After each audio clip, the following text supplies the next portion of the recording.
Football Modifier. This video is purely for entertainment and does not infringe on copyrights or laws. The rights to the novel and image belong to the original author. We do not claim ownership. Don't like waiting and want to listen to this fanfic in full now? Subscribe to our Patreon, where you'll find the best fanfics. Chapter 426, Surprise. The first super level mission. After a week of hard work by Menseo Man, the Magpie supply plan in the winter transfer market has been basically completed successfully. In the study point, Lee Tongfan took out the Hummer Geo book, started the system, and ran FM 2009.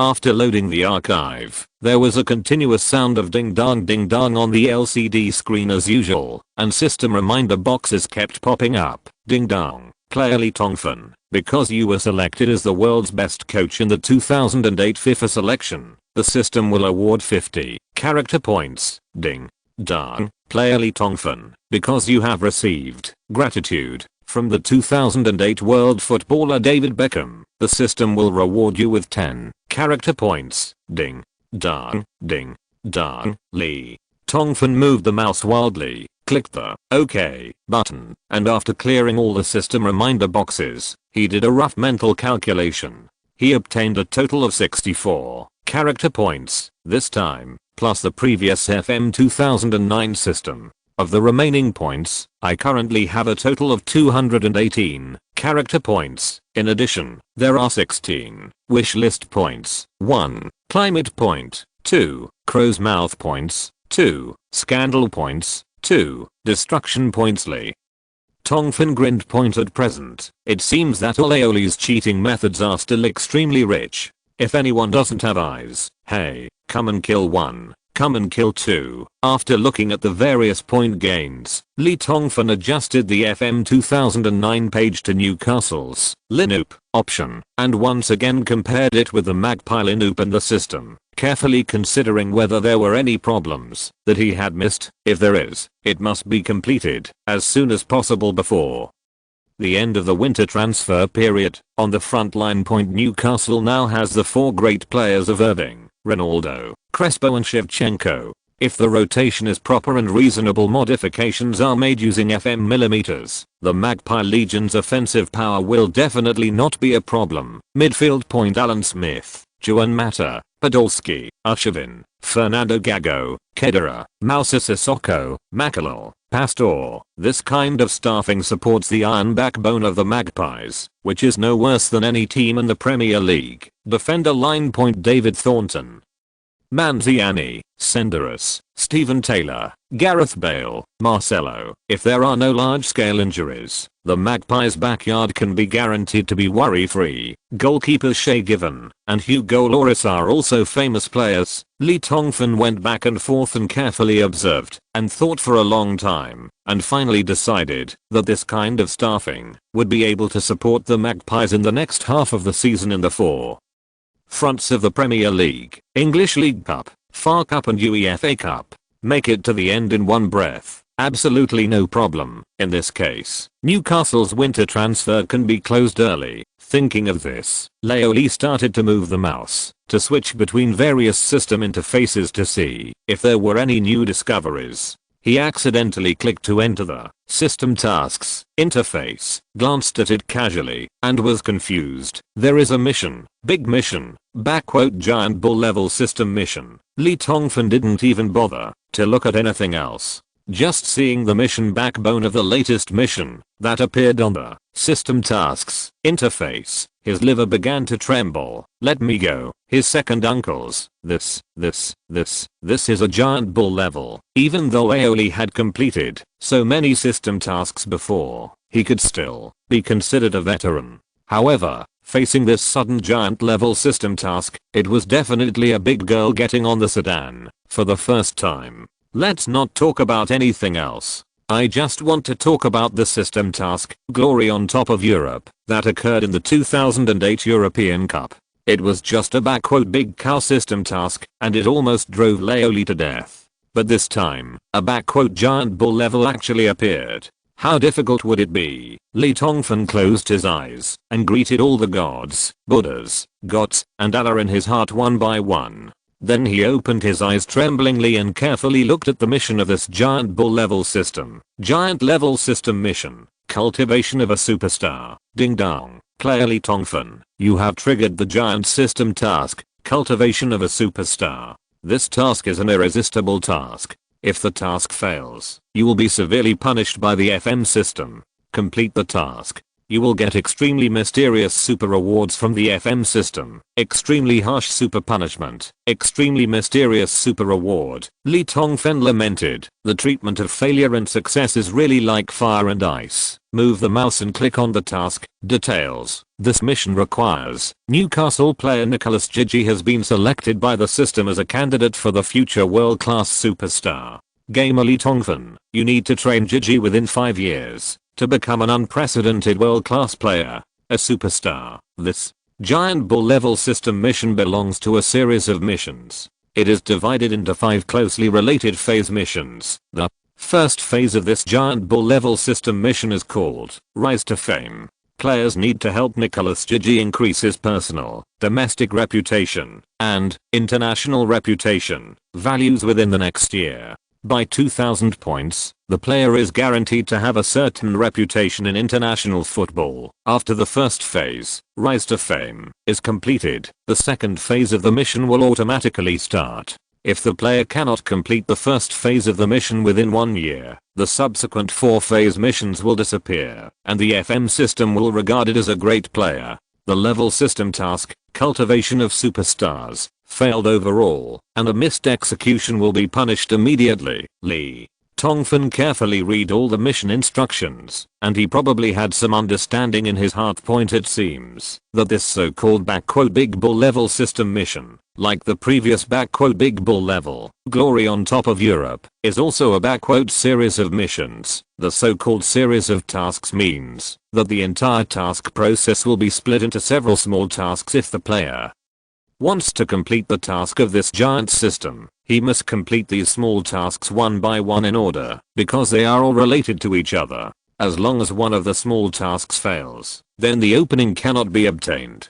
Qualification for the next small task, resulting in the overall failure of all tasks. The logic is tight. In order. This is exactly the characteristic of series missions. The ultimate goal of this giant system task, superstar development, is very suitable for Lee Tongfan. In fact, even if there is no such task, Lee will find every way to cultivate Gigi into a unique superstar. However, when this goal was insidiously transformed into an extremely dangerous hard task by the FM 2009 system, the sultry man still felt very unhappy. After carefully considering the possibility of completing the mission in his mind, Lee Tongfan focused on the 2 terms, domestic reputation and international reputation, mentioned in the mission detailed explanation.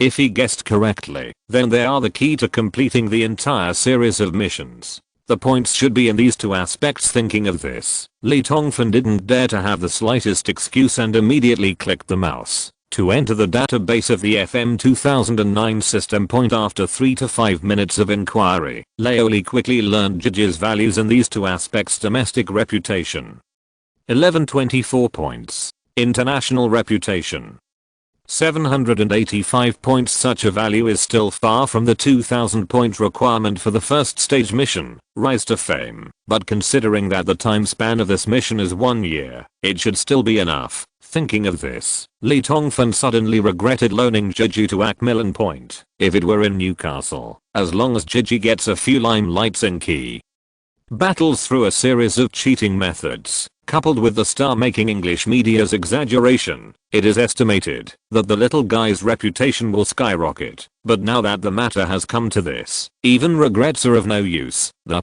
loan to Macmillan should be of great help to Gigi's international reputation growth, right? After all, at present, Macmillan's international club reputation is much greater than Newcastle. Lee Tongfan could only think on the bright side. In the next 2 days, Lee Tongfan and Wang Qing were very busy. In addition to regular physical examinations in the hospital to determine the recovery status, Wang Qing spent the rest of his time with the crazy fans of the Flying Magpies fan club. The little girl happily devoted her limited life to the infinite Go to Newcastle brand promotion event. In the fan club, Wan King's terrifying appeal as the First Lady of Newcastle and her fluent speaking in 6 or 7 languages have come in handy. Point in addition, Wan King also made his first close friend in Newcastle bus driver John Newton's cute little wife Nelly. 2 women in one drama. Point Nelly and Wan King, who were on long-term leave due to pregnancy, came together and instantly generated huge energy, bursting out the pseudo fans' love for football even crazier than real fans. The size of the Flying Magpie fan club is also growing rapidly. According to Wan King, that is, I want to be that woman who stands behind a successful madman, and every time you play home and away, you get the craziest fans from the stands, and I want to expand the reach of Newcastle fans all over the world, for you. Create a big territory. When he said this, Wan King was standing at the door of the kitchen, wearing an apron, and waving the shovel with his teeth and claws. During this period, there was a very interesting episode. The Sun once paid a lot of money to invite Wan King to shoot a swimsuit photo shoot for them, but the little girl drove him out of the living room with a mop. Chapter 1 today, Chapter 2 coming soon. By the way, thank you brothers for your messages in the book review area. Ziodeo was very touched. Chapter 427 Incredible transfer. Wan King found his interests and hobbies in Newcastle. In such a passionate and happy life, the little girl's body recovered at a speed that even her attending doctor was stunned. Lee Tongfan, on the other hand, has reinvested his energy in the training of the first team. The winter transfer market is not over yet. The major giants are still waving money and constantly harassing the young ladies of Newcastle. News media reports on player transfers are flying all over the sky. The media in England and Italy made crazy reports about Shevchenko and Senderos. After maintaining the popularity for a period of time, they gradually became dull. In the end, only a handful of media reporters from Ukraine and Switzerland insisted on braving the severe cold weather every day to come to the Rig-Bottom training base to observe the changes of the 2 compatriots in the new environment. They hope that their compatriots can return to the top under Crazy Lee's price adjustment. However, recent observations indicate that they are destined to be disappointed because Shevchenko and Senderos were still in the stage of adapting to the team atmosphere. Lee Tongfan didn't want to immediately use FM millimeters before starting to modify the 2 of them before he had a clear understanding of their status. Attributes. The Premier League will restart on the 16th. In the game against Liverpool, both Shevchenko and Senderos will get the chance to play. By that time, Lee Tongfan will make the whole world scream again. Time flies. Lee Tongfan is very satisfied with the situation of the first team.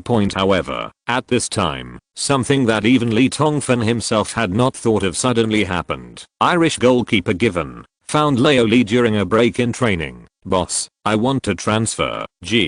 Wen's words made Lee Tongfan fall into shock. To be honest, during this winter transfer period, Lee Tongfan had indeed long expected that players would leave Newcastle. After all, not everyone can resist the temptation of high salaries from wealthy clubs. However, Lee Tongfan never thought that Wen would even think of leaving idea. Since Yoshimoto joined Newcastle in 1997, he has almost become a totem level figure in the Magpies. In the past 10 seasons, except for missing due to injury, he has always been the team's unbeatable main force. Even in the middle of last season, when Newcastle was still in the most difficult years, some of the club's main players were secretly preparing to find other jobs, but Given was one of the most valuable players on the team at the time, but has firmly stayed at St. James, announcing that he will fight for Newcastle's relegation. Why would such a veteran player who loves the team so much choose to leave the team at this time? You must know that Newcastle is now known as the team in the British Isles that has the most hope of winning the Premier League Championship and higher honours in the European competition. Even it is not inferior to the 4 traditional giants, choosing to stay when the team is in its most difficult moment, but choosing to leave when the team is full of hope. Is it really true that we can share adversity, but not wealth and honor in the office? Boss, I want to transfer and leave. When he heard Wen say this, Lee Tongfan's first reaction was that Wen was joking. Right, look carefully at Wen's expression.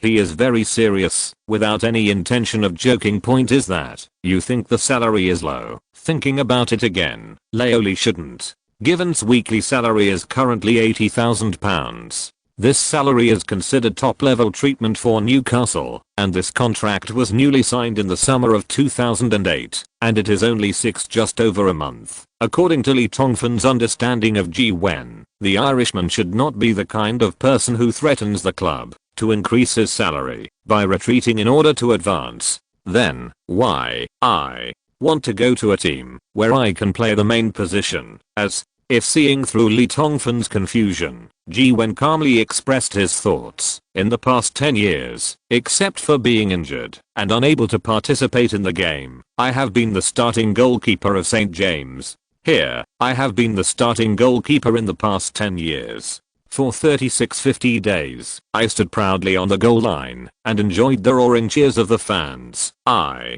used to be happy for Michael Owen to join, and I was sad for Alan Shearer's retirement. My old partners around me left here one by one. Your arrival has allowed Newcastle to regain its former glory, but I had to sit on the bench. I know that if I continue to stay here, maybe I will have a Premier League Championship medal, a League Cup, FA Cup and even a UEFA Cup winners medal in my career resume. This is a lifetime achievement for many professional football players. The coveted honor. Really, boss, I have no doubt about your ability, but for me, what I need most is just a position as a main player. Some people choose to prove themselves with glory, and some people choose to prove themselves with results. And the way I prove myself is to stand on the goal line as a main player, amidst the cheers of the fans, and seriously play every game. So I guess I have to leave Newcastle. Ji Wen said this in one breath, and then looked at Lee Tongfan quietly. Old Lee could see that these words should be the result of repeated thinking by the Irish goalkeeper, so that when he said these words, his tone was surprisingly calm, as if he was telling the decision of another person who had nothing to do with him. Lee Tongfan smiled bitterly.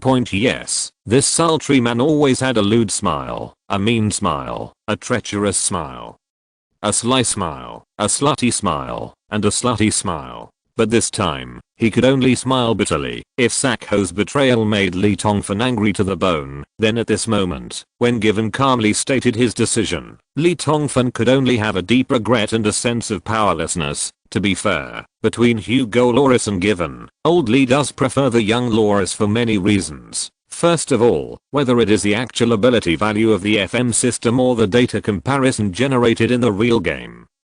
Everything shows that the Frenchman's performance is stronger than Given. Secondly, in terms of age, Lloris can guard the goal for the Magpies for 15 years, while Given, 33, can only stand on the goal line of St. James Stadium for more than 1,000 days at most. In Lee Tongfan's plan, Hugo Lloris will gradually become the main goalkeeper of the Magpies, and Given will become the team's most reliable substitute in the goalkeeper position. Although the goalkeeper position is rarely rotated, Lee Tongfan will still choose to let Given start in the League Cup or FA Cup for Given, Lloris plus Given. Such a goalkeeper position combination will undoubtedly be a dream, but now, Given has shocked him and asked for a transfer. Until this moment, Lee Tongfan realized that he didn't seem to know this Irishman very well. He has always been very low-key in the team, with a regular schedule and few words. His name can rarely be found in reports of the English media, but such a person who looks extremely low-key is the proudest person in all Newcastle. His almost stubborn pride made him unable to stand being a substitute for a younger generation, and he couldn't stand sitting on the bench and watching his teammates accept the cheers of the fans on the field. So, he wanted to leave. What could Lee Tongfan say? Stay. I will give you a starting position. Impossible. As a head coach, even a head coach with an omnipotent cheating device like FM 2009, Lee Tongfan couldn't let himself say such a thing. This is a kind of professional ethics and a basic principle for managing a team. What's more, a proud person like Given would never accept such a gift. That is close to pity. It seems that Given's departure from Newcastle is irreversible. For such a person, it is really difficult for Lee Tongfan to keep him here in a tough way. Has any team contacted you, Lee? Tongfan asked such a question, which is equivalent to agreeing to Given's transfer application. Given let out a long breath and then replied, yes, Aston Villa and some other teams are contacting my agent, Lee. Tongfan was silent. Goalkeepers like Given, who are experienced and capable, are indeed the target of many teams once they have the idea of transferring. You can contact any team that you are most interested in. I will not impose any restrictions on the transfer fee. I hope that this will allow you to get better treatment from your new club, Lee. Tongfan said this, which was the first time for him to feel that it was an extremely difficult decision to agree to a player's transfer, and then added, "Of course, I still hope you can stay. The club can give you higher treatment, and I will also give you more playing opportunities at the right time." Given was slightly stunned. He did not expect that the head who always ruled the army with an iron fist would say such a warm word, but, "Thank you, boss, you are a good man." After saying this, Given smiled and shook hands with Lee Tongfan, then turned and walked out of the door of the head coach's office. "Damn, I'm still a good man, Lee." Tongfan looked at the back of the man who finally decided to leave St. James after staying for 10 years, and he didn't know whether to laugh or cry. January 10th. Shocking transfer. Newcastle's 10-year goalkeeper bids farewell to St. James. Shay Given transfers to Aston Villa for £5 million. The competition for the main force of the Magpies is intensifying, and the 10-year hero is forced to leave Villa. Crazily forces Given to leave. How can $5 million reflect the true value of a generation of goalkeepers? This sudden transfer news shocked the Premier League. No one expected that Given, who had played for Newcastle for 10 years, would choose to transfer at this time. Is there any hidden secret? Speculations are everywhere. The second update today. Thank you. What are you so poor about? Danglin 2010. Deep Sea Citizens. Geminizuka. 9Z Lord of the Gods. Yarnping. 5 sounds and 5 breaths. Ri 0. Wear a sweater in summer. And all the brothers for your awards. Thank you for the support of every brother. Daozi has read all the comments in the book review area and is very moved. I wish every brother's parents good health and a long life. Chapter 428. Dramatic result. Countless fans and media were shocked by the news of Given's transfer to Aston Villa, and their eyes dropped to the floor in shock. The shock brought by the news of Given's transfer to Aston Villa is definitely no less shocking than the shocking effect produced when Zidane, the world's #1 player, moved to Real Madrid. However, the main reason why I was shocked was not because Gwen's reputation was as high as the #1 person in the world, but because Gwen's transfer process really had a strange aura everywhere. You must know that Shay Given is a veteran who has played for Newcastle for 10 years.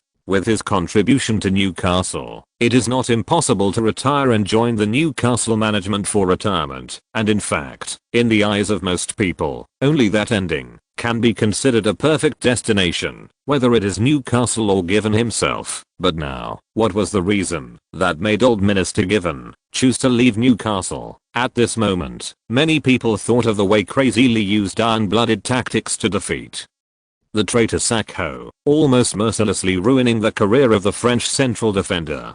Could it be that the low-key Gwen also had an irreconcilable relationship with Crazy Lee? Contradiction. This is really shocking news. If even an old minister with outstanding achievements and low profile like Gwen is dissatisfied with Madman Lee, then it really means that something is wrong with the Chinese's rule at St. James Park, and it's very likely to be a big problem. For a time, media reporters were very interested in digging out the inside story of Gwen's transfer, and began to chase the inside story crazily. Subsequently, various rumors began to spread quietly across the British Isles. Shay Given, who has played for Newcastle for 10 years, and experienced countless ups and downs, suddenly transferred without warning, and chose to leave the team just before the Magpies were about to achieve the most glorious moment in their history. This is really disappointing. It's hard for people to understand. You must know that before this, the Irishman's internal position was very stable, and he was already the 3rd deputy captain of the Magpie Legion appointed by Crazy Lee. Given's performance over the past year has been world class. According to the most authoritative total market valuation, the Irishman's reasonable worth should be around £10 million.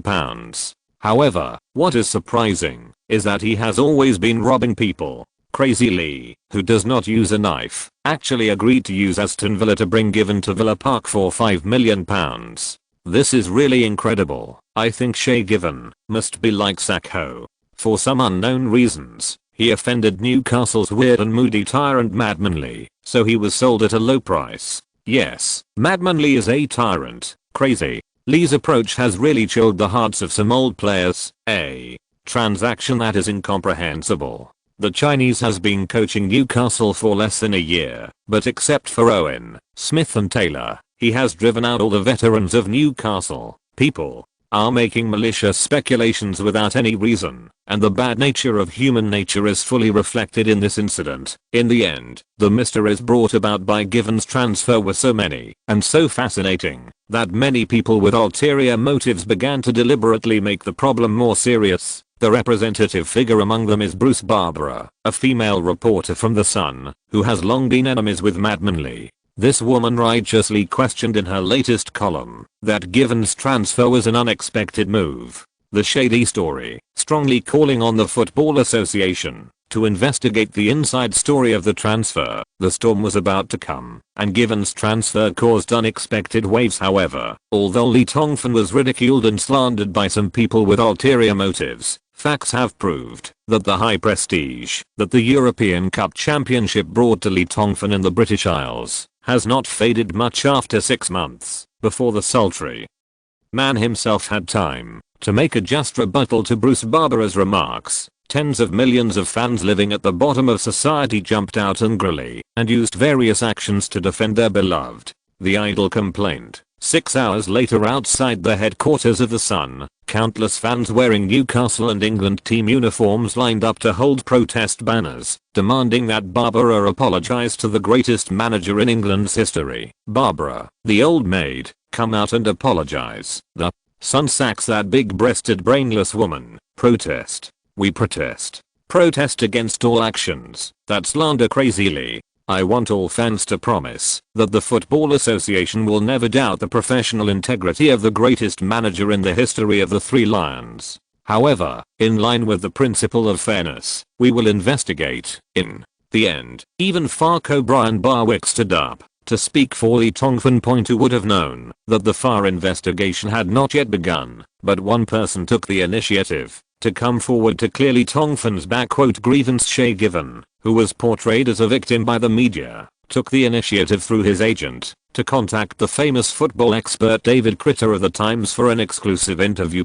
In this exclusive interview, the former Newcastle goalkeeper finally reveals all the answers to everyone, because the Irish feel that they actually owe Newcastle and Madman Lee. Therefore, he has the obligation to let this noisy and impetuous country know again what kind of person is Crazy Lee. Yes, I decided to leave Newcastle on my own initiative. This was a sad choice. Many people speculated that it was because of conflicts between me and the coach. In fact, they were all wrong, and they were very wrong. Since February last year, the relationship between Mr. and I has been very harmonious, as all Newcastle teammates can attest. Those people don't have that kind of experience. They will never understand what an incredible gentleman Mr. Rice Tong is. He is always full of passion and always brings surprises to you inadvertently. I think working with him will be an unforgettable time in my life. There is no doubt that the 10 years at Newcastle are the most valuable treasure of my life.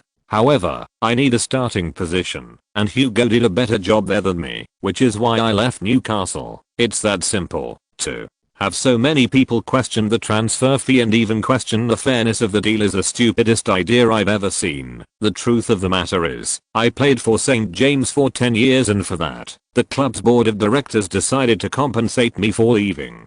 The ultra low transfer price is a reason why I can now enjoy a weekly salary of 100,000 at Villa Park. These are all the explanations given by Given in an exclusive interview with Times reporter David Critter. The person involved, Ji Wen, gave his personal statement and made all the rumors disappear without a trace in an instant.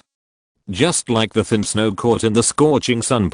And from Shay Given's words, people saw a new Madman Lee with a completely different image from the Madman Lee who oppressed Mamadou Sakho with an iron-blooded wrist some time ago. It turns out that the reason why Crazy Lee agreed to Ji Wen's transfer to Aston Villa for an eye-popping ultra-low transfer price of 5 million yuan was just so that Ji Wen could ask for a higher salary at Aston Villa. It turns out that the Chinese madman, who has always been cold-blooded and tough, as inhumane as a ruthless butcher, actually has such a tender side. And it turns out that Madman Lee's hard work on Ji-Wen was not in vain, because after saving nearly $5 million for Aston Villa, Shay Given really received a super high weekly salary of £100,000. Such a salary is among the goalkeepers of the 20 teams in the Premier League, second only to Chelsea goalkeeper Petr Cech. Regarding Ji-Wen's transfer, it seems that it has finally become a comedy that everyone is happy with. The end result of the story is beyond imagination.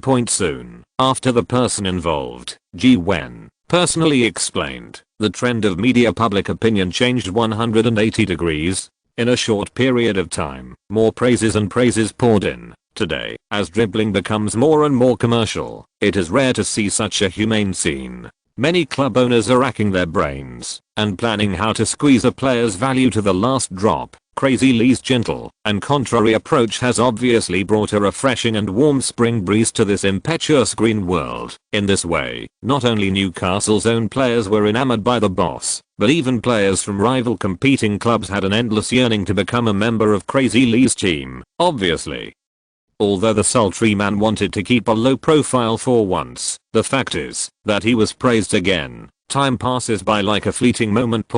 While Lee Tongfan was enjoying the overwhelming flattery brought by Ji-Wen's transfer, he was nervously looking for a spare tire for Hugo Lloris. Although Given's dramatic turnaround in transfer has won Lee Tongfan a lot of reputation in European football in terms of the team's preparations, the departure of the Irish goalkeeper still has a huge impact on Newcastle. At least because of the sudden incident, Lee Tongfan didn't have time to prepare a qualified substitute goalkeeper for the team. The original old backup goalkeeper Stephen Harper chose to retire last season due to limited strength and constant injuries. Glacier signed a coaching contract with Newcastle and became a member of the Magpies coaching staff, while the reserve team and U18 the youth team doesn't seem to have any good goalkeeper prospects for the time being. As a result, Lee Tongfan's search for a spare tire can only be directed to the transfer market. First update, second update coming soon. Chapter 429, Earth-shaking departure. After learning from Ji-Wen's transfer, Lee Tongfan made some reasonable restrictions on the screening scope of this spare tire. First of all, there must be a certain degree of strength. This is the most important thing. Newcastle will have to deal with multiple battles in the next half of the season, and the attendance rate of the substitute goalkeeper will definitely be very high. If the strength is insufficient, it is obviously impossible to support the Magpies in critical moments. Secondly, you must be willing to be a substitute. Shay Given chose to transfer and leave precisely because he was unwilling to be a substitute. Lee Tongfan did not want this to happen again. Lee Tongfan thought about it and found that such players must be found from two types of people. The first type is some players who are good in themselves, but older and can accept the position of substitute. And the second type are those who are just starting out and have not yet, no matter how famous a future star is. Such a player is willing to sit on the bench and wait for the opportunity to accumulate experience. Lee Tongfan took out and started using the search function in the M2009 system. After listing the relevant restrictions, he searched. Considering that the substitute goalkeeper must have certain game experience, Lee Tongfan's first choice is to find an experienced goalkeeper among the old goalkeepers. Through a series of searches in the FM system, Lee Tongfan finally set his sights on Chelsea's substitute goalkeeper Cudicini, the old Italian goalkeeper Santoro, and the Brazilian goalkeeper D, who was no longer the main player in AC Milan. On several people. But after dog-headed military advisor Tolosi Tang contacted these old guys one by one according to Lee Tongfan's request, the feedback he finally got made Lee Tongfan completely give up on recruiting veterans, because although the old guys are substitutes in their respective teams, their salaries are very good, and as the old guys get older, their aggressiveness seems to become less high for them. Where to go? They are all sitting on the bench. There is no difference, unless Newcastle can pay them a higher salary, but such a request is precisely the last thing Newcastle can agree to today. The cruel reality forced Lee Tongfan to have no choice but to bear the reputation of a pedophile and once again look for spare tires on those young ladies with high potential. The following facts prove that Lee Tongfan's efficiency in trading players is definitely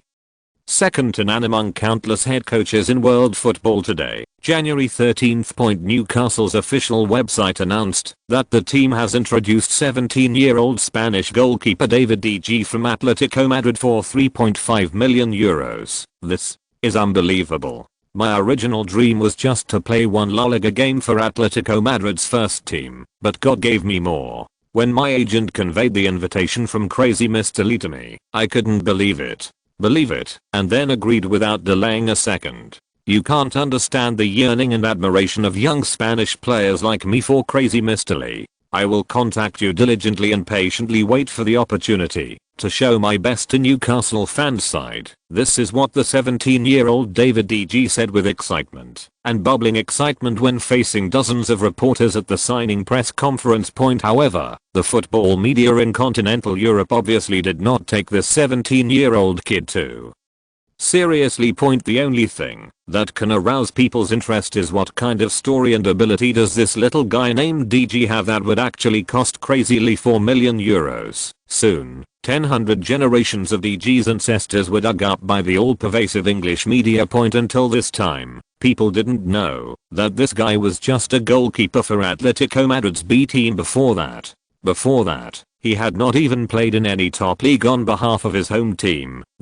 It turns out that this kid is just a standard fledgling. Considering the time span of the entire transfer, people have reason to believe that the reason for such a hasty introduction of De Gea was entirely a decision made by the madman Lee, who was eager to fill the vacancy after Given's departure. And if that's the case, maybe this happy little Spanish rookie will never get a chance to play in St. James. Ridicule and ridicule are the first actions of the English people to welcome De Gea. After learning that the English were making things difficult for De Gea, Angel Mesias, the goalkeeper coach of the Atletico Madrid youth team, tried to defend his favorite disciple. This kid is as calm as a wolf. He never panics and is very confident. The pressure from others will never affect him. I believe he can become the best goalkeeper in the world under the guidance of Crazy Mr. Lee. The best goalkeeper in the world. The media and fans laughed even more. This is really a big joke. It is really overestimating one's abilities. You must know that even Hugo Lloris, Newcastle's first choice goalkeeper appointed by Madman Leakin, they're not claimed to be the best in the world. The best goalkeeper, let alone a substitute. Mesias, an unknown goalkeeper coach from the reserve team, dares to say that he has trained the world's best goalkeeper. Does he think today is April Fool's Day? The English media retorted. Poor Angel Mesias. His defense not only failed to have the effect he expected, but was deliberately distorted and exaggerated by the English media. In the end, not only did it not help De Gea in the slightest, but he himself was also trapped and exaggerated. The proud and arrogant Englishman ridiculed him to pieces. With the endless media noise, the Premier League is getting closer and closer. Newcastle will face the powerful rival Red Army Liverpool on January 16th. Liverpool are doing very well, although in terms of the transfer strategy in the first half of the season, Spanish chubby Rafa Benitez became the laughingstock of the entire Europa continent because of Robbie Keane's second entry. But if this cup expert, when you really concentrate on a certain game, the energy that comes out is terrifying. After this season's Christmas Devil schedule, Liverpool played one game first January 8th. Liverpool went to Old Trafford away from home. As a result, the Red Army defeated the Red Devils Manchester United 2-0 in a shocking and terrifying manner. What is even more humiliating for the Red Devils fans is that in that game, the Serbian Vidic, known as the Premier League's #1 central defender, was actually teased twice in a row by the Holy Infant Tours and was finally expelled from the game with a red card. Liverpool is in such a furious state that it can be said that the gods will kill the gods when they block it, and the Buddha will kill the Buddha when they block it. Therefore, in St. James on January 16th, There were two opponents. One was Liverpool, a team that was in great form this season, and the other was Newcastle, which barely maintained a complete victory in the Devils' Christmas schedule, but was not in very good form. Under such circumstances, will the outcome be as unsuspicious as before? What is more important to consider is that in this winter transfer market that has not yet ended, many not so good stories have happened for Newcastle. Under such influence, their status will remain the same as before. Regarding the St. James Double Dragon meeting on the 16th, the English media once again set off a huge national debate. We are in good shape now. It will not be difficult for us to defeat Newcastle. I think Fernando can score 3 goals at St. James Park on the 16th. The fat Spanish Benitez faced the interview with reporters, full of confidence and murderous look on his face.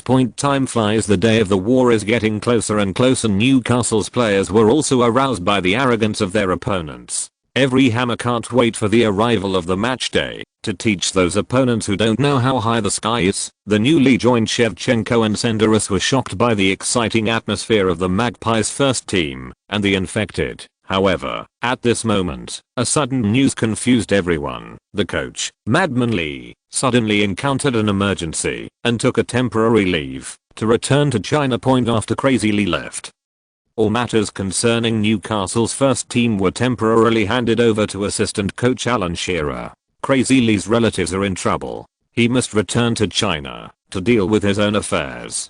This departure may take a long time. It is obvious that Newcastle will face huge challenges while leaving Crazy Lee. According to The Sun, which first broke the news, Crazy Lee took leave for an astonishing month because his father was suddenly critically ill. When the news came out, there was an uproar. Countless Newcastle fans have boarded the club's official website to inquire about the authenticity of the matter, and the Newcastle club's hotline has been overwhelmed by anxious fans because everyone understands how huge the consequences of this news are. In the end, under the influx of inquiries and snoops, Newcastle club officials had no choice but to announce the exact news online, acknowledging the fact that coach Crazy Lee had temporarily left. Lee has an emergency and has to leave Newcastle for a period of time. The club's board of directors expresses regret for such a thing. We wish his father a speedy recovery. At this time, the whole country of Great Britain was shocked because Crazy Lee's temporary departure not only means that in the next month, the most fierce competition in the league, Newcastle will lose the most important person to them on all fronts. It means even more that for other Premier League teams, an opportunity to break the Magpies' iron-blooded dark rule in the 2008-09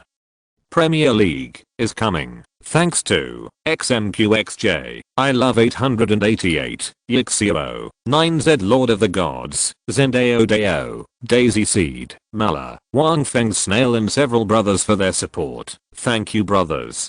Chapter 430. The news of Crazy Lee's sudden departure brought an unspeakable shock to the football world in the Europa continent. It was like a sudden 108 hurricane exploding out of thin air, attacking Europe's top football teams with lightning speed. The wind and clouds are surging, and the color of the world changes. In the face of such news, those who reacted most quickly were definitely the most professional people. The major sports betting companies less than 10 minutes after Newcastle's official website confirmed the news of Lee Tongfan's departure. Major football betting companies including Ladbrokes, Wilshire, BWIN and other large football betting companies, as if seeing a lion's short-tailed gazelle, panicked and changed their respective companies' policies. Odds within seconds. Newcastle's odds in the Premier League, League Cup, FA Cup and UEFA Cup all plummeted. This is really great. Crazy Lee's temporary departure is a sudden golden season for those of us, because the saying football is round can finally become a legend on the pitch again. It's the truth. Porter, CEO of BWIN Gaming Company, burst into tears when facing the interview camera. Also bursting into tears were a special group of English people, that is Premier League managers, Rafa Benitez, Zola, Tony Pulis. According to the 2008-09 Premier League schedule, the head coaches of the Premier League teams who will face the Magpies in the next month are so excited that they want to line up to go to the church to thank the Almighty Allah, heaven and earth, which angel is so discerning? That crazy Chinese is finally gone. Doesn't this mean that we have hope of defeating Newcastle? Faced with this sudden feeling of happiness, the head coaches, who were in tears, were suddenly so excited that they had the urge to unzip their crotch and then release the big bird for a hearty pee. Some people are happy, while others are naturally sad. The Newcastle fans were going crazy with grief. There is a radical fan named Francisco Lopez who even swore on the club's official website under the name of the mother of his 3-month-old illegitimate son who could never be seen. If God could allow Madman Lee to return as soon as possible to command the Magpies competition, then he is willing to go to sick for Crazy Lee's father, because everyone knows in their hearts, but no one dares to imagine in their hearts, what kind of results Newcastle will achieve in the next month when they leave Crazy Lee. Continue to win. It seemed completely impossible. 3 days later the Magpies will face the powerful Red Army Liverpool at home. Although in the first round of the season, the Magpies swept Liverpool away from home with Nicholas Jage's hat-trick and Crazy Lee's on-the-spot decision-making. But now, one of these two heroes left for the Apennines, and the other quickly returned to China in case of emergency. The situation is so unfavorable for Newcastle, and the hope of winning is so slim. China. Night. Sitting on the T69 express train bound for Lanzhou, Li Tongfan was anxious outside the window. In the pale night, there is still white snow on the rolling hills. The train is driving through the outer mountains of Huishan. There is no green outside the window, only grey. Damn it.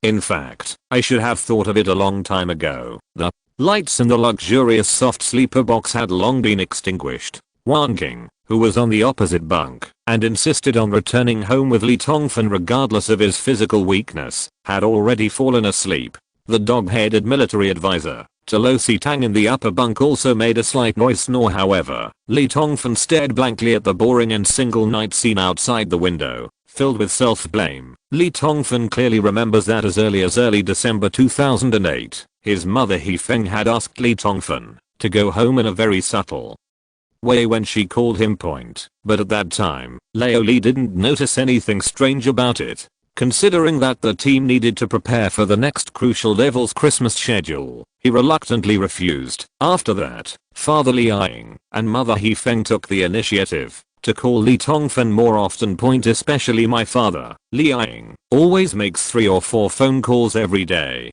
Each time there is no actual content, just a casual chat with Li Tongfan, seemingly just to listen to Leo Li's voice. At first Li Tongfan didn't take it seriously, but gradually he felt something was wrong. She also asked her father if there was something he was hiding from her. Li Ying denied it and said that she was bored in China. She also said that she would wait until next spring to come to the UK to have a look. Li Tongfan felt relieved now, but he didn't expect. It seems now that my father had already been diagnosed with gastric cancer at that time. So, one day ago. Li Tongfan returned to the office from the training ground and accidentally picked up the mobile phone in the drawer and took a look. Akradine? There are more than 40 missed calls, and they were all called by my brother Li Tongfan. It's broken. Something must be wrong, and it is an extremely important urgent matter. Li Tongfan suddenly felt a bad feeling in his heart. He didn't dare to show any slightness and called back anxiously. Brother Li Tongfan started howling when he received the first sentence on the phone. Brother, why did you answer the phone so late?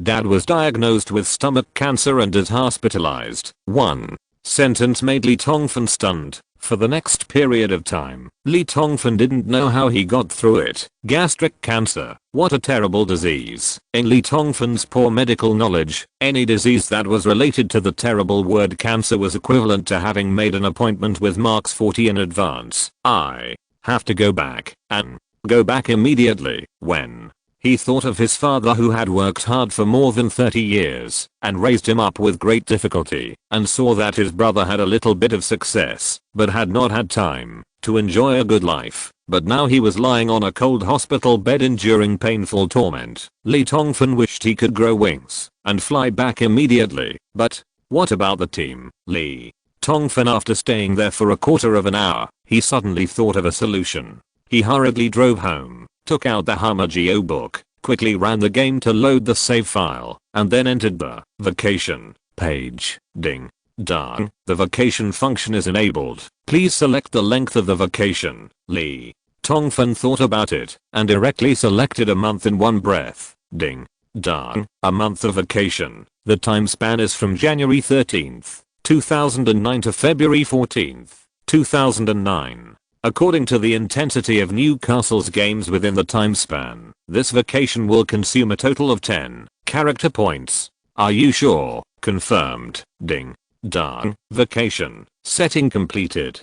During the vacation time, the player cannot manually cancel the vacation. Turn off the FM 2009 system. Lock the Hammer Geo book in the safe in the room. And then Lee Tongfan immediately calls to Rosie Tang. Help me arrange a trip back to China. The sooner the better. Afterwards, a series of calls were made, and senior officials of the Newcastle club received notifications from Crazy Lee one after another, saying that they had to return to China for urgent matters. At that time, everyone who received a call from Crazy Lee was stunned.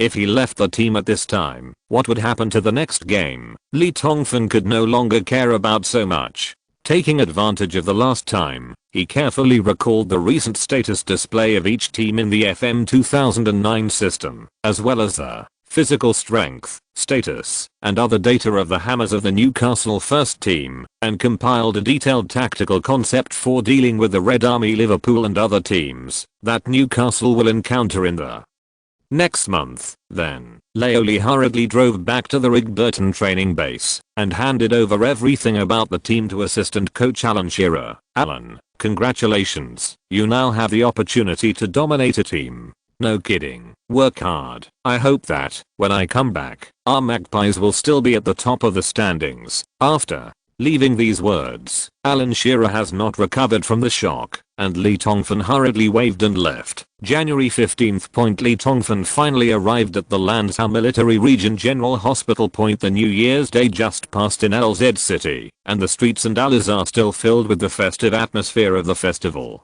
It just snowed here. In addition to the dark streets, thick snow can be seen everywhere. Lee Eyeing was arranged by Lee Tongfan in the best military region general hospital in LZ City and was receiving some essential medical treatments before the operation. When Lee Tongfan came to the intensive care unit, he found that there were already many media reporters outside the ward.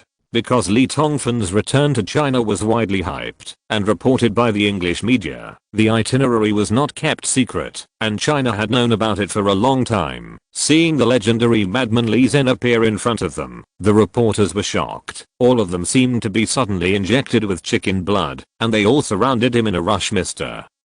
Lee Tongfan, can you talk about your plan to return to China this time? How long will you stay in China, Mr. Fantong? I'm a reporter from Hunan Satellite TV. Can I schedule an interview with you? It is said that the Chinese Football Association will send a leader to contact you. What do you think of the current national football team facing the crazy rush of reporters? Dog-headed military advisor Rosie Tang just wanted to step forward and use his body to separate these troublesome guys as he did with the English reporters before. However, Lee Tongfan gently pulled him back, shook his head, and then naturally made a silent gesture to the reporters. It was strange that everything was quiet in an instant. First of all, thank you for your concern. But you know, my father is waiting for his son in the hospital bed.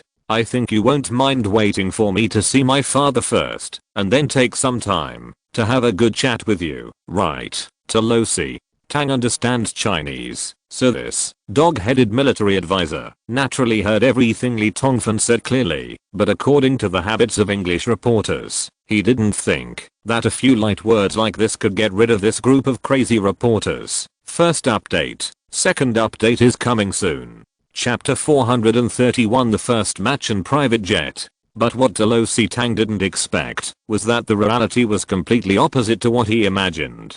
After Lee Tongfan said this, the group of reporters gathered around paused for a moment. Then, one of the beautiful women holding a CCTV microphone first asked open, and then other people also consciously made way for a passage. Lee Tongfan nodded to express his gratitude to the reporters, and then strode into the ward. Lo Tang wisely stayed outside the ward, and did not follow up to disturb Madman Lee, who seemed to be smiling, but was actually in a very bad mood. However, this well-informed foreigner obviously couldn't understand what happened just now. Why would a group of reporters who make a living by creating and digging news listen to Madman Lee's words so much in this situation? If it were in England, the reporters would not care whether your father died or not. They would catch you first. Some reporters would even choose to deliberately block and anger the interviewees to create some gimmick news. Taking advantage of this moment, dog-headed military advisor was like a curious kitten that just opened its eyes after being born and asked the Chinese reporter who had not dispersed the CCTV beauty who was the first to get out of the way. The answer is out. He is the only person who can truly be called an idol in China today, and he is the only person in the football field who can support the last bit of pride of Chinese fans. Although we are reporters, we are also Chinese. That is so simple. Lo Tang was stunned after hearing such an answer. He found that, although he had expected it before, when it actually happened, he still greatly underestimated Lee's popularity in China Point Hospital office. Mr. Lee Tongfan, please don't be anxious, and listen to me slowly. It's like this. Although your father was indeed diagnosed with gastric cancer, it was in the early stage. Fortunately, it was discovered early, which means that it was not diagnosed early. It's not too late. As long as the subsequent surgery goes well, there is an 80-90% chance of recovery. Trust us, we will do our best. After quietly listening to the analysis of the condition by the attending physician Wang Xiang, Lee Tongfan finally felt at ease. Although Lee Tongfan is a layman in medicine, Leo Lee still knows that generally speaking, as long as it is not a fatal organ cancer, there is a high probability of cure if it is detected early. In other words, Liang's early stage gastric cancer is highly likely to be cured by surgical removal of the stomach, and it is not fatal. Drive. 1. I want to know, what is the medical level of our hospital in this area? Which is the best hospital at home or abroad? After Lee Tongfan asked, he suddenly felt that what he said seemed to indicate that he did not trust the other party's ability. Thinking that the doctor must not be offended, he added, I'm sorry, it's not that I don't trust the hospital standards. You know, I'm just too worried. It doesn't matter. Wang Xiang pushed up the black stone glasses on the bridge of his nose and smiled without hesitation. To be honest, Lanzhou Military Region General Hospital is not the best in this field in the country. If you want to say the best, it should be Brussels, Belgium. Professor Flinder Matthiessen, he is an expert in this field for many years. Brussels, Belgium. Lee Tongfan thanked him, turned around and left. Mr. Lee Tongfan, please wait a moment, Leo. Lee turned around with doubts. Wang Xiang showed a look of admiration on his face. Well, Mr. Lee Tongfan, can you sign your autograph for me? I'm a crazy fan of yours. England Point Newcastle Pointer. New day has arrived, and the red sun slowly rises in the sky, but the temperature is still as cold as the previous few days. At 11 o'clock in the morning, the Liverpool team bus slowly drove into the city from the highway entrance in the southwest of Newcastle. What greeted them were crazy boos and middle fingers from Newcastle all the way. It seemed that these guys had been waiting for the arrival of this enemy. This evening, the Red Army, who have come from afar, will challenge the owner here, the Magpies, at the St. James Park Stadium in the city centre. This is a battle that has attracted the attention of the whole of Europe. As long as Newcastle, which has lost Crazy Lee, shows a little bit of decline in today's game, then in the next month, many teams will take advantage of this opportunity to beat the fallen dog. What? You're taking dad to Belgium for surgery? Lee Tongfan was shocked and glanced at Liang, who was already sleeping on the hospital bed.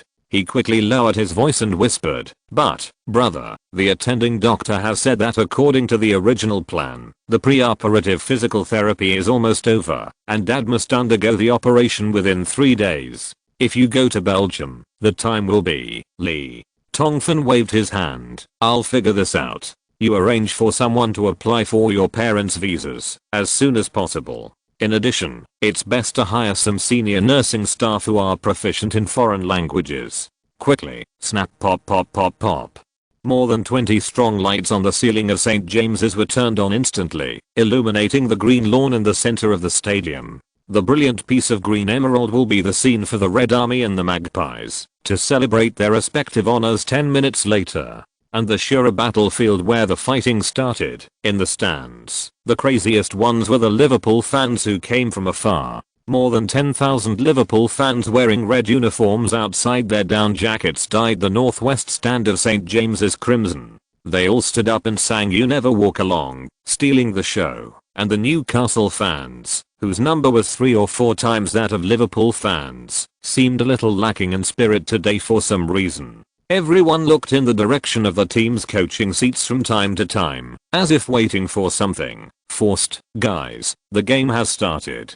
I'm my old friend Cest. Today, I'll explain to you the Red Army Liverpool's away game against Newcastle, who is at the top of the league standings. This game is a bit difficult for the Magpies, because their head coach Crazy Lee did not appear in the command seat. London Airport. Pushing the wheelchair, Lee Tongfan and his party entered from the special passage of the airport and came to a small takeoff pad that was marked out separately. This is a private airport outside the London airport, where some large and small luxuriously equipped aircraft are parked. These are all private aircrafts of some super rich people in England. Since Shanghai Hangzhou Airport was temporarily closed due to weather reasons, Torosi Tang's itinerary could only be from Lanzhou to BJ, and from BJ to London, but this round-trip flight has already taken Lee Tongfan 32 hours, and according to the normal flight schedule, if you want to fly from London to Brussels, you need to wait another 11 hours for the next flight. This is simply unbearable for Lee Tongfan, who is determined to send his father to Brussels, Belgium for surgery as quickly as possible,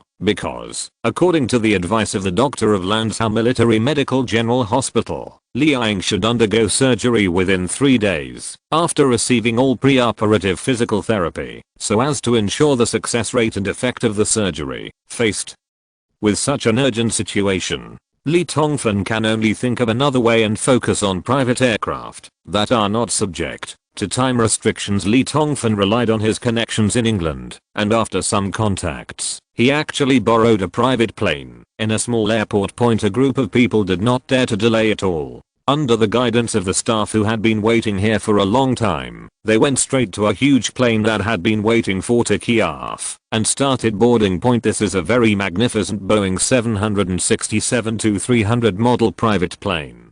People standing in front of it are as small as ants. It has a very loud name, Abramovich Sky. Yes, it is the private plane of Chelsea owner Abramovich. It was from this shy Russian uncle that Lee Tongfan borrowed this luxury private plane that cost $1 billion to buy and added £10 million to renovate. Long before Lee Tongfan and his party arrived in London, Abramovich Sky had already applied for a flight permit in advance and was waiting here with all preparations. Goal.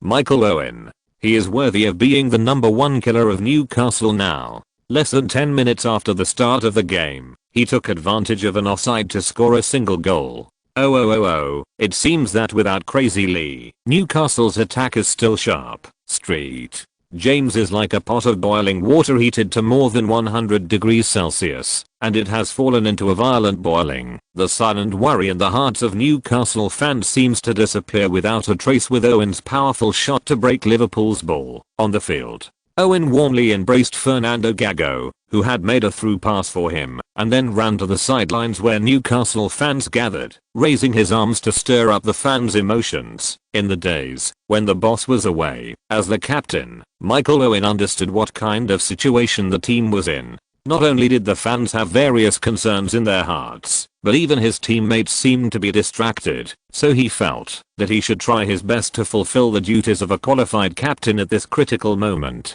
Hey, Michael, you did a great job. Damn Liverpool, let these arrogant idiots know how powerful Newcastle is. That damn Spanish fat pig said Torres could score 3 goals against us. Haha, where is the goal? Where is it? The Teammates ran over and celebrated with "Oh and thanks, Silent, Chang Zioki, Mala, I love 888, Ziobe Legend, Fangao, 9Z Lord of the Gods, Book Friend 15,421,205, Soul Disperser, I love smoking and drinking, Key, and other brothers for their awards. Friendly recommendation of several books.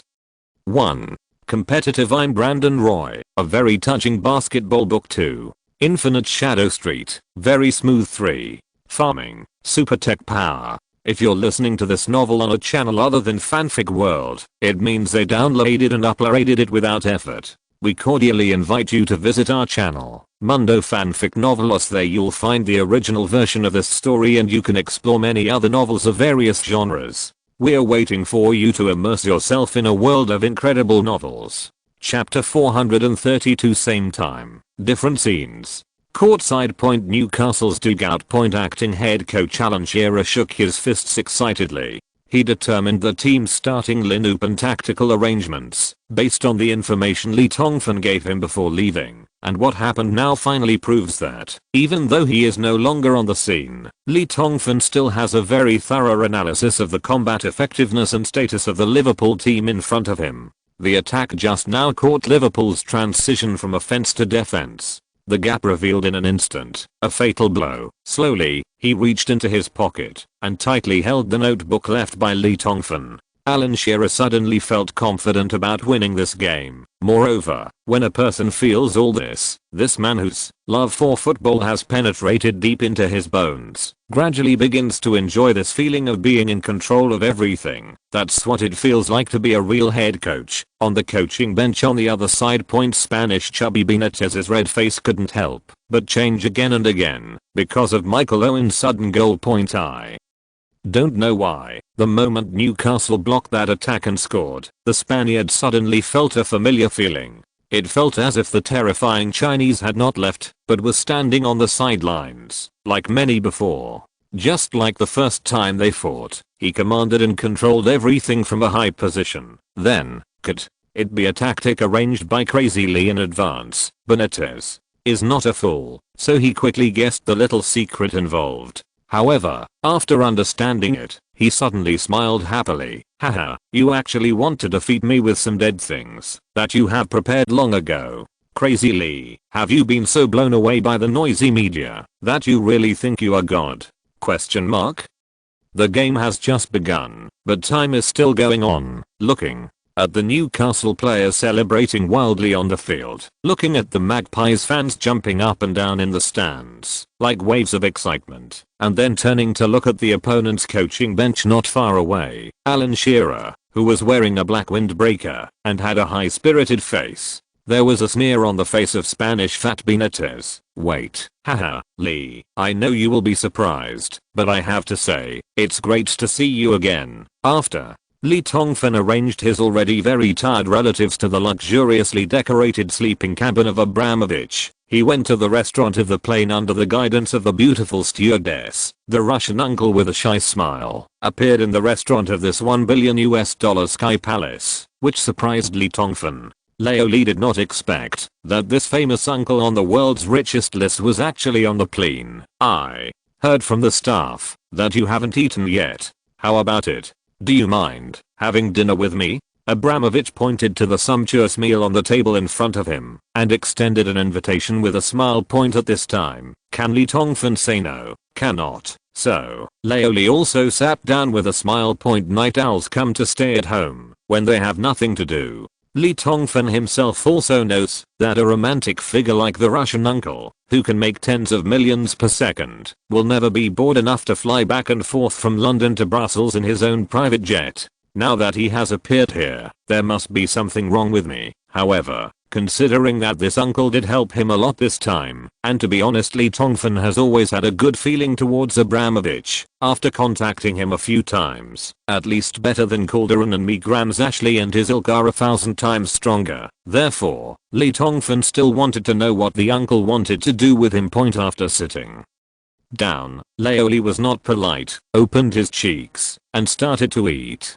After all the hard work, He was already hungry. On the opposite side, Abramovich still retained his quirks, filling a goblet with strong vodka while slowly shaking the light yellow liquid. While watching with interest, Li Tongfan swept across the sky at the speed of the wind in the remaining clouds. As for the delicacies on the table, I would pick up the goblet with my fingers and take a sip from time to time, as if I was tasting red wine. After a while, Li Tongfan burped. Mr. Roman, I guess you must have something to do with me, right? Abramovich smiled and nodded, then took a sip of strong vodka. As before, I still prefer to get straight to the point. You know, Chelsea still lacks a qualified head coach. Although Gus is doing a good job now, but he is part-time after all, and he will return to the Russian national team after the season ends, which means that starting next season, I have to find a head coach for the team again. After the Russian uncle finished speaking, he looked at Li Tongfan quietly. Li picked up the napkin on the table, wiped his greasy mouth, deliberately opened his eyes in surprise, and asked, "Hey, Roman, you don't want me to go, do you?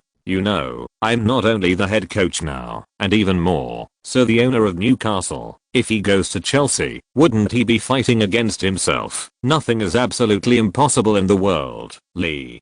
To be honest, you are the best head coach in the world, but I don't think you can do a good job as the club owner, and I don't think so. I hope I can convince you to appear at Stamford Bridge next season. Having said this, Abramovich paused and seemed to be working hard on his words. After more than 10 seconds, he continued, I'm just saving favors. Haha, yes, according to what you Chinese say, I'm just sending favors. You owe me a lot of favors, and you always want to return them to me, right?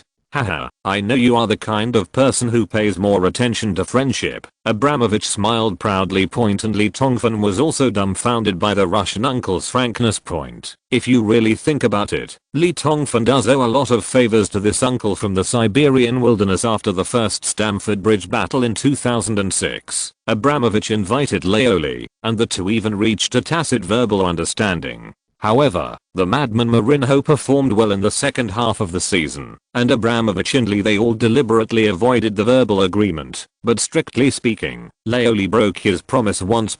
Later, in the transfer market, Abramovich repeatedly agreed to Chelsea selling Makalol, Manziani, Shevchenko and other players to Newcastle at low prices. Although the old Sir John Hall's face had improved a lot of effects, but later Abramovich also made it clear that if Newcastle's coach hadn't been crazy Lee, he would never have let go of a player like Shevchenko, and today, Leoli is allowed to use his luxurious private jet to fly Liang to Brussels, Belgium for surgery free of charge. This is an immeasurable sense of friendship, according to Li Tongfan's two-pole character with clear grievances. Even if Abramovich didn't say anything, the sultry man himself would take the initiative to find an opportunity to return a lot of favors to the Russian uncle. Ronaldo.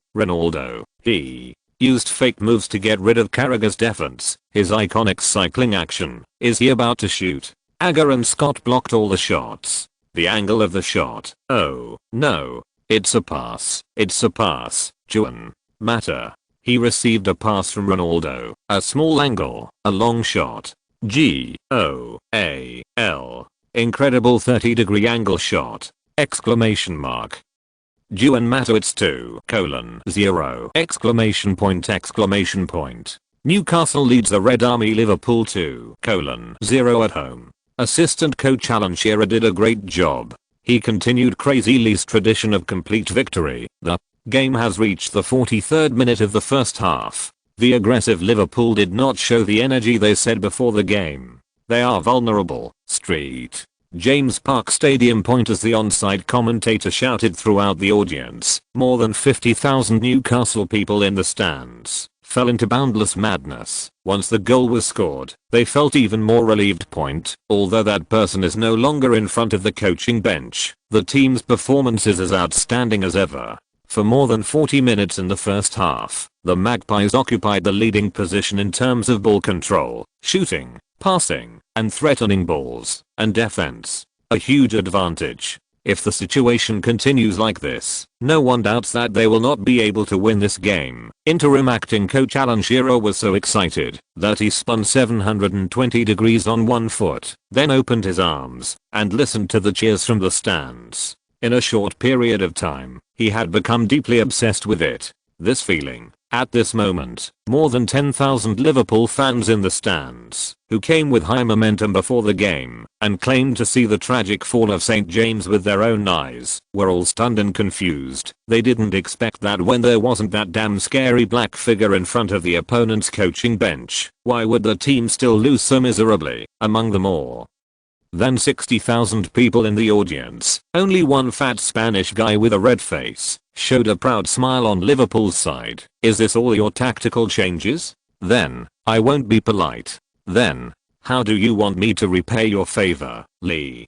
Tongfan was dumbfounded when Abramovich said that he was indeed being eaten to death by the Russian uncle who had cultivated himself into a human spirit. Lee Tongfan smiled and said, Roman, you know, it's impossible for me to commit myself to you. At this point, Lee Tongfan suddenly felt that there was no need to speak so harshly, so he added, at least, it is impossible during this season and next season. That's no problem. I can wait until next season, or even the next season. Abramovich shook the orange vodka in the goblet in his hand and smiled proudly. Lee, I will be very patient. You know, if a head coach like you doesn't coach in my club, but that's a torture for me. First update. Chapter 433, arriving soon and scoring consecutive goals. Lee Tongfan rolled his eyes. However, Leo Lee had to admit that the Russian uncle was indeed very knowledgeable and accomplished in waiting for others. Not to mention,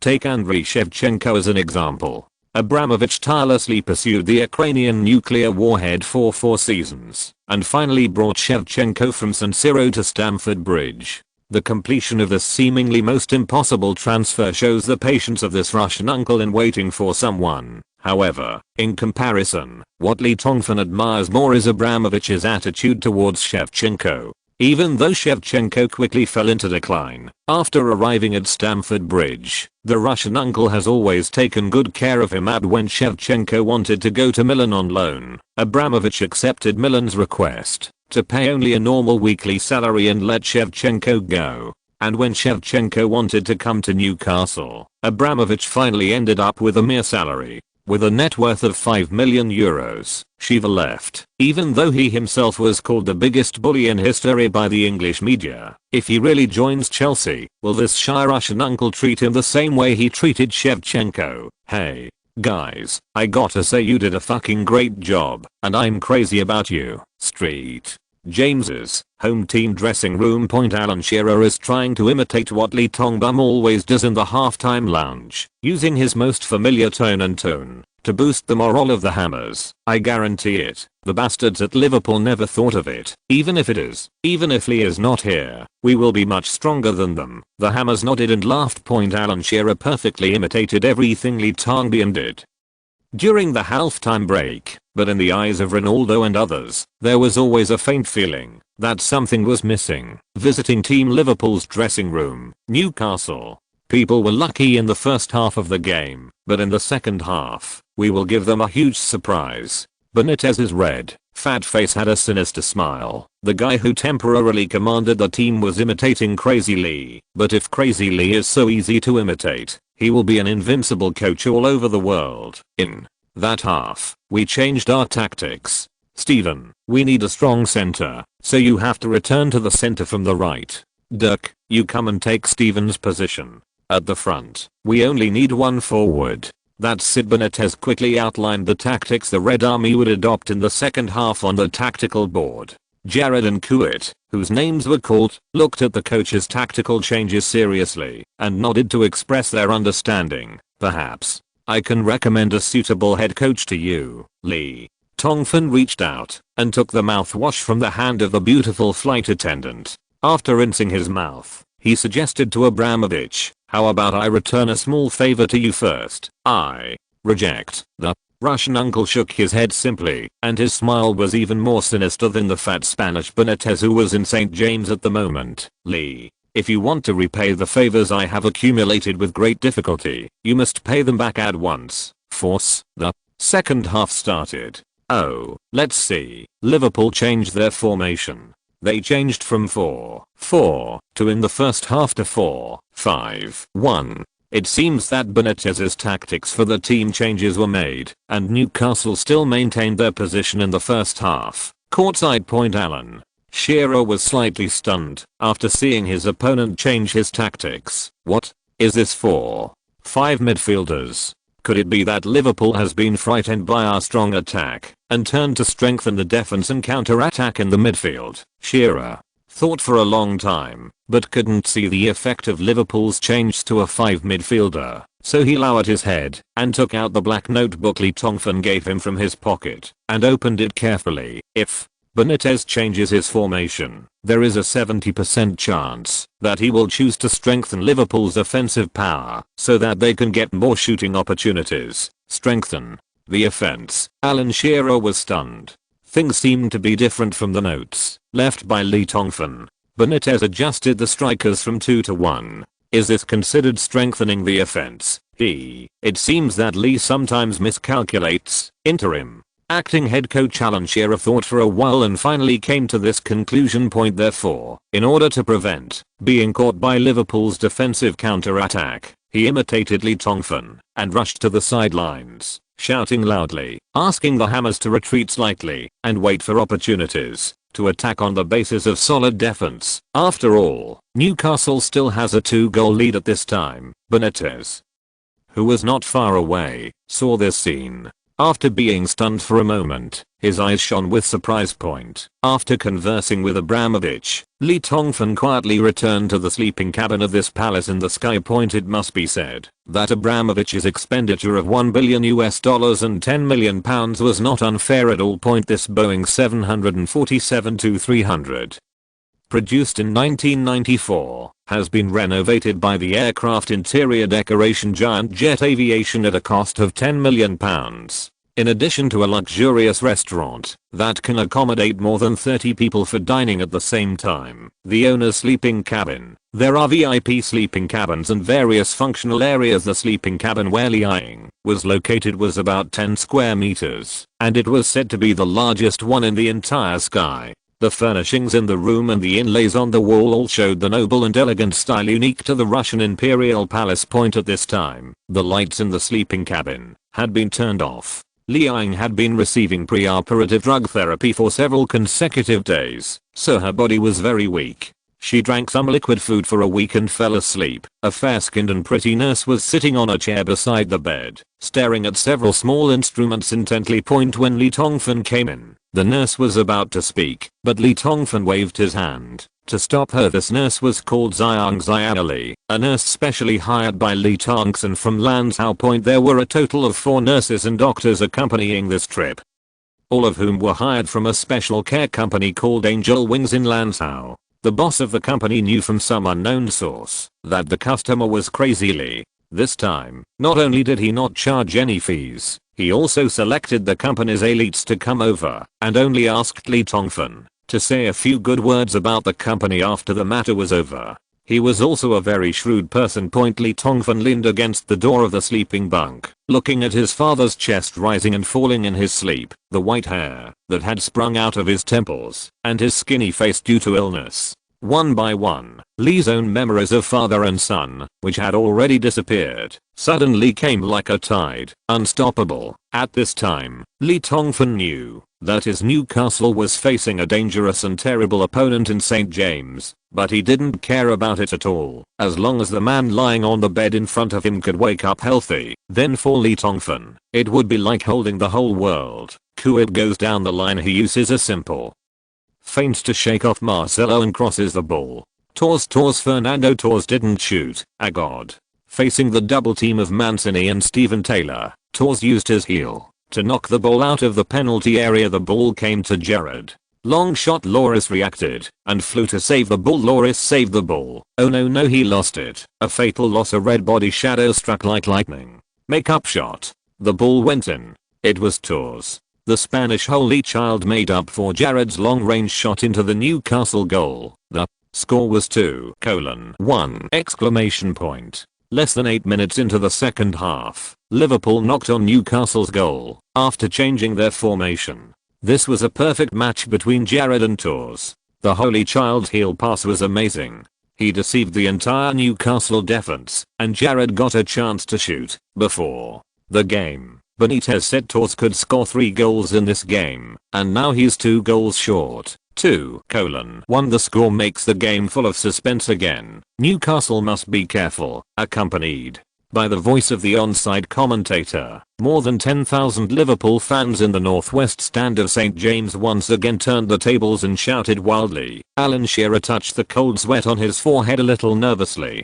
His mind was in a mess at the moment. Although he had been the head coach for a period of time before Lee Tongfan coached Newcastle, he should have adapted to this situation a long time ago. But now, he was panicking. The onside commentator was right. Newcastle must be careful now. Facing a team like Liverpool, a 1-goal difference does not guarantee that you can leave the stadium with a smile after 90 minutes. The most important thing is that Newcastle absolutely cannot afford to lose now. I don't know how many eyes in the entire European continent are waiting to see the joke of the Magpie Army. What should I do? Attack or continue to defend? Seeing the players on the field asking questions, Alan Shearer did not answer immediately, but hurriedly took out the black notebook from his pocket. I can't solve all the problems, whether leading or lagging behind. Alan, you need to solve the problems in your own way. This was the last sentence in the notebook. Apart from this, Lee Tongfan did not leave any better solutions. Alan Shearer thought about it, came to the sidelines, and made a tactical gesture. Defense counter-attack. The plane has entered Belgium. A beautiful Russian long-legged beauty came to remind Leoli that in less than 30 minutes, the plane will land at Brussels National Airport.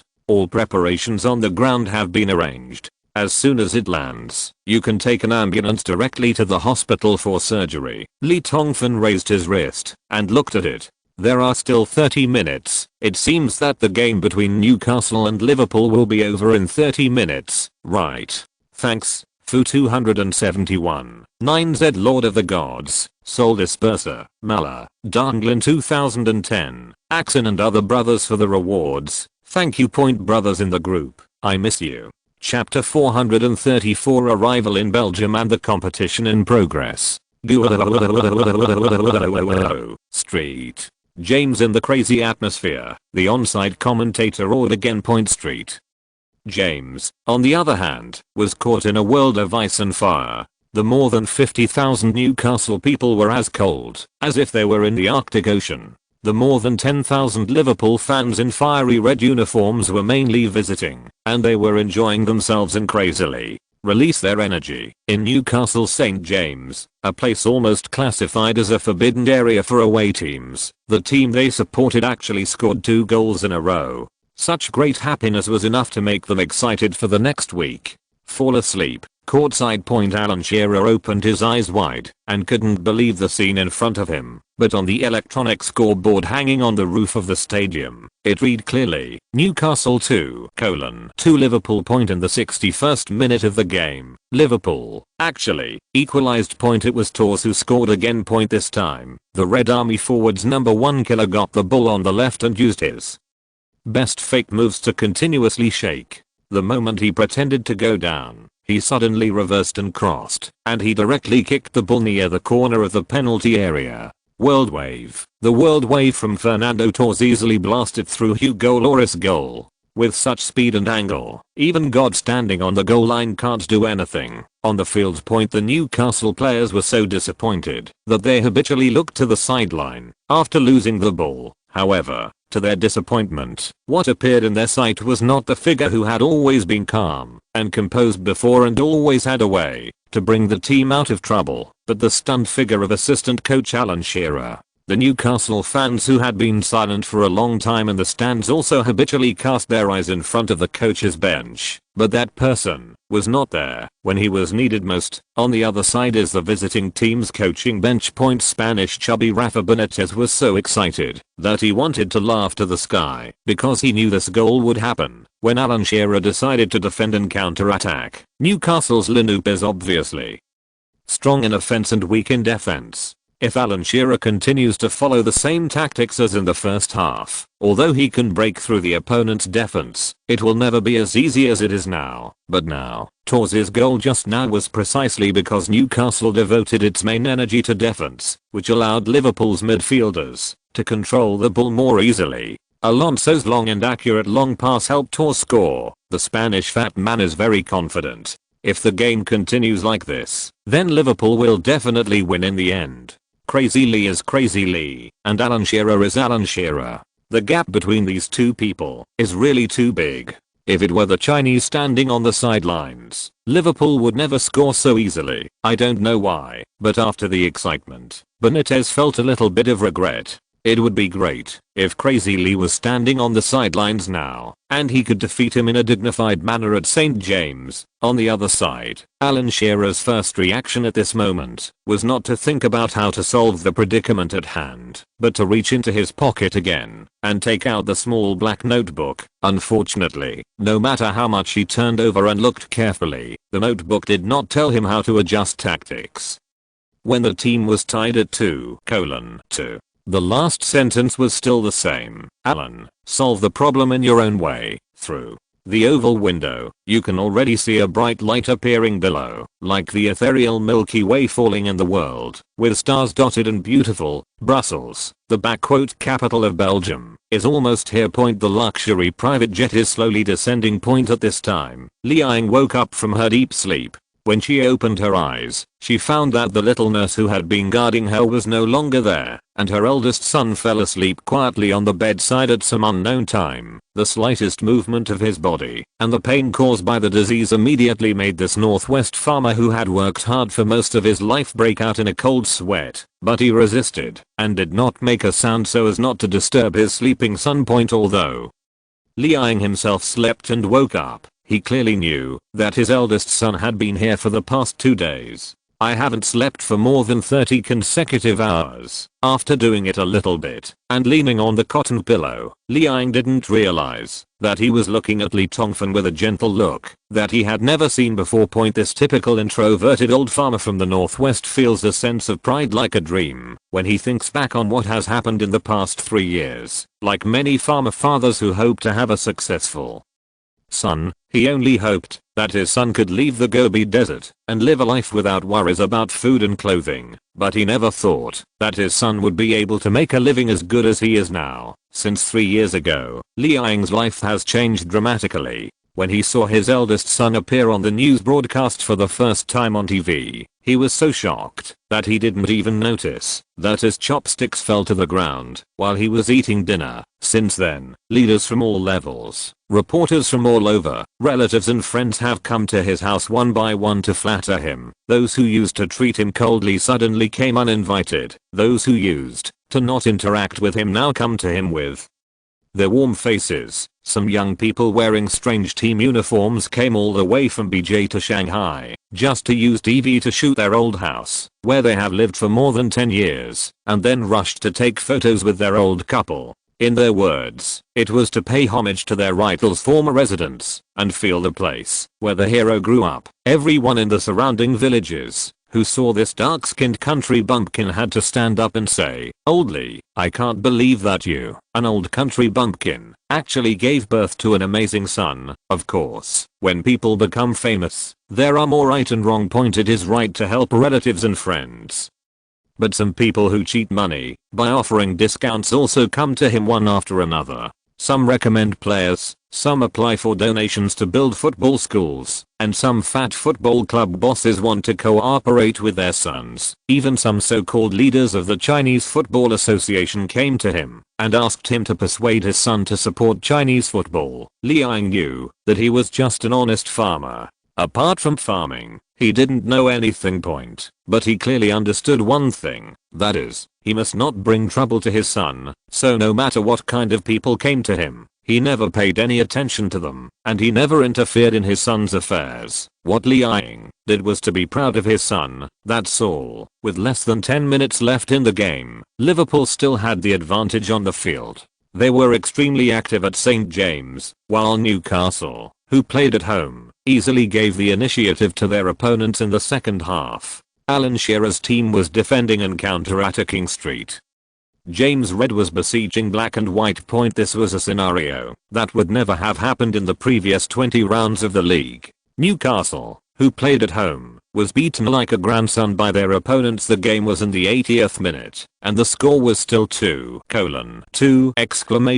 The fans of both sides in the stands had already fallen into a frenzy because of the tense situation. The noisy cheers and boos, the long out of tune "You'll Never Walk Alone" and "Welcome to Newcastle's Home" complemented each other, rendering St. James into a hot battlefield with burning flame sidelines. Alan Shearer's forehead was constantly dripping with sweat. Every attack by Liverpool could make the stand scream, and every scream could push him down from the abyss and then pull him up. In the past, when he appeared on the sidelines as an assistant coach, it seemed that he only needed to wait for the players to score goals and then run over to celebrate. Winning had become a commonplace, but when he really stood here as the head coach, he found that the pressure was so great that it was enough to make him lose his composure. Now, Alan Shearer didn't know whether his decision was right or not. The team had been tied by the opponent. In order to avoid losing the ball again under Liverpool's powerful attack, he could only ask the players to defend and counter-attack. If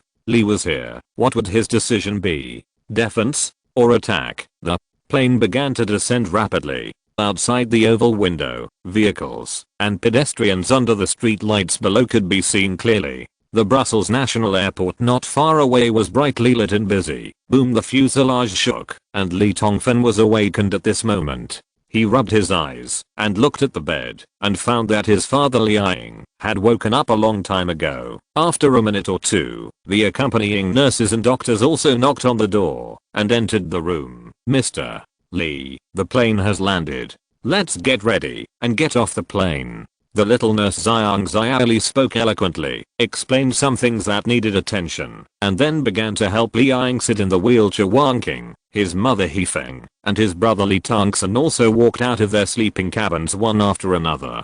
They helped Li Ying get off the plane. There was already an ambulance waiting for them. Li Tongfan greeted Abramovich and expressed his gratitude. Then he hurriedly got on the ambulance and rushed to the Green George Hospital where Flinda Matheson, a gastric cancer treatment expert, worked. At this time, there were less than 2 hours left before the best surgery time required after the preoperative physiotherapy. We had to hurry up. What made Lee Tongfan a little relieved was that there was no traffic jam along the way. It took more than 40 minutes for the ambulance to drive all the way to Green George Hospital. Since Lee Tongfan had arranged everything by phone before coming, Li Ying was sent directly to the operating room. As soon as he entered the hospital, Lee Tongfan waited anxiously outside with his mother. At this time, Leo Lee suddenly remembered that according to the time, the Newcastle vs. Liverpool game should have come to an end. "I wonder what the final score will be." Thinking of this, Lee Tongfan took out his cell phone and called Alan Shearer. First update.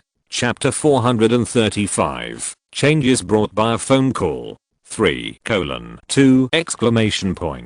"Got, this is incredible. This is incredible." In the 88th minute of the game, Liverpool overtook the score. They created the most impossible game on the football field. The goal was scored by Enfield El Nino Fernando Torres. He received a cross from the wing from his teammate and used a close header to score the goal for the third time, which was handled by Hugo Lloris. This is a goal worth thousands of dollars. Before the game, Liverpool coach Benitez said that Torres could score 3 goals at St. James. Except for the most die-hard Red Army fans, no one believed the words of the Spanish coach. But now, this prophecy has come true. Are the people of Liverpool ecstatic, while the people of Newcastle are trapped in ice and snow? The fourth official put up an electronic notice board on the sidelines, and the game entered injury time. With 5 minutes of stoppage time, the Liverpool fans in the stands booed to express their dissatisfaction. They thought the stoppage time was too long.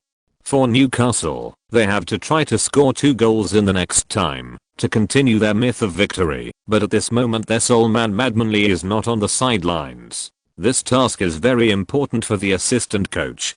For Alan Shearer, it is as difficult as catching the moon in the sky. Although the boos from the Liverpool fans were directed at the referee, hearing them in the ears of Alan Shearer and the Newcastle fans was as painful as a knife point. If that person was still there, the Magpies might still be able to accomplish something as miraculous as scoring 2 goals in 5 minutes. But now, even fans who are new to football can see that interim coach Alan Shearer's command in the second half is simply a piece of scum. The opponent completely seized on the floor and pursued it fiercely without any strength. Newcastle people support, love and crazily worship the god Shearer in his playing days, but when this man appears on the sidelines as the head coach, compared with that black figure, it is simply a huge difference. Therefore, at this moment, every Newcastle person deeply understands, if you want to rely on such Shearer to win the game, there is no difference in counting on a rooster to lay eggs. On the other side, the fat Spanish Benitez could not hide the excitement on his face.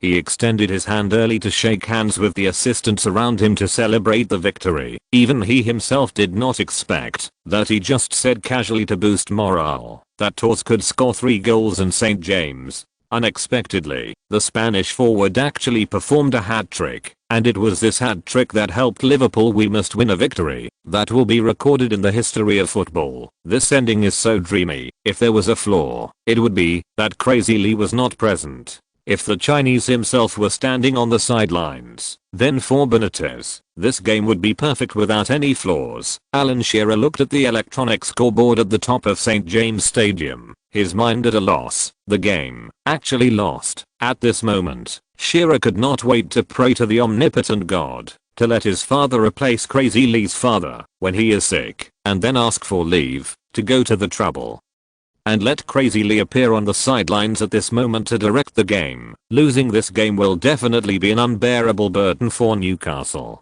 and he himself will surely become the sinner of the entire city. Watching the 5 minutes of stoppage time fly by bit, Alan Shearer was anxious. At this moment, I had to come to London, cause I couldn't find a job. If I make the cell phone rang suddenly point amidst the noise in the audience. It took Hiller dozens of seconds to react. He impatiently took out his cell phone and was about to hang up, but a name on the caller ID made his mood suddenly change. An unlucky man who is about to drown is like encountering an aircraft carrier. It's Lee's phone number. Hiller hurriedly answered the phone. What? One ball behind. After Lee Tongfan listened to Alan Shearer's trembling tone on the other end of the phone talking about the situation of the St. James game, he frowned slightly unconsciously. Although he knew that after he left, without the role of FM 2009, the Magpies would have a very difficult time facing a strong enemy like Liverpool. But after all, it was also home court, so Leo Lee still had a little bit of luck. Who knows, when I actually heard that the team I built was going to lose, I was still very unhappy. How much time is left before the game ends? Briefly talk about the starting lineups and court positions of both sides. Lee Tongfan thought for a while and asked into the phone. There are 4 minutes left until the end of the game. Our starting lineup and position are Liverpool's side is. Gradually, Alan Shearer on the other side of the phone stopped trembling. Within 10 seconds, he quickly explained the situation in St. James at this moment clearly. So, that's it. After listening to Alan Shearer, Lee Tongfan understood almost immediately that the reason why the team was so passive in the second half of this game was because of this assistant coach. Benitez's 5 midfield formation is not to strengthen defense. Although Jared appeared in the attacking midfielder position, after returning to the center, he more often played as a shadow forward. In this way, Liverpool was actually attacking. At that time, he was still 2 forwards, and his offensive power increased instead of falling. Shearer asked Newcastle to play defensive counter-attack, completely handing over the initiative of ball control and field to the opponent. This is simply taking off your underwear and posing for someone to penetrate you. However, Lee Tongfan didn't bother to explain too much to Hiller at this time, and without thinking, he directly sent a series of instructions. At this moment, even Lee Tongfan himself did not realize that, although he was thousands of miles away from the game site, and although he did not predict the game clearly through FM 2009, his thinking was indeed so clear. Just based on a few words from Hiller, He instantly understood. I found the most feasible way. As for whether it is useful, it must be tested by reality. There are 3 minutes and 40 seconds left in the game, and there is not much time left for Newcastle. Alan Shearer changed the team's tactics. Ronaldo, Podolski, Owen, and Alan Smith were all pushed to the front line, and midfielder Makalal replaced Manchester United. Ziani and Fernando Gago were pushed out of the midfield position. This is a desperate situation with 4 forwards. Street James on the field point after a few quick gestures and a series of loud shouts from interim coach Alan Shearer. The Magpies changed their defensive counter-attack tactics at the last moment and began to attack with all their strength. The Liverpool fans in the stands booed and laughed. In their view, the Magpies had obviously fallen into their final madness and were engaged in a futile fight against the trapped beasts. Newcastle fans all got up at this time, braved the severe cold, held up the club scarves with both hands, and sang "Coming Home Newcastle" in unison. The tragic and unyielding atmosphere was mixed with the white cold breath of those thousands of people. Solemn and sacred, the Newcastle players on the field roared and rushed towards the opponent's goal. As early as when Crazy Lee joined Newcastle, the offensive blood had been integrated into their body. In every game, they tore apart their opponents with mercury-laden all-pervasive offensive waves and kicked out each game with their feet. Victory defense is not their strong point.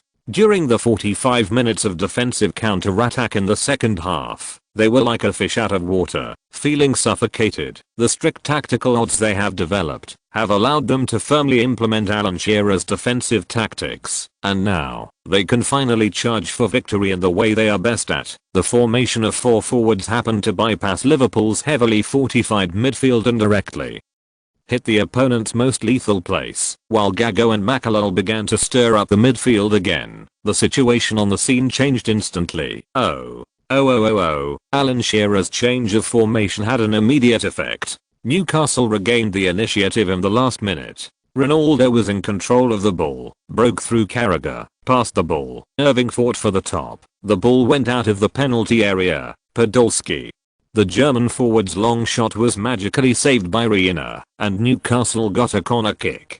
Juan Mata sent the football forward. Alan Smith jumped up and shook his head, and he and Skrtel collided. Ouch, ouch, ouch. Both of their foreheads were bleeding. Team doctor entering the field.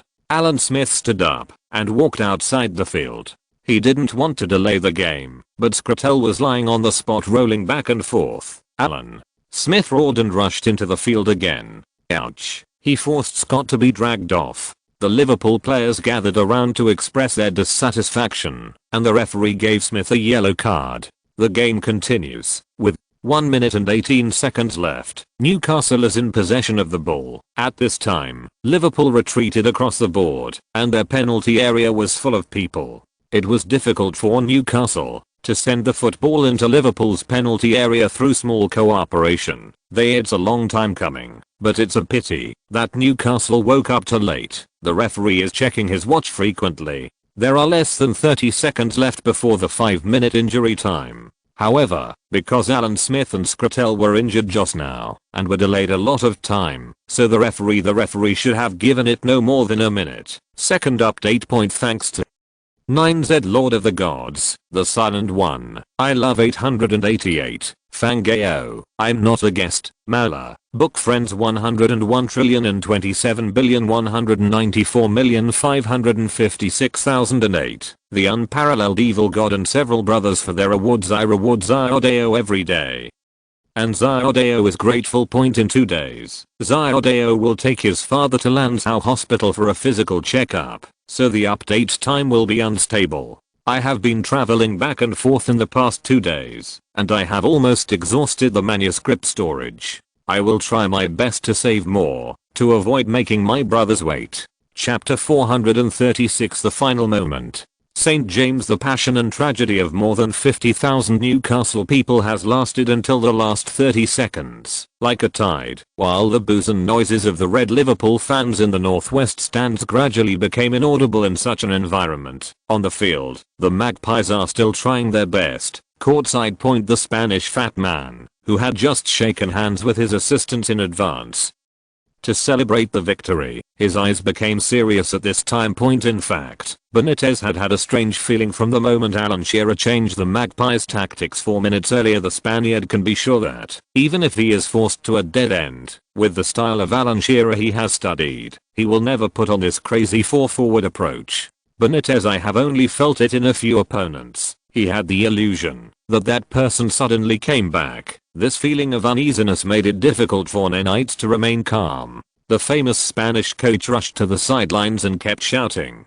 On one side, he signaled the Liverpool players to pay attention to defense, and on the other side, he kept reminding the referees on the field, time is up, you should blow the whistle. But the only response he received was a warning from the fourth official. Mr. Benitez, please do not interfere with the progress of the game, otherwise, I will report everything to the disciplinary committee. Time passes slowly in solidification. The 5 minutes of injury time have arrived, but the referee still did not stop the game. It seems that, because of the delay caused by injuries to Alan Smith and Skrtel, the referee really wanted to compensate Newcastle for some extra time. Now, can they get it back? At this time, after Juan Mata got the ball on the right, he suddenly cut inward, past the defense of Gerrard and Mascherano with the ball continuously, and suddenly shot long distance from outside the penalty area. Boom. The football made a loud noise and rushed towards the far left corner of Liverpool's goal like a flash of lightning. Opportunity. The narrator exclaimed loudly. .0000000 Street. James exclaimed like a rushing tide. This is a very beautiful shot. The football passed through Liverpool's heavy soldiers in the penalty area and flew towards the angle that was most difficult for the goalkeeper to defend. But goalkeeper Iana stepped forward once again. He was paying full attention to Mata's movements, moved ahead of the opponent's shot, and finally lifted the football over the crossbar with great difficulty. Corner kick. At this time, Alan Smith, who had been briefly bandaged by the team doctor, stood on the sidelines and waved to the referee, indicating that he could play again. Time was running out, and Smith took long strides and rushed onto the field. At this time, the Liverpool fans in the northwest stands let out waves of overwhelming boos. Hey, look, what is that damn white-haired bastard doing up there? They've already lost anyway. He must think he looks cool with gauze on his head. Haha, hero. Come on, guys, let's give our warmest boos to this Newcastle bastard who wants to be a hero. Haha, come on, watch the beat. Oh, hero. Oh, bastard.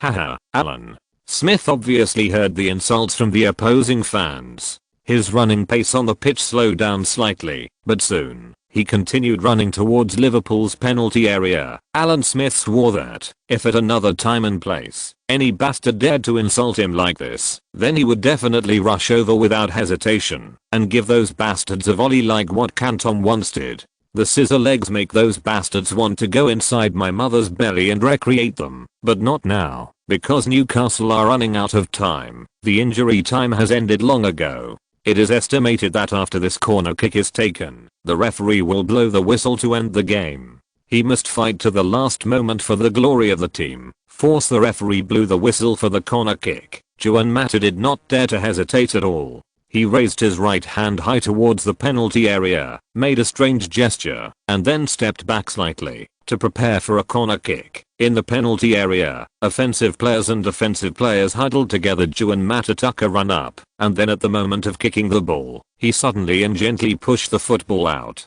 Unexpectedly, Ronaldo had already wandered from the small penalty area to the edge of the large penalty area. The football sticks to the soft green lawn and goes straight to Ronaldo. Newcastle's corner kick. Juan Mata comes to take the kick. Oh, it's a tactical corner kick. Pass to Ronaldo. Oh, it's self-defeating. Gerrard sticks tightly behind Ronaldo. Alien, there is no way for people to turn around. The time is coming. Ronaldo really had no way to turn around and form a shot point because he was guarded by Gerrard, a man who was called the best midfielder in Europe by the great master Zidane. If Ronaldo could not turn around and shoot immediately, the game would be over if he hesitated even a little. But Ronaldo didn't try to catch the football at all. He just sent the football back. What? Behind Ronaldo. Gerrard's eyes widened, and he suddenly smelled danger. Boom. following the path of the football. Juan Mata, who had already stepped onto the field after taking the corner kick, did not have the slightest excuse this time and directly raised his foot to pass. This position is closer to the goal, so Mata's passing will be more accurate and deadly in the penalty area because of Ronaldo shaking the moment he took the ball. Liverpool's originally tight corner kick defense system lost its tightness at this moment, so whoosh. In front of the goal, a white head appeared in the sight of goalkeeper Iana and lightly touched the football. Aha. Then, the trajectory of the football seemed to have been designed by the most precise computer program in the world. At a speed that was difficult to discern with the naked eye, it passed between Rihanna's hands that were about to close together, grazing the crossbars and uprights at the intersection, and flew into the goal. Ronaldo didn't stop the ball and directly passed the football back to Mata. Angel wings finally passed the ball directly this time. Football? Alan Smith. It's Alan Smith. He headed the ball in front of the goal. This goal went in. This goal went in. 3:3 exclamation point. This is unbelievable. This is unbelievable. Exclamation mark. At the absolute last second, Newcastle equalized. Boom. Street James erupted, a complete explosion, an unparalleled explosion. Black and white have finally become the main colors of St. James's again, and the red that has been so noisy has completely disappeared. More than 50,000 Newcastle people are even roaring to vent the madness in their hearts. Alan Shearer was so excited that he almost burst into tears. He turned around and hugged the assistants on the coaching bench and the players on the bench. On the other side, Spanish chubby Benitez screamed angrily on the sidelines. His red face trembled angrily, and he kept roaring in the direction of the referee, like a wounded and crazy beast. The fourth official came over and tried to dissuade him, but he treated him like he was killing his wife. Like his enemies, he pushed her away without hesitation. A victory that was about to be won, a victory that could create history, was ruined by the extra 68 seconds. The anger and unwillingness in the Spaniards' hearts could not be extinguished, even by pouring all the water in the Pacific Ocean. I want to appeal. I want to appeal. Amid Benitez's roar, Alan Smith, the hero of the goal, broke free from the embrace of his teammates and ran madly in front of the trembling Liverpool fans in the northwest stands. He grabbed his chest in front of the group of guys who were laughing at him just now. The team emblem in front of him, roaring, "Look, you bastards, open your dog eyes and take a good look. Who is the hero? Who is the bastard?" The white gauze wrapped around his head had oozed bright red blood. The black and white sword-striped shirt on his body was pulled out of shape, and balls of white hot air spewed out of his mouth. Facing this man who was in a trance, as if a god had descended into the world, more than 10,000 Liverpool people involuntarily chose to shut up. They were defeated. Push, push, push. The referee did not wait for Liverpool to return to midfield for the kickoff, and directly blew the whistle to end the game. 3:3. Newcastle miraculously tied their opponent at the last second point, although their 31-round victory was terminated. Even if Crazy Lee is not here, facing such an opponent, who dares to say that they have become a weakling that everyone bullies, those who want to take advantage of this month should take a good look at whether they have the right words to retaliate. Otherwise, they may break their teeth. Oh. It ended up being a tie when Lee Tongfan received Alan Shearer's final report on the phone. He felt a little bit regretful. Originally, he wanted to replicate the myth of Real Madrid's victory in the Premier League this season, but who knew God would not follow his wishes. However, according to Shearer, the last goal was indeed brilliant. This kind of corner kick coordination is exactly the corner kick strategy that I asked the Hammers to focus on in training a few days before leaving Newcastle. It was born out of the corner kick coordination between Costa Rica and the Chinese team in the 2002 World Cup. Through a short pass, the ball creates a well-known flaw in the opponent's defensive system, and then suddenly crosses the ball to grab the upper hand and create a murderous opportunity. Unexpectedly, it worked. Lee Tongfan heard on the phone that the atmosphere in the locker room was a bit dull. It must have been that everyone was extremely disappointed not to win in the end, so he had to comfort him.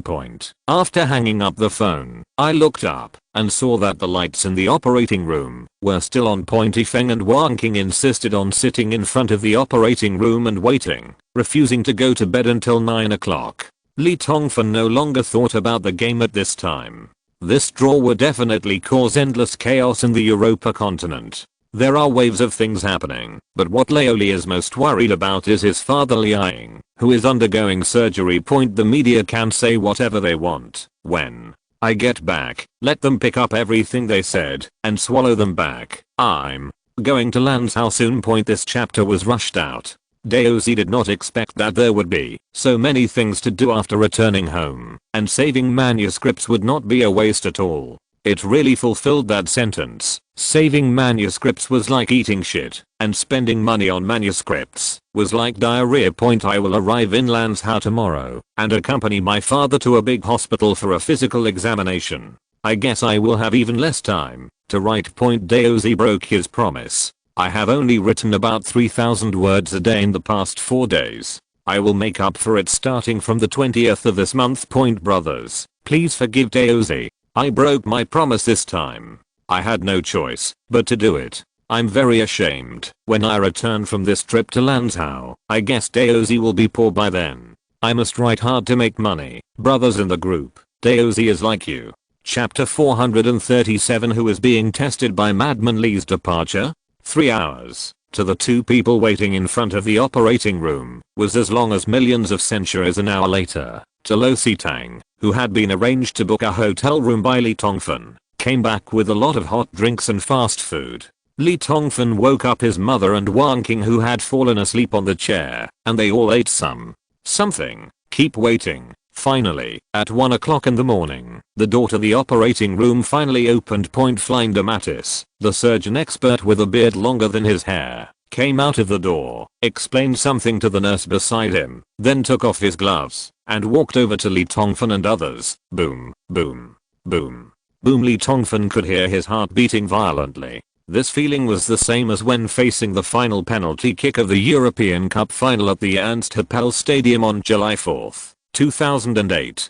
Beckham took the last penalty. Compared to taking a penalty kick, I'm tens of thousands of times more nervous. Li Tongfen was deeply afraid that this old foreign man with more hair on his head than his beard would shake his head and say something like condolences and surrender. Beside Li Tongfen, his mother He Feng and others also held their breath. The operation went well. Flinder Matheson said this in English, and everyone except He Feng understood it clearly. A cheer of thanks came from the door of the operating room. The second day. Li Tongfen made himself a cup of instant coffee, then started the computer in the hotel room, preparing to browse the latest comments from major sports portals. Li wants to know what the outside world thinks of the just concluded Battle of St. James at this time. It was already around 4 o'clock in the afternoon on January 17.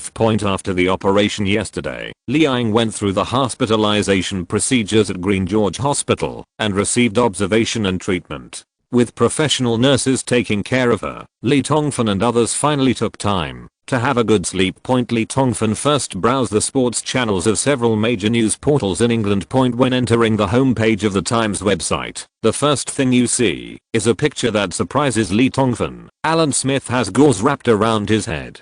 He is grabbing the Newcastle team emblem on his black and white sword-striped shirt with one hand and clenching it into a fist with the other hand. He is roaring at the Liverpool fans in the stands. The photo was so clear that Leoli could see the bulging veins on Smith's fisted arm and the ferocious muscles on his face. Balls of white gas spurted out from the mouth of the man whose blood had penetrated the white gauze. It gives people an indescribable feeling of shock. Alan Smith tells you what a real man is.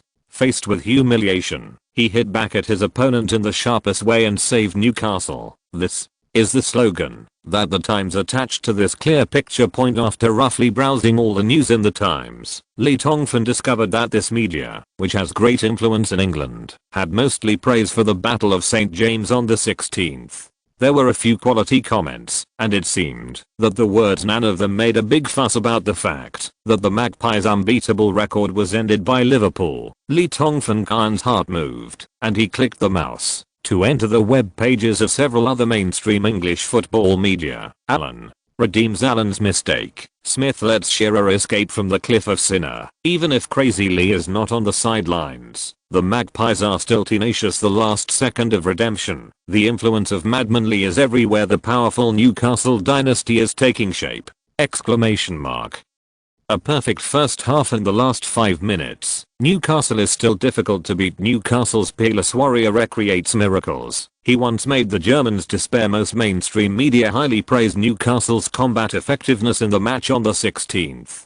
In the ratings of many authoritative experts, the players who got the opportunity to play on Newcastle's side all scored more than 7 points, among which Michael was the hero of the goal. Irving, Juan Mata with 2 assists, and Alan Smith, who scored the final goal, scored the highest scores, all with 9 points, and Alan Smith moved countless people because of his tenacious spirit of fighting endlessly even after suffering a bloody head injury. In the end, he defeated the Liverpool holy infant Fernando Torres, who performed a hat-trick and was elected as the official best player of the game. Players Lee Tongfan spent more than half an hour browsing relevant news and found that this time the media was surprisingly on Newcastle's side. Except for the local media in Liverpool, everyone seemed to be more willing to use the 4 words. Although Ping Yuran described Newcastle, of course, the media's eyes are also sharp at this moment.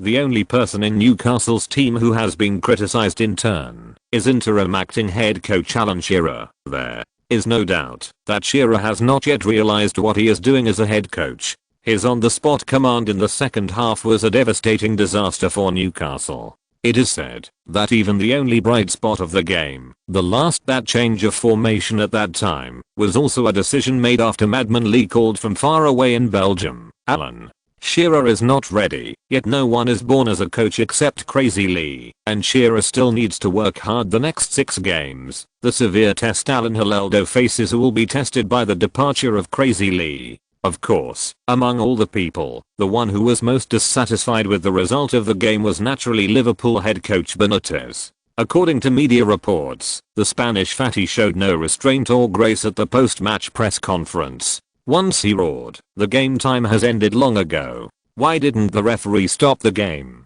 Newcastle's goal was scored after the injury time. This is an illegal goal. I will report to the Football Association. I appeal. My team was treated unfairly. We should have won a victory." Facing the furious Benitez, Paul Coentrao, a special commentator for the Premier League of The Observer, joked in his column, "It seems that the Spaniard is very upset about not being able to defeat Newcastle. However, I think he should pursue defeating Newcastle when Crazy Lee is standing on the sidelines, rather than like a worthless thief who is not at home when the adults are away. Sometimes, I sneak in and bully the children." When Paul Coentrao expressed his opinion, he didn't think too much about it, but as soon as this column came out, the apt metaphor immediately aroused the recognition of many fans, so Benitez got a nickname, "Good for Nothing Thief." Brussels Liang's surgery was very successful. Belgian Dr. Flinder Mathisen is indeed an expert in this field.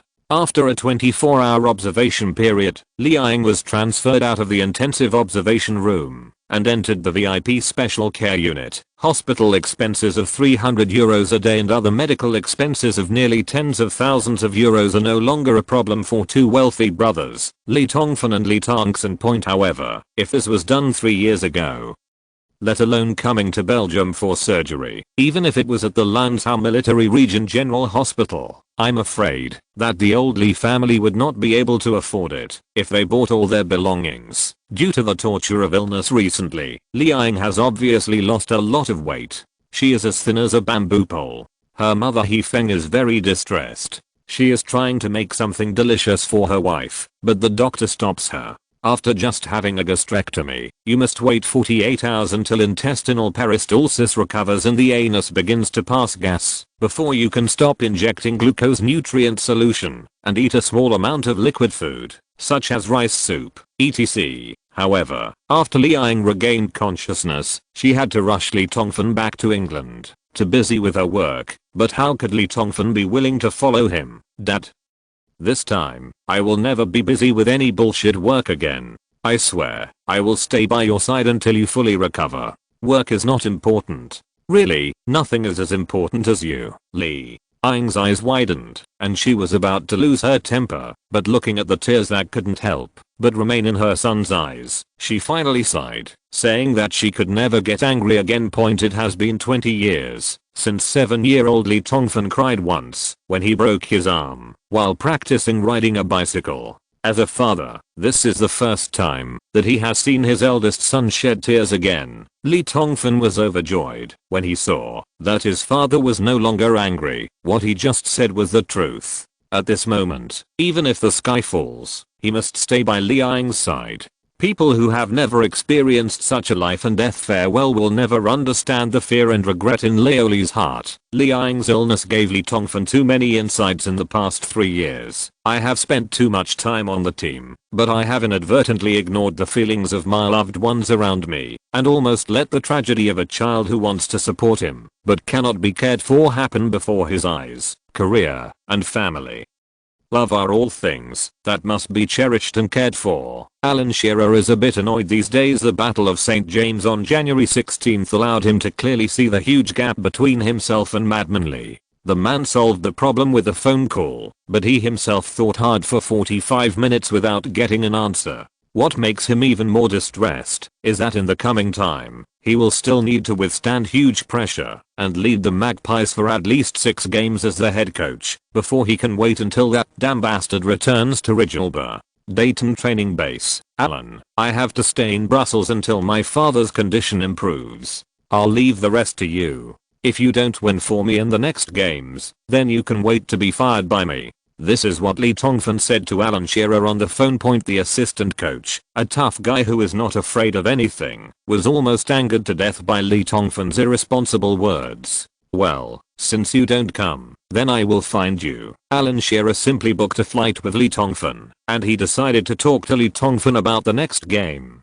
Lee Tongfan left in a hurry before, and many things were not explained. At the same time, Lee Tongfan welcomed an unexpected guest in Brussels, who was not Shearer. All I can say is, thank you brothers. Your tolerance and warm greetings melted this winter when he returned. Daozi vomited blood to compensate. Chapter 438. David, do you want to transfer? Before this, Lee Tongfan never thought that he would see David Beckham in Brussels when the new world footballer held a bouquet of white lilies in one hand and hugged the waist of hot girl Victoria with the other. Wearing a large number of black sunglasses, he looked like the pretentious savior in The Matrix. When the tall and sturdy man appeared in front of him in an extremely coquettish manner, Lee rubbed his eyes, and his first reaction was not to greet him enthusiastically, but to roar angrily. Oh, damn it, David, you fucker, are you here to steal my limelight? Originally, Lee Tongfan was still a #1 star in Green George Hospital. Wherever Madman Lee went, he was greeted with respect and admiration. In the past few days, there are quite a few beautiful Belgian girls with long hair who shyly and quietly come over to ask for Leo's autograph and take photos. However, Beckham's sudden appearance ceremony easily destroyed all the aura that the sultry man had worked hard to cultivate these past few days. Faced with the rejection from the sultry man, Beckham unexpectedly changed his behavior as a good man. He raised his neck 90 degrees to the sky, pretending to be a villain, and smiled proudly. Ziobi has long understood the character of the sultry man. Since he said this, it means that he is in a good mood now. It seems that his father's operation is going smoothly. 8 Savioniers in black clothes and sunglasses were waiting outside the ward. Ziobi and Lee Tongfan were chatting and laughing before entering Li Ying's special care VIP ward. At this time, almost everyone in Green George Hospital knew about the arrival of the new world footballer, which plunged the entire hospital into an inexplicable excitement atmosphere. Some blonde and long-legged nurses kept talking in various ways, an excuse to go to the door of Li Ying's ward to peek at the most handsome man in England. Even more exaggeratedly, it is said that there was a crazy fan who had been paralyzed in his lower limbs for more than 10 years. When he heard that Beckham was coming, because the nurse pushed the wheelchair a little slower, he stood up from the wheelchair in a hurry and went straight to the wheelchair with bare feet. Li Ying's VIP special care ward rushed in, and the two nurses with sound hands and feet tried their best to push them away, but they couldn't push them back. Later, Beckham's Savionius worked hard to maintain order, and the Green George Hospital also sent out doctors and nurses to provide guidance, and finally managed to resolve this small star-chasing riot storm. Li Tongfan spat fiercely. "Uncle, he is just a frightening and terrifying appeal to a heartthrob. No one can survive compared to others." The sultry man was jealous in the ward. Beckham put the lilies on the bedside and then said politely, "Count Pigney is looking for Riggin Lake." Although Li Ying had a smile on his face, he was lying on the bed with his eyes rounded. Apparently, the old man didn't understand what this handsome foreigner said. Li Tongfan almost bit off his tongue. A large room of people looked at each other in confusion, wondering what kind of drama Xiaobo was singing. Finally, the hot girl Victoria explained a few words in English to old Lizia, and then old Li understood what Beckham meant. "Uncle, I wish you a speedy recovery." After this explanation, the ward was filled with laughter and laughter. Even though Beckham was used to seeing big scenes, he also blushed. He clasped his forehead and explained awkwardly, "Lee, it's really difficult to speak Chinese. I specially hired a translator to say this sentence before coming here, and I practiced it hundreds of times along the way." Everyone laughed. After the old man Li Ying came to his senses, a trace of rosiness appeared on his face due to happiness, due to the 3-year close friendship between Beckham and Li Tongfan. The always cool and talkative hottie Victoria is an old acquaintance, so she also seemed very enthusiastic. After some pleasantries, she actually met Wang King, a multilingual expert. The conversation was lively, showing the ordinary side that people don't know behind the glamorous camera point, but others don't know that Victoria has her own plans for taking such initiative. As a thoughtful and career-oriented woman, Victoria is very grateful to Li Tongfan for helping Beckham. She also understood deeply that without Crazy Lee, her husband's influence and appeal in football, although huge, would never reach the terrifying level it is today. As for the world footballer, that would be a no-brainer. In fact, as early as 2 years ago, the hot girl who is very far-sighted in managing life had predicted in advance that Beckham's career would inevitably reach a low point as his competitive status declined. At that time, after countless considerations, Spice Girl decided to do the next best thing and planned a development path for Beckham to enter the major leagues and then gradually integrate into Hollywood and enter the film and television industry. Such a choice can only be said to be forced and helpless because no one knows whether football superstar Beckham can become a film and television star Beckham. Maybe it is just a failed gamble. Apart from provoking ridicule from harsh media reporters, there will be no gains at all. However, at this moment, the noble man in Beckham's life suddenly arrived. The emergence of Crazy Lee not only created a mythical season for Real Madrid, but also gave Beckham an incredible second spring in his career.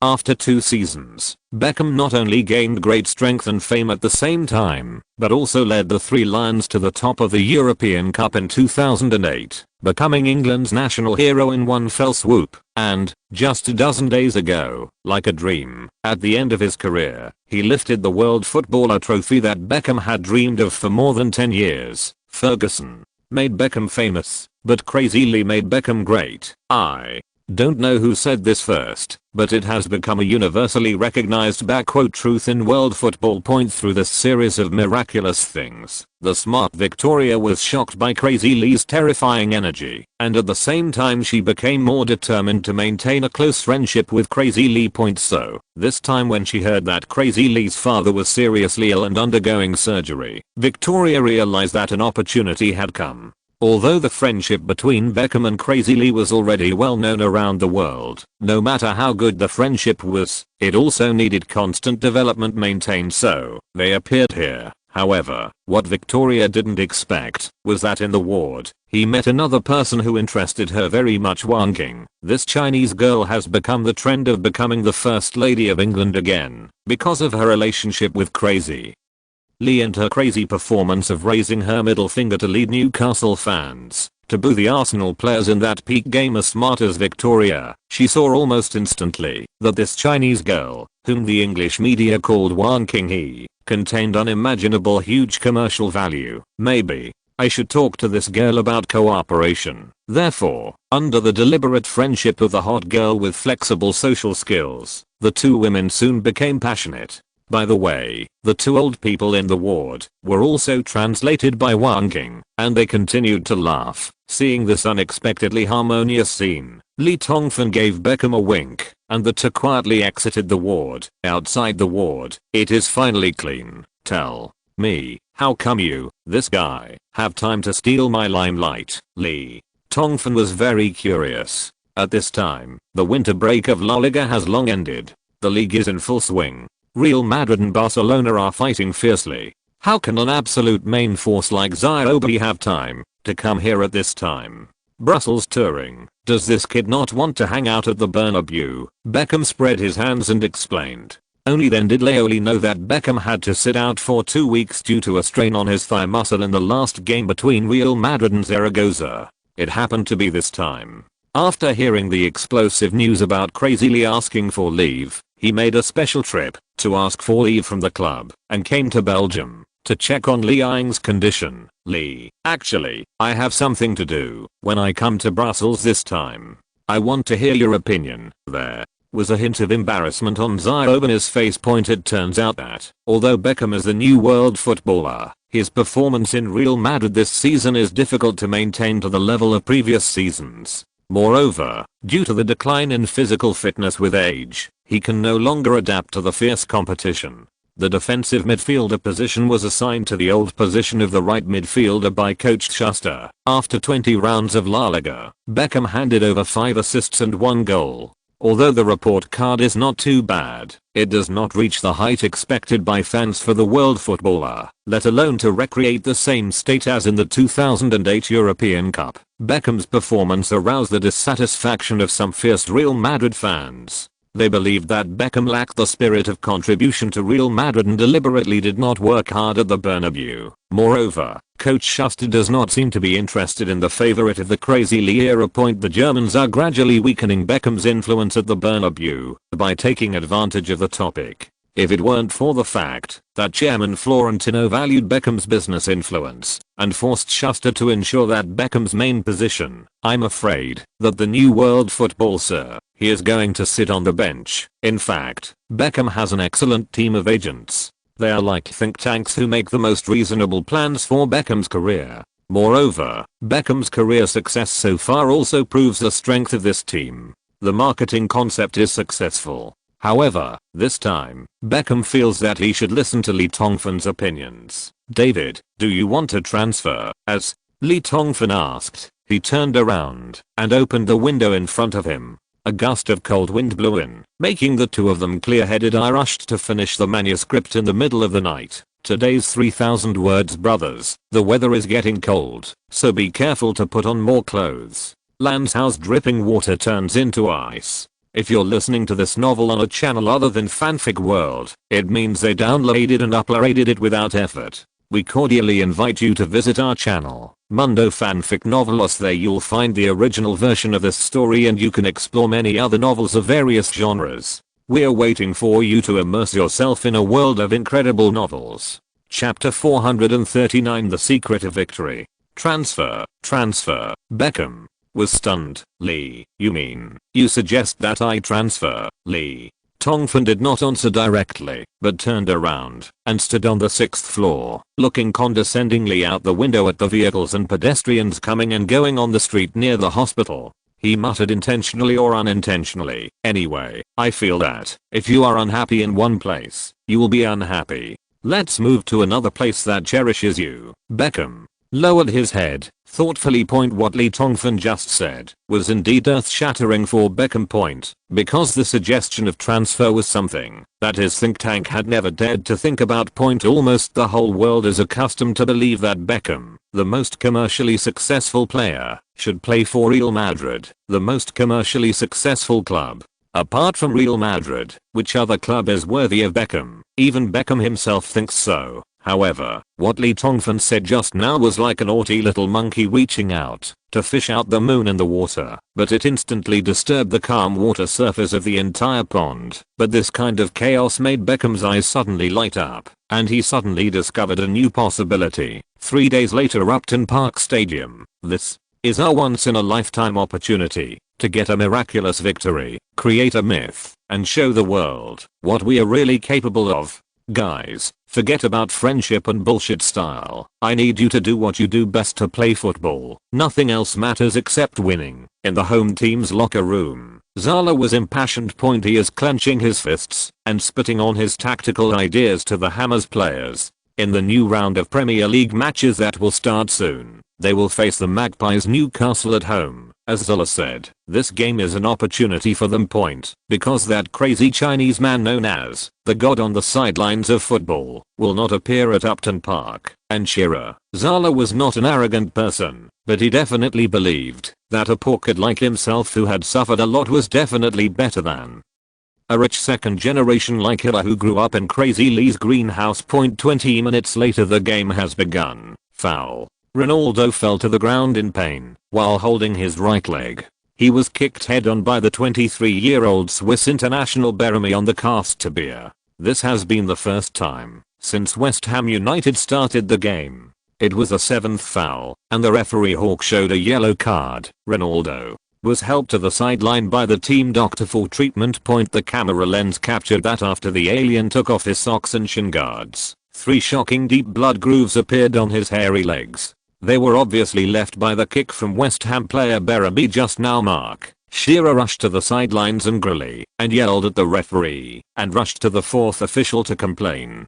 But all this did not help the situation on the scene at all. West Ham United still persisted in committing the foul to the end. This is what the Italian Zola said in the locker room 20 minutes ago. Our best tactic, the Hammers gangster tactics. This is the tradition of Upton Park Stadium. Zala wanted to use rough and violent foul tactics to collapse Newcastle without madmanly. Seeing Shearer losing his mind and rushing to the sidelines to compete with the head coach and the 4th official, Zala felt that his goal had been achieved quickly. Almost there, victory seems to be getting closer and closer to the Hammer gang. 34th minute. Force. The whistle sounded again, and it was Juan Mata who was rolling on the ground. Spain Angel Wings was knocked to the ground by West Ham player Upson during the breakthrough. Upson, yellow card. Juan Mata got off the field and received treatment from the team doctor. 40th minute. Force. The one writhing on the ground in pain was Fernando Gago, and the one who received the yellow card was West Ham midfielder Boateng. Until the end of the first half,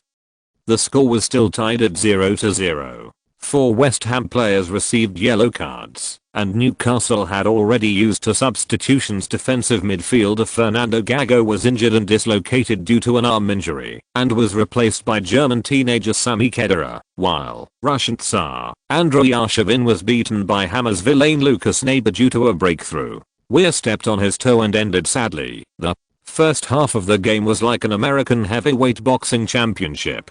Newcastle was constantly harassed by rough fouls. It seemed that both the head coach and the players of the visiting team were on the verge of breaking out. God bless. I hope that in the next 45 minutes we can watch a football match instead of a brutal wrestling competition, as more than 10,000 Newcastle fans came from afar and booed wildly, as if they were treating Hitler. TV commentator Sester pressed his hand on the tip of his nose and shook his head in pain. Courtside. Alan Shearer, the interim acting head coach of the Magpies, raised his hands, rubbed his already a little sore temples, and walked into the tunnel thoughtfully. He is remembering 2 days ago. The secret to winning? Damn it, Alan, tell me first, what is the basic tactic a head coach should adopt when his team is behind? Attack and equalize the score, Alan Shearer said without hesitation. Correct answer. Next question. If your team is ahead and has an advantage on the field, what should you do? The sultry man asked, pinching his chin. Watch and see. Wait for the opponent to change and strike back. What? If the score is tied and the situation is balanced, of course, use your best skills and try your best to win. After that, Alan Shearer ignored the strange looks of the gentlemen and ladies around him, reached out to pick up the small cup of mocha black coffee in front of him for €100, gulped it down, and then called the waiter. Give me 10 more, thank you. After Doing all this, Shearer turned his head and looked at Lee Tongfan with contempt like a fool, rolling his eyes and curling his lips. Lee, don't talk to me about these useless things. You have to know that I came all the way to Brussels not to learn these simple and childish things. I need the intensive and necessary victory. Do you know how to win? Don't keep it to yourself. Tell me now! Exclamation mark. Lee Tongfan spread his hands. Look, my winning secret is to use my strongest means to win when the situation is tense, to keep a smooth state when leading, and beat the opponent when he is down, and to attack relentlessly when falling behind. There are only 3 points in total. You understand them all. What else do you want me to teach you, Alan? Shearer put on an expression that said he would never trust you, gulped down 2 cups of coffee in one breath, and stared at Lee Tongfan with wide eyes. The sultry man was defeated and explained with a black line on his forehead. It's really that simple, but you didn't do it. Take the game against Liverpool as an example. We were leading 2-0 in the first half. We should have maintained the tactics and beat the opponent when he was down, but you chose not to defend and counter-attack. So the opponent scored 2 goals in a row, and when the team was tied by Liverpool, it should have played to Newcastle's offensive strengths at all times, and used defense to turn the situation around. But you chose to continue defending, and even when the team was overtaken 3-2, you still didn't attack frantically. Lee Tongfan said this, and found that Shearer's face had changed, so he continued to add a strong medicine. Look, the facts prove that, although you are familiar with everything in theory, when you really face choices in the game, you choose the opposite path. Alan, the most basic requirement for victory is that you make the simplest choice at the simplest time. It is these simplest choices, combined together, that will become the biggest victory. Think about it. Why can I score a goal with just one phone call? It's not because I really have magic, but because I can make the right choice under pressure. That's all. Alan, as a player, you have entered the ranks of greatness on the green field, but as a head coach, you are like a coward and dare not take your responsibility.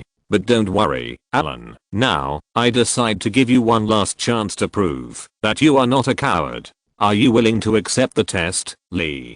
Tongfan's words obviously hit the point of Alan Shearer. The face of this tough guy on the field turned red, white, blue, and purple, and finally formed 2 words: shame. Therefore, when Shearer finally heard that Lee Tongfan was willing to give him a chance, he nodded hurriedly. Lee, I have completely understood my mistakes. You tell me how to test me. I'm very willing to accept it. Really, although Alan Shearer was a little alert when he saw Lee Tongfan's familiar wretched smile at this moment. He finally nodded to confirm, because he felt guilty for not defeating Liverpool in the last game. Okay. Lee Tongfan turned his head and waved. Waiter. The blonde, long-legged, blue-eyed Belgian beauty came swaying over. Sir, how can I help you? This gentleman said he would pay the bill. Lee Tongfan pointed at Shearer, then turned around and left. Shearer stared at Lee Tongfan, who left at the speed of Ronaldo, and regretted it in his heart. I was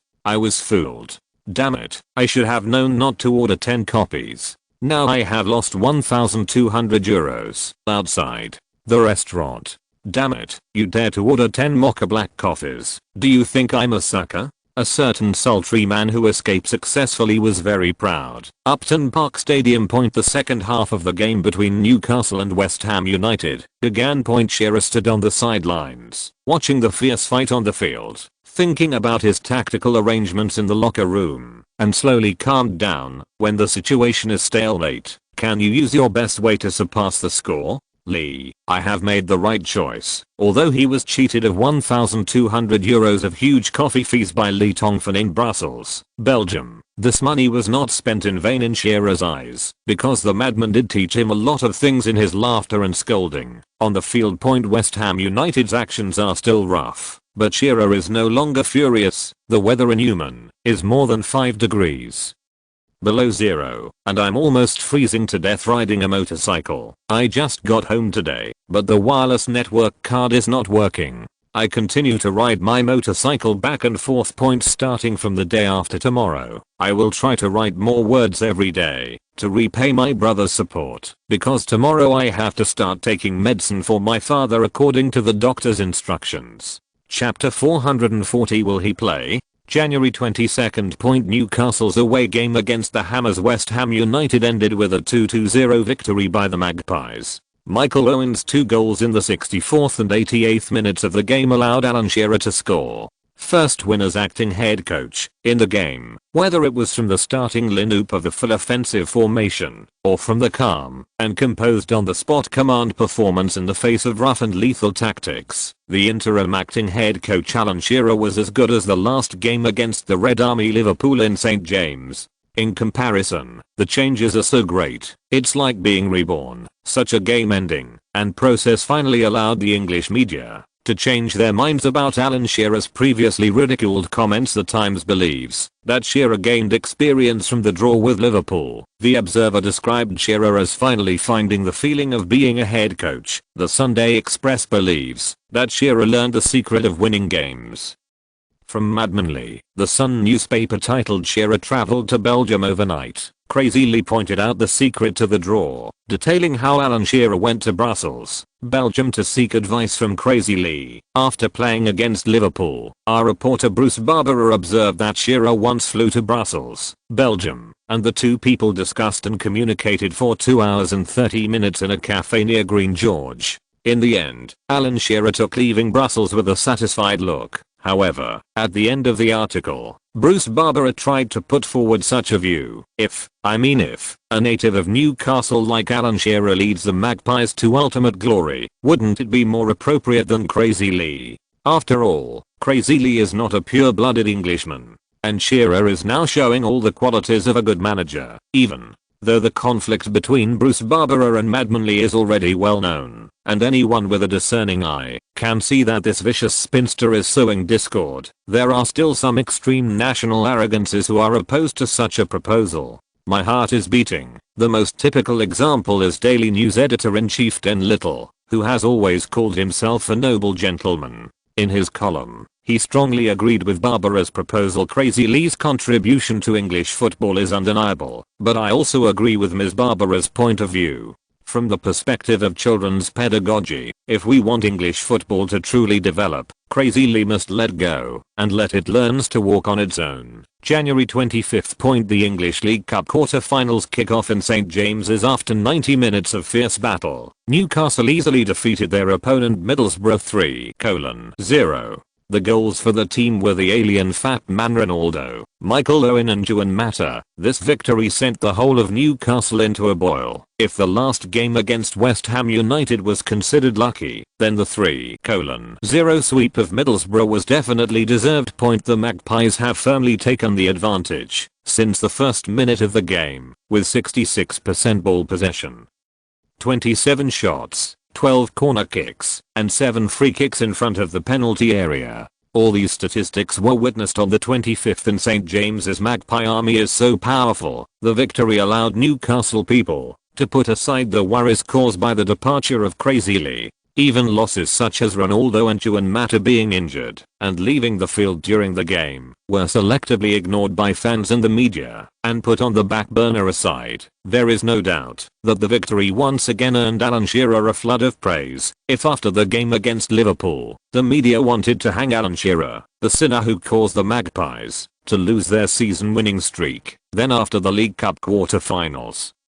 Shearer has already from the role of sinner to Newcastle's god again. We have built a strong team, and any victory we deserve is what we deserve. Every time we win, the fans should be most grateful to the players who sweat and bleed and fight on the green field, not the main players.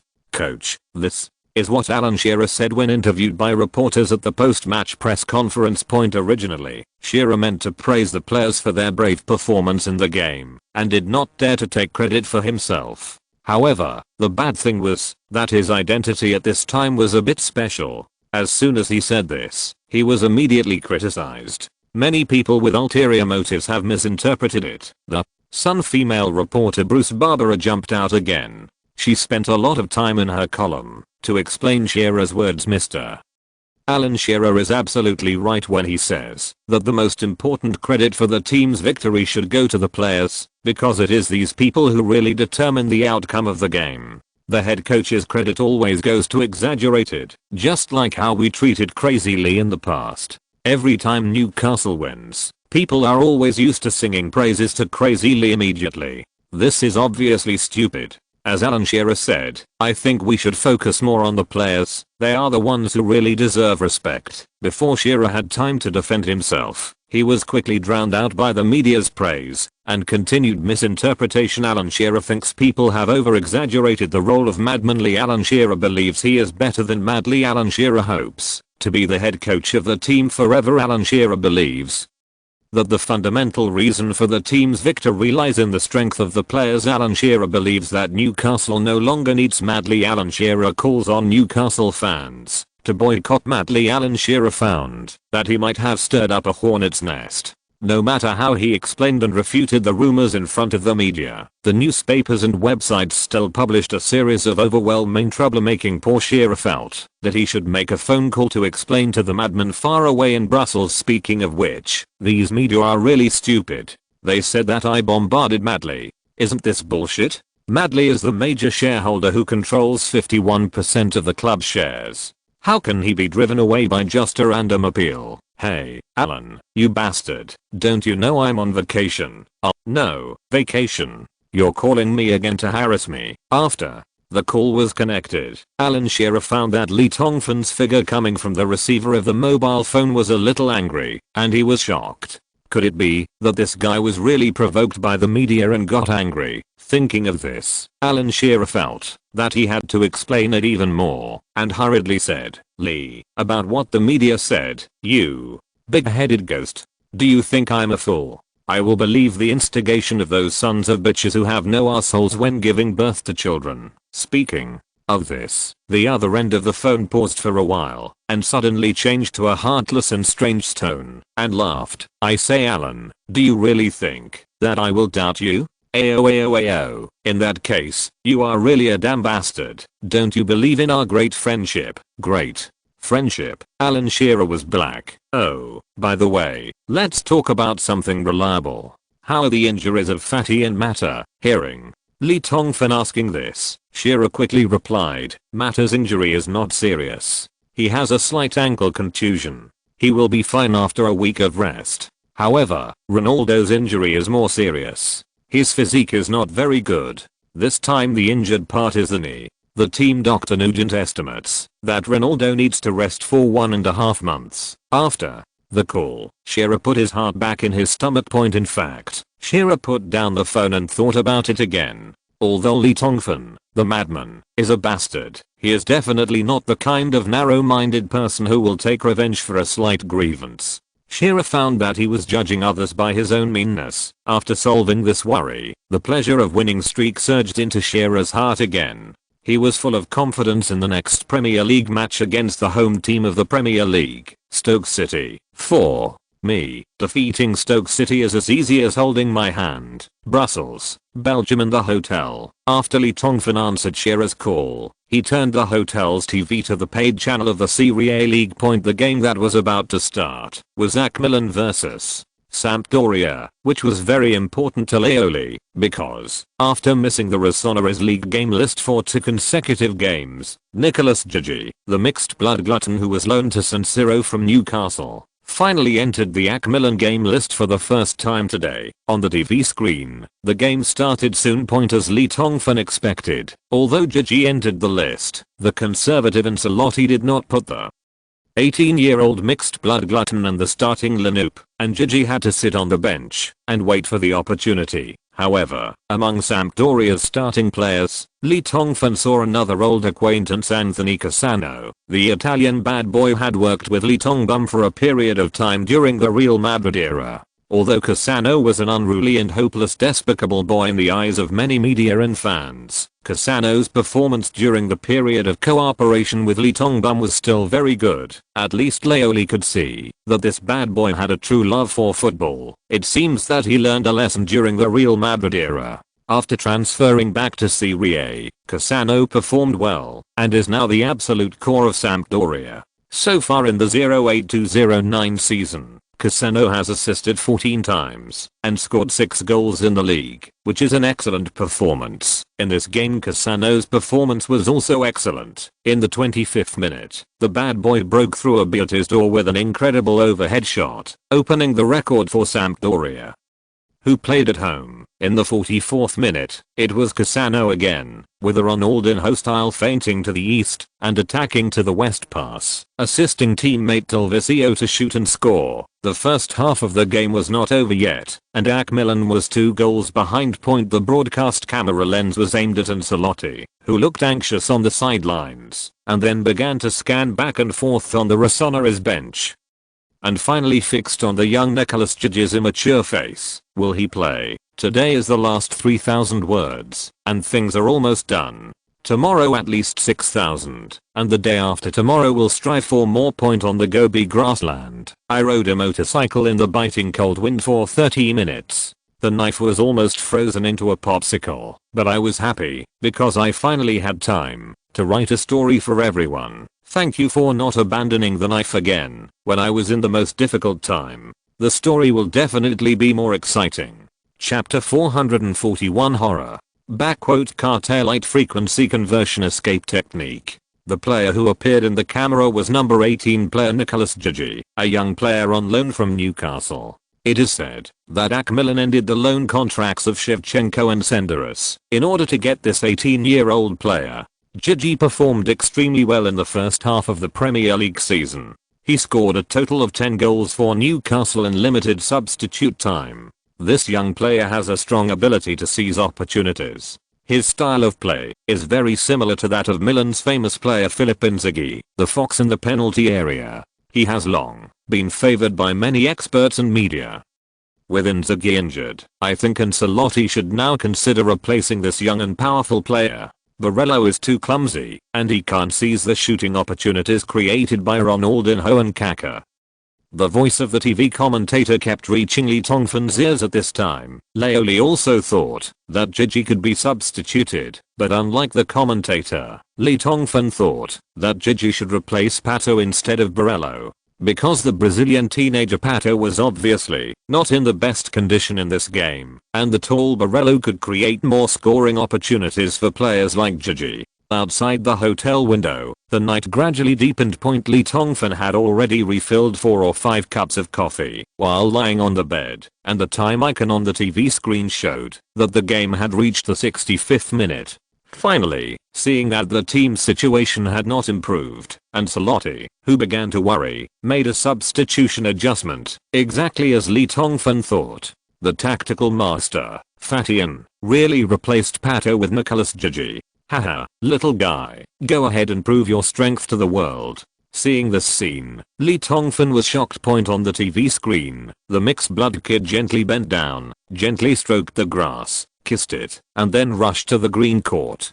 The corners of Leoli's mouth involuntarily drew an arc. Sampdoria. There was a tsunami-like booing in his ears. This was the first greeting from the Sampdoria people to welcome their opponents at this moment. Gigi's heart, which was pounding because of nervousness, suddenly became quiet when his fingers touched the grass. It was a wonderful feeling. The grass here is no different from that of St. James. The mixed-blood kid raised his head and thought of the black figure. It was as if the familiar voice was laughing in his ear. Little guy, go ahead and prove your strength to the world. The corners of Gigi's mouth involuntarily drew an arc, and he ran onto the court at a fast speed. Just like that, on January 28, 2010, at 18:45 local time in Italy, in such a Serie A match that was not considered a focus battle, an 18-year-old player who was not well known by many people got his first chance to play in Serie A in his career. The referee's whistle sounded, and the game continued.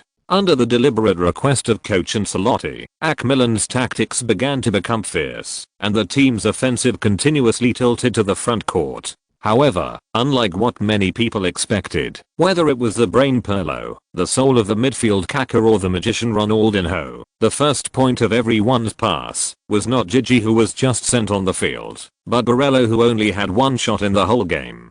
This is a more obvious front court fulcrum tactic. Bucero is obviously the kind of player who will resolutely sacrifice himself and strictly abide by the tactical requirements of the head coach. Therefore, facing the continuous passes from his teammates, the center forward did not take this opportunity to shoot recklessly, but was more willing to create opportunities for the little guy around him. 0.66 minutes and 23 seconds the great scene finally began. Bucero received Ronaldinho's pass on the left side in front of the goal, used his strong body to hold the opponent's defender, and then gently rubbed the ball to the back. And the one who appeared in that position was Big Ilse Gigi, who had just come on the court.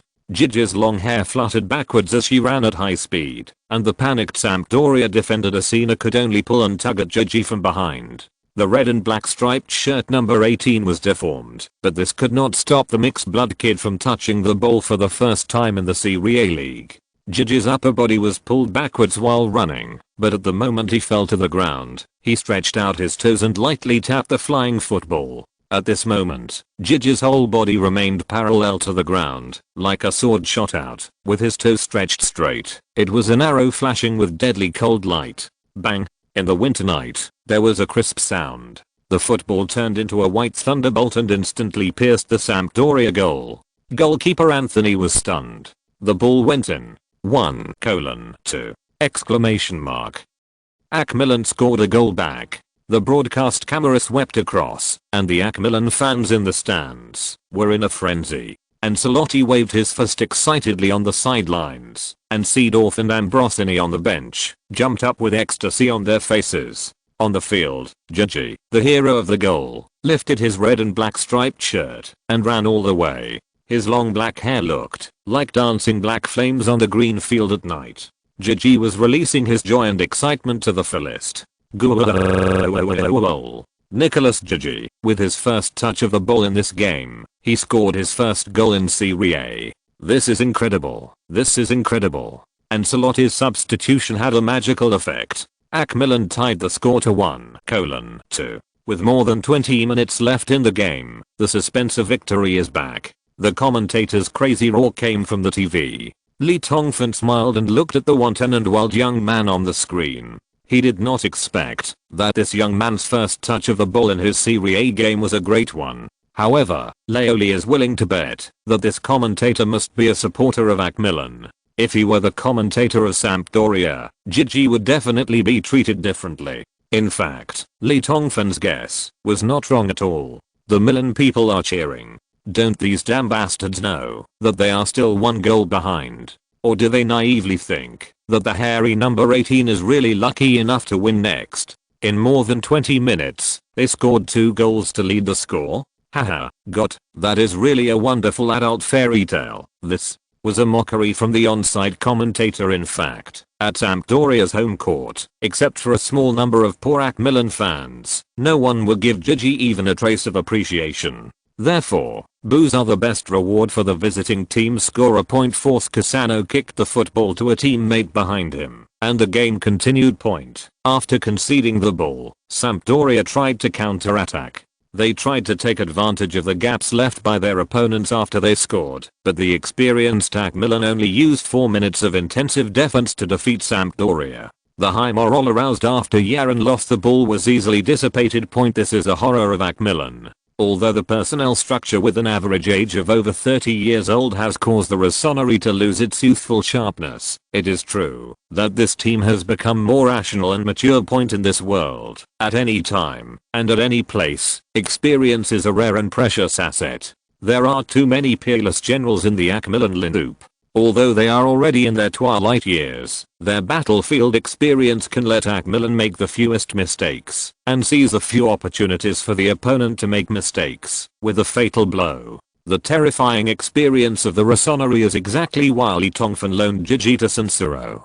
The 78th minute of the game. Fate is a strange fate, which is different from the destined result of Lee Tongfan's use of the FM system to control reality. For Gigi, the great moment destined by fate has arrived again. Kaka passes the ball. This was a very penetrating through ball. Almost the moment Kaka raised his foot and swung his leg, Gigi started sprinting. After the football left Kaka's red sneakers, Gigi had already successfully countered offside and achieved a single goal. The momentum, hey, pay attention to that kid. Chase him back quickly. He's not fast. We still have a chance to chase him back. Anthony Cassano, who was near the center circle, saw this and immediately shouted loudly. Sampria defender Ankadi, who was about to give up, immediately began to chase after Cassano after hearing Cassano's angry shouts. Sure enough, Cassano's judgment was not wrong at all. Gigi's absolute speed was not fast, and it was even less fast when combined with the ball at this moment. Ankadi behind him was desperately trying to catch up, and the distance had already been exceeded. Get closer. With 3 or 4 more breaths, Ankadi believed that he would be able to catch the damn black-haired little bastard and tear him to pieces. The exclamations of Sampdoria people filling the stadium stands also turned into cheers and applause at this moment. At this moment, the Sampdoria people have begun to feel completely relieved. Because AC Milan's number 18 is still at least 5 meters away from the penalty area line, and the hero Ankadi, who is chasing behind him, only needs a buffer of at most 3 meters to catch the slippery figure. He is a loach-like English boy. Ouch. Haha, the damn number 18 is finished. His speed is like an injured stupid snail. He will waste AC Milan's hard-earned scoring opportunity this time. The onside commentator's gloating voice reached everyone's ears through the stadium's sophisticated sound system. It even reached the ears of Ankadi, who was running full force to catch up on the court. He was about to laugh, but, as far as he could see, Ankadi suddenly discovered a strange thing that horrified him. The running posture of number 18 twisted and changed unnaturally. This is a small change that is ignored by almost all the fans in the stands. If it were normal, even if Gigi made countless larger and more exaggerated posture changes while running, it would have no effect. But at this moment, for Ankadi, who was desperately chasing behind Gigi, this small change in running was fatal, because it destroyed the rhythm of Andika, who was sprinting at high speed. The result of the broken rhythm is that Andika must readjust his pursuit direction. But in this way, his speed will inevitably slow down. What made Andika even more uncomfortable was that after Gigi's running posture and frequency changed for the first time, they would change again rhythmically every 0.5 seconds. The rhythm that Ankadi had just adjusted was suddenly disrupted again. This scene is like two people trying to embrace and dance. If one of them makes a wrong rhythm or step deliberately, the other person will unconsciously fall into chaos, eventually causing the entire dance to collapse. As for the fans in the stands, they could only find that Ankadi, who was about to catch up with AC Milan's number 18 guy, inexplicably slowed down his speed, allowing the opponent to distance themselves again. Damn it. What is Ankadi doing? Why did he suddenly slow down? The commentator screamed courtside. Seeing this scene, Ancelotti had an incredible look in his eyes. This is impossible. This English kid is only 18 years old. How can he have such skills? Not only Ancelotti, Seedorf on the bench, Pirlo, Gianluca Zambrotta and others on the field were also shocked. It's actually this kind of technology. Puff. Lee Tongfan spit out the coffee in his mouth. This is the cartel-light frequency conversion technique. The second uncles, the little guy actually mastered the cartel-light frequency conversion technique. When did it happen? Could it be Lee?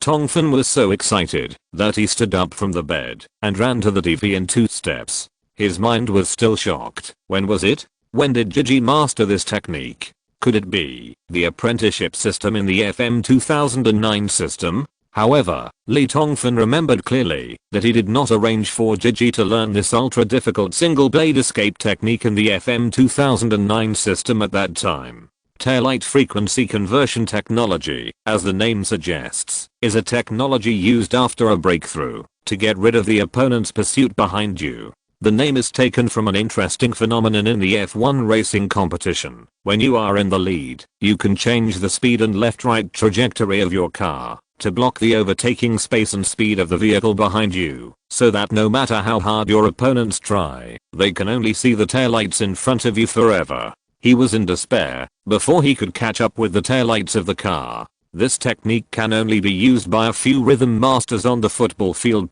There are currently no more than 3 people in the Newcastle formation who can use this technique. When and from whom did Gigi learn it? Lee Tongfan was caught in surprise and shock. Sampdoria. Gigi changed his running posture 3 times in a row, causing Ankadi, who was chasing behind him, to involuntarily slow down his running speed. At this time, he had already reached the edge of Sampdoria's penalty area. As long as he uses the taillight frequency conversion technique 3 or 4 times in a row, he can completely get rid of the threat of Andika and directly pass the goalkeeper Anthony and push into the empty goal. However, to everyone's surprise, Gigi did not choose to continue dribbling, but suddenly took a shot. Looking at his posture, it was definitely a violent shot that was extremely powerful. Sampdoria goalkeeper Anthony had no choice but to attack as much as possible to block Gigi's shooting angle. Ankadi, who was following closely behind, no longer hesitated and directly stretched his feet to the ground to slide the tackle. In this position, it was considered a release. When it comes to number 18, it's just a free kick and a yellow card, but, whoosh. The football did not fly out as violently as they imagined, but like a dead leaf falling from a branch, using the green lawn as the base point, it drew an elegant and messy arc. That was an imaginative lob. The people who were hanged were Sampdoria goalkeeper Anthony and Cassano's efforts in scoring twice in the first half. The football passed through the air and gently touched goalkeeper Anthony's desperate fingertips. After a slight suffocation, it fell to the lawn behind him, then bounced up, and then entered the net. Boom. In the stands of the stadium, a few AC Milan fans who came from afar fell into a frenzy for the finally equalized score and this incredible goal. AC Milan's teammates swarmed up and surrounded Gigi, who was already bent over and panting heavily after shooting. Bucero directly carried the little guy on his shoulders and ran all the way to the front of the Milan fans' camp. The 18-year-old goalscorer accepted the ovation all his own.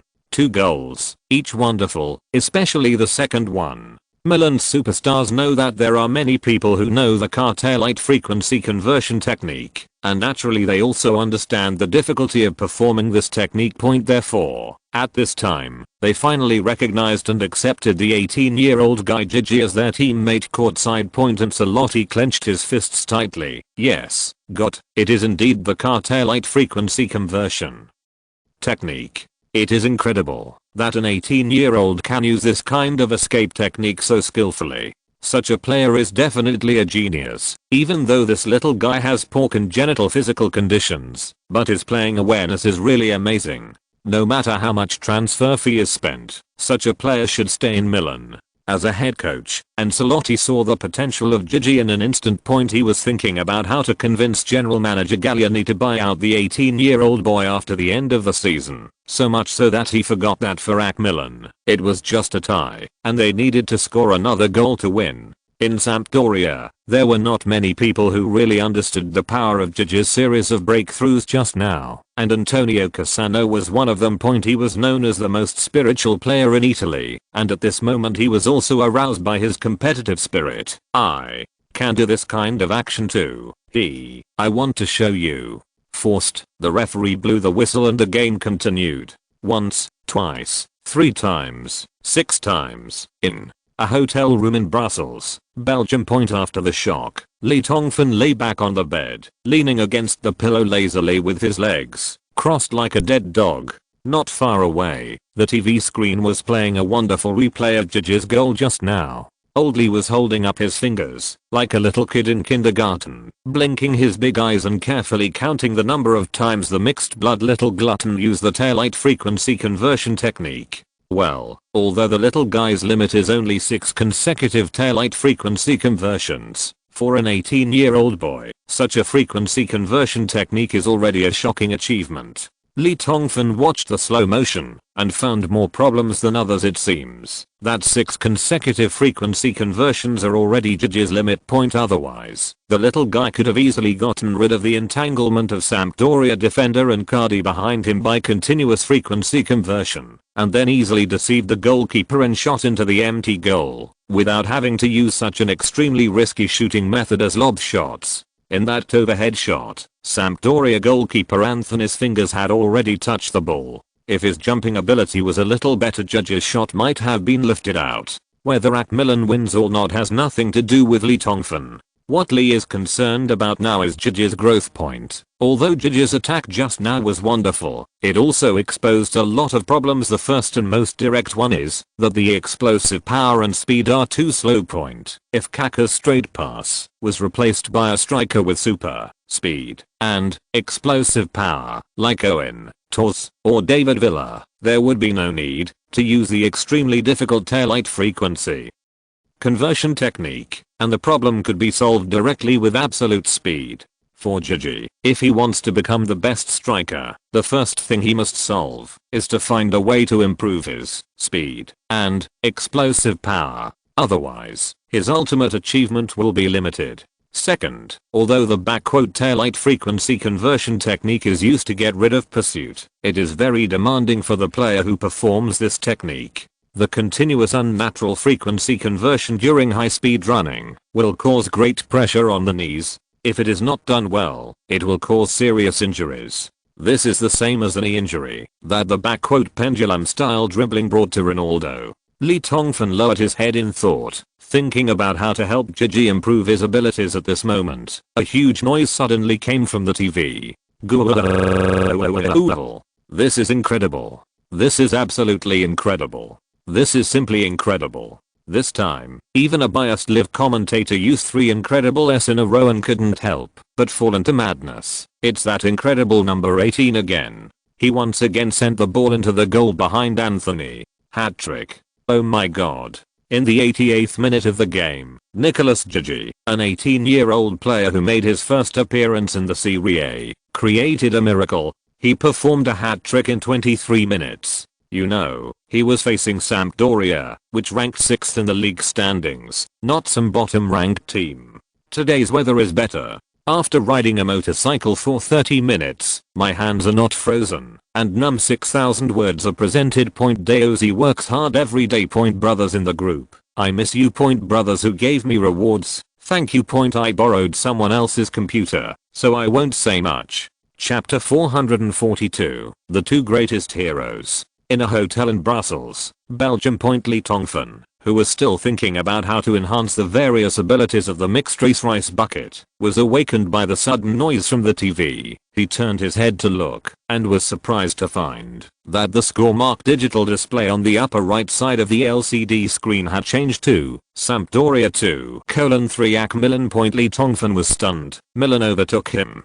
Who scored the goal? At this time, the slow motion replay of the televised goal explained the doubts in Lee Tongfan's mind. The football is flying. A very ordinary arc was drawn in the air. It had no other characteristics except for the bend. In a chaotic spin, it quickly flew towards Sampdoria's penalty area. This is a corner kick for the Rossoneri.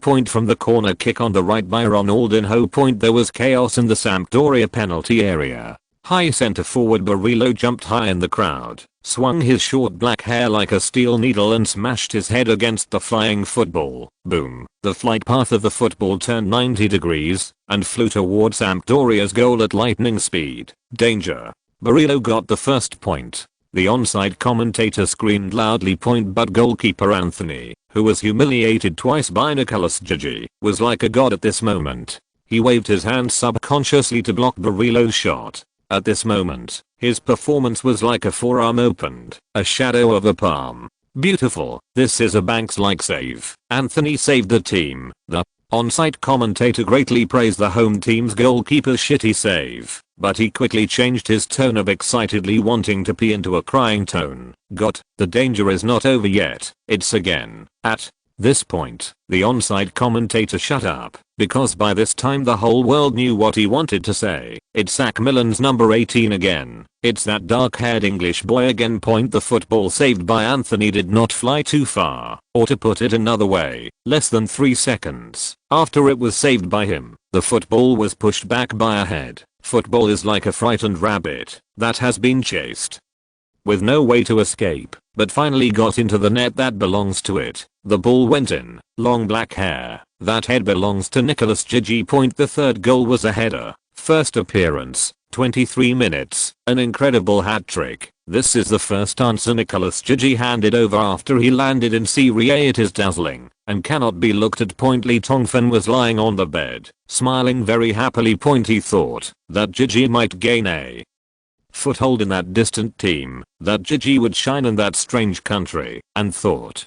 But he just didn't expect that this 18-year-old mixed race kid could create such an unrepeatable miracle from the very beginning. Watching the TV, even Sampdoria fans stood up and applauded the dancing black-haired elf on the green field. Ancelotti's face was flushed with excitement, and AC Milan players seemed to be surrounding him. Gigi was surrounded like a star. He conquered his opponents and even his teammates. It seems that the little guy gave me a surprise. Haha, cultivation of a superstar. It seems that this great task is not difficult. The hat trick that turned the tide after coming on as a substitute. Now, this even if the kid doesn't want to be famous, it will be difficult. Lee Tongfan was so happy that he watched until the end of the game. Then he was about to turn off the TV, but suddenly the wonderful goal highlights from the Serie A round that just ended appeared on the screen. Among the many wonderful goals, the home battle between Inter Milan and the old lady Juventus aroused Lee Tongfan's idea. The Nerazzurri, which Mourinho worked so hard to build, defeated the old lady 1-0 at home in Misa.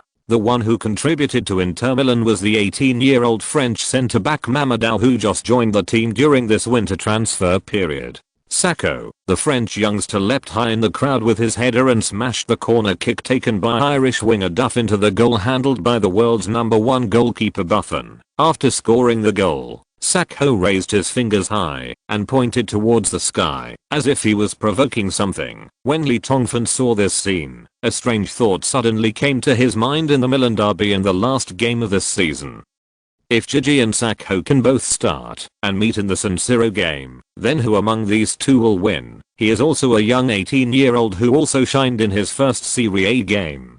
He is also from the new Newcastle team. One is a genius with super talent and a potential ability of up to 190 in the FM system. One is a born loser, not recognized by FM, and a semi-finished product artificially processed by Lee Tongfan. In the end, who will have the last laugh? Lee Tongfan couldn't wait. A hat trick in 23 minutes, a unique performance by a genius. This is the special report published by Gazzetta dello Sport the next day. An 18-year-old player named Nicolas Gigi has resounded throughout the Apennine Peninsula overnight. If G is well known in European football, then his hat trick on the Sampdoria night completely brought this young man with smooth and flowing black hair to life. Nicolas Gigi turned in a phenomenal answer. I can't imagine any foreign player in the past 100 years who can perform so magically in his first Serie A game. I can't imagine any words that can describe the beauty and importance of those 3 goals. Mr. Galliani, please go to Newcastle immediately and keep this genius in the San Siro forever from the hands of madman. Lee Ferrero Cocos, a famous sports commentator in Milan, expressed his emotion in front of the TV cameras. In addition to Gazzetta dello Sport, other Italian media also rushed to join in the praise of Gigi. Inzaghi's second conquered Sampdoria. His name was Gigi, the birth of the perfect idol, another popular king after Beckham. Cassano has great aura, but it is difficult to bring victory to Samp in front of an 18-year-old boy. The 18-year-old boy turns the tide. Is it a star or a comet? Grab points, lobs, headers. He can score goals in any way. The lone youngster proves himself with his hat, and the Rossoneri gain the best booster for the league title. Exclusive reveal. The incredible single blade escape technique. Rui Costa. I can't do Gigi's move to get rid of Ancati and the constant bombardment of information every day, regardless of whether they have followed AC Milan's away match against Sampdoria. Almost every Apennine fan knows that there is a little guy named Nicolas Gigi who has created incredible miracles. Of course, in addition to Gigi, after the end of this round of Serie A, there is another 18-year-old youngster who became famous in one battle. The French central defender has the final say. Baratti's £20 million is not unjust at all. The golden head kills the old woman. Inter Milan wins. The successor of the rock madman Lee strong-willed killer is rising strongly. In Serie A, the story of Sacco and Gigi is undoubtedly more dramatic due to their relationship with Newcastle. One is a betrayer, and the other is the direct descendant of Crazy Lee's closest confidant.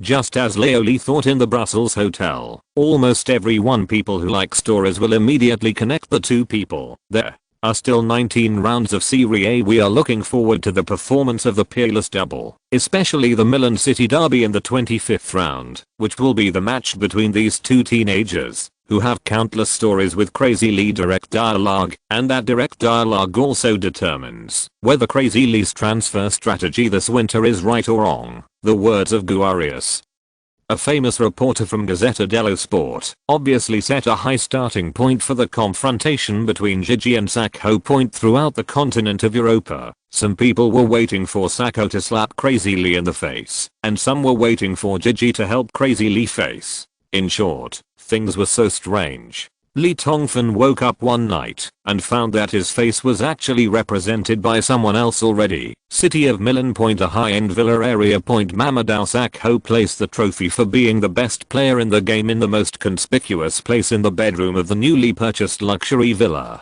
There was a blurry photo next to the trophy. If you look closely, you will find that the person in the photo has a very arrogant smile. One day, I will use countless trophies to prove to you what a serious mistake you made this winter. I will prove to those fools who worship you that even if it is God on the sidelines of the football field, sometimes when I make a mistake, I will beat your favorite half-breed to the point of collapse. Then you will regret it. Exclamation mark.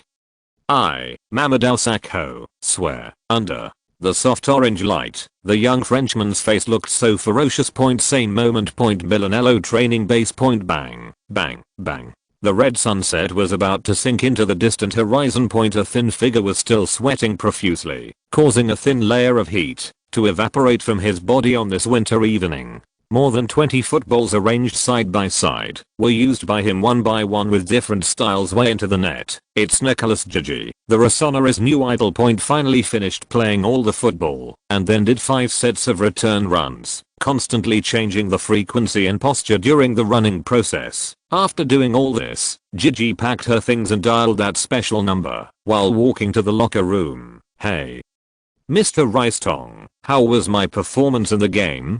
Do you think I will get the main position in the next game? What? Not likely? Oh, Uncle Ricetong, why don't you comfort me? Me?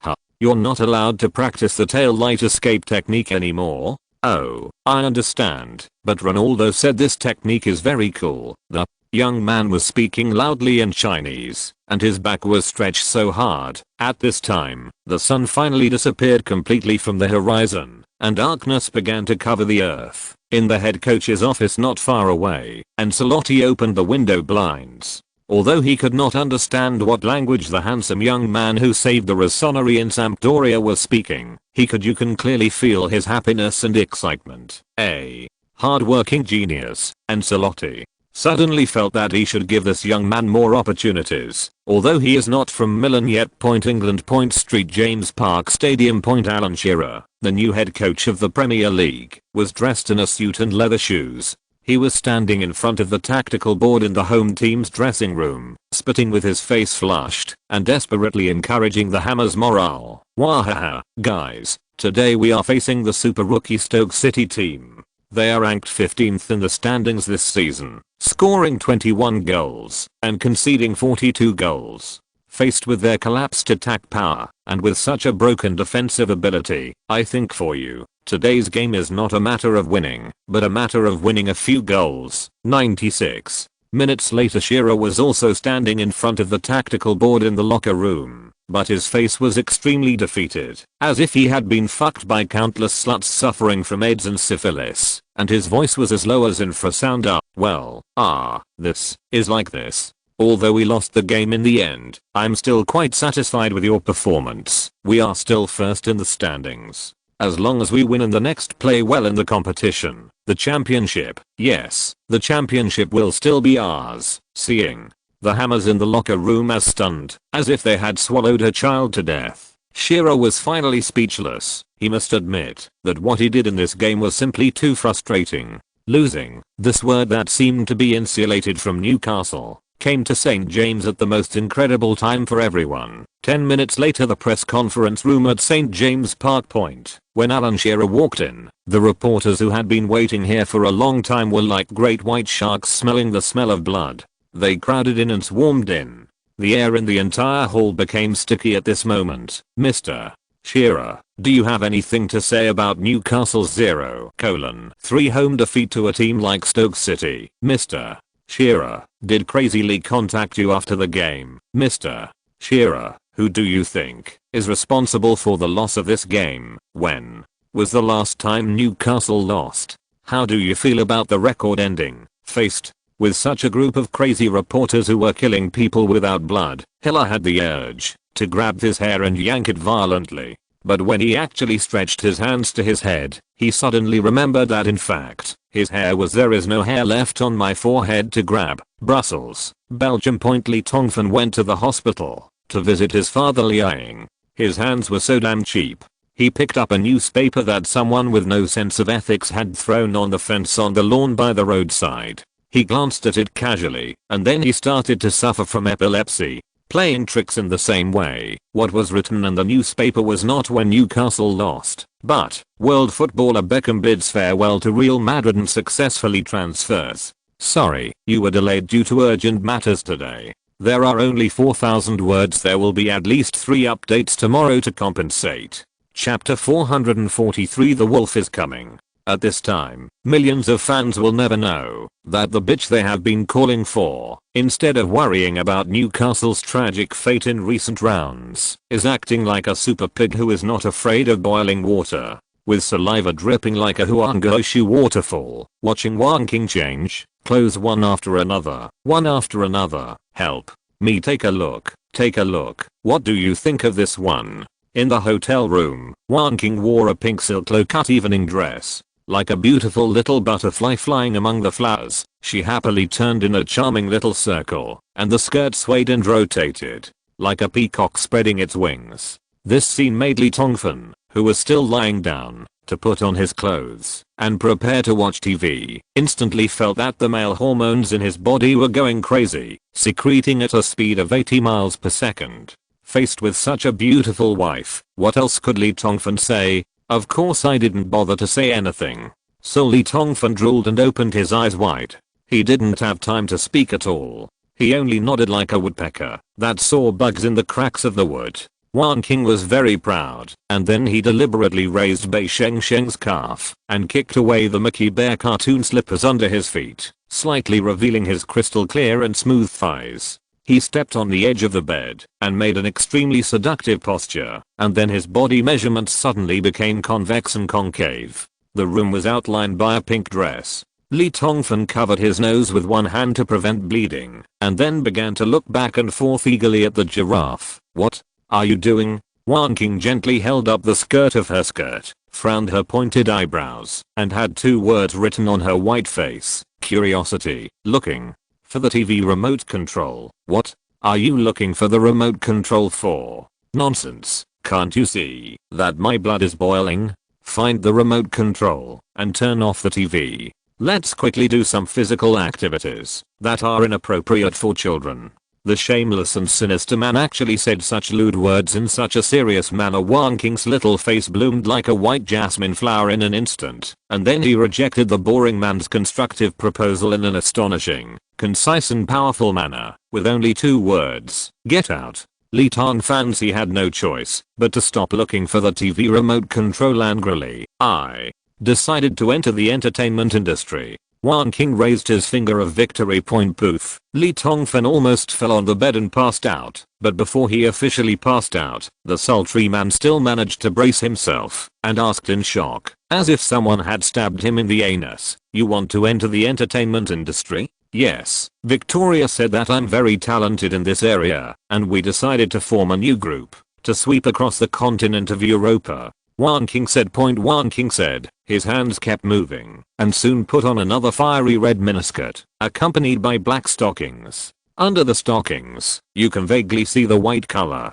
that made Lee Tongfan's hormones fly faster. Crash. Someone is drooling again. And then, you going to sing, dance, or act in a movie? Can your body handle it? Lee Tongfan was obviously not interested in this entertainment industry topic and asked casually point, but soon he finally found the TV remote control from nowhere and then adjusted the TV channel to the Premier League football pay channel. In more than 30 seconds, Newcastle's home game against Bolton was about to begin. Before the official return, Leo Lee Zhang took a serious look at what was wrong with the Magpies, because his vacation time was coming after this game, and Lee Tongfan had to prepare for the team's preparations after his return. Wang King was happily preparing to answer when he turned around and saw that Leo Lee was already staring at the TV. On the TV screen, the Newcastle players were already taking big steps towards the green field with their thin and tender little ball boys. So, the little girl could only shake her pink little fist in demonstration and stopped consciously. She knew that, when Crazy Lee encountered football, it was best not to disturb him. Of course, this is not because of the serious consequences of disturbing, but because no matter how much you disturb, it will not have any effect. Wang King suspects that even if you throw a magnetic storm in his ears and eyes, after the grenade exploded, his strongest reaction was just to shake his ears. Force, the whistle sounded. In the 26th round of the Premier League, Newcastle faced challenger Bolton at home. This is the focus of this round of Premier League. The game that started at the same time was Manchester United's away game against Everton. Newcastle's recent state has been extremely poor. Stable, they have not won a game for 3 consecutive rounds. If they lose this game and Manchester United beats Everton, then the Magpies will give up their top spot in the standings for more than half a season. The mortal rivals Manchester United. Soon, the voice of Uncle Zhen Jun, the ESPN gold medal commentator who is loved by many Chinese people, clearly reached Lee Tongfan's ears, with many people sitting in front of computer screens in dormitories and internet cafes watching Xiansheng Group's pirated broadcasts. I don't know why, but the sultry man will always be filled with emotion when he hears Uncle Zhen Jun's voice. After all, he spent more than 4 years in college listening to this uncle's voice, which was like running water. The generous but wretched looking uncle is explaining his team. The broadcast camera swept over, and on the sidelines, Alan Shearer was like Bruno, who was tied to the stake by the Inquisition. He stood in front of the command seat with a tragic face, with tears streaming down his face, and counting on his fingers. If Leo Lee is also in front of the Magpie Legion command seat at this moment, then he will definitely be able to hear the prayer of this strong Englishman. God has appeared, and there are less than 53 hours until that shameless guy returns. The competition is in full swing. 10 minutes later, Lee Tongfan looked at it and frowned. The Hammers' performance on the court reminded Leo Lee of mangy dog with its backbone ripped out. Except for a few players such as Alan Smith and Irving, their performance was barely normal. Most of the others' young players all look absent-minded, and whether they are catching or passing the ball, they always habitually glance towards the direction of the command seat after finishing the action, as if there is a stunning beauty who has taken off her clothes standing somewhere, just like posing and waiting for them to rush forward and sick-sue. On the contrary, the Bolton players who played away games were as energetic as if they had taken the little blue pill before the game. A group of violent men tackled coquettishly and ran wildly at St. James, overwhelming Newcastle's defense. There was such an uproar that Hugo Lloris of the Magpie Legion could only look at his teammates with the eyes of a traitor with grief and anger, and silently condemned. Newcastle fell behind on all fronts. This scene was both expected and unexpected. Although Newcastle's recent state has been disappointing, you must know that the opponent they faced was Bolton after all. The Magpies actually performed well. It's incredible how weak it is. The sigh of the wretched Uncle Zhen Jun was like thorns piercing Lee Tongfan's heart deeply. Leo Lee originally thought that after half a season of training, Newcastle, which was almost built by himself, was strong enough to dominate independently. But who knew that the Hammers were all mud and couldn't hold up the wall? As soon as he and the FM 2009 system withdrew, he was immediately reverted back to the prototype of a mangy dog. However, Leo Lee couldn't get angry, especially when he saw the Hammers looking in the direction of the command seat with tears in their eyes like lambs waiting to be fed. Lee Tongfan felt like a rubber ball that was about to get angry. The expectant look in his eyes was like a sharp thorn, and the air leaked when he pounced. TMD, when did I become so soft-hearted? The sultry man suddenly felt a little incredible point at this time. Wang King was alone in front of the 2-meter-high mirror and changed into all the fashionable clothes purchased under the guidance of hot girl Victoria. He put on a pair of gauze-like pajamas and handed Li Tongfan a cup of brewed coffee. He took off the quilt and got in, quietly watching the game with Li Tongfan. Li Tongfan sniffed with satisfaction, his arms filled with warm fragrant nephrite.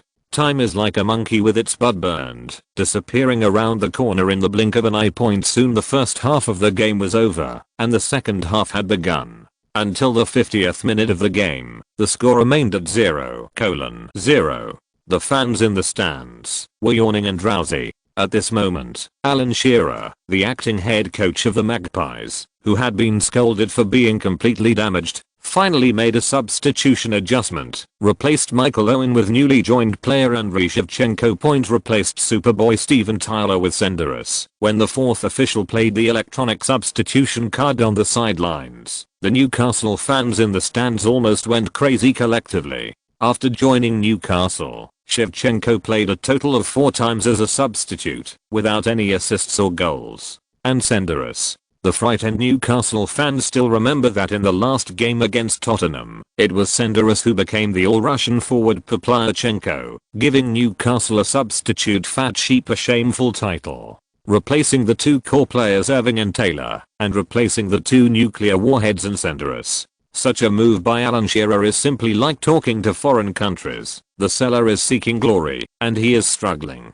There is no essential difference between the bad behavior such as externality, despicableness, shamelessness, etc. If it were not taken into account that Shearer was an out-and-out urban hero in his player days, it is estimated that by this time there would have been 100,000 stinky shoes with stinky feet. This strong man was buried. Incomprehensible substitution. The wretched uncles and uncommented. Li Tongfan put his arms around Wang King's smooth and silky waist. After seeing Alan Shearer's substitution, he couldn't help being a little stunned, but soon he couldn't laugh or cry. Old Lee understood that Shearer was already preparing for his return. Get ready. As an old partner, Shearer clearly understood that the reason why Li Tongfan wanted to introduce Shiva and Screw in the winter transfer market was because he was ready to reuse them.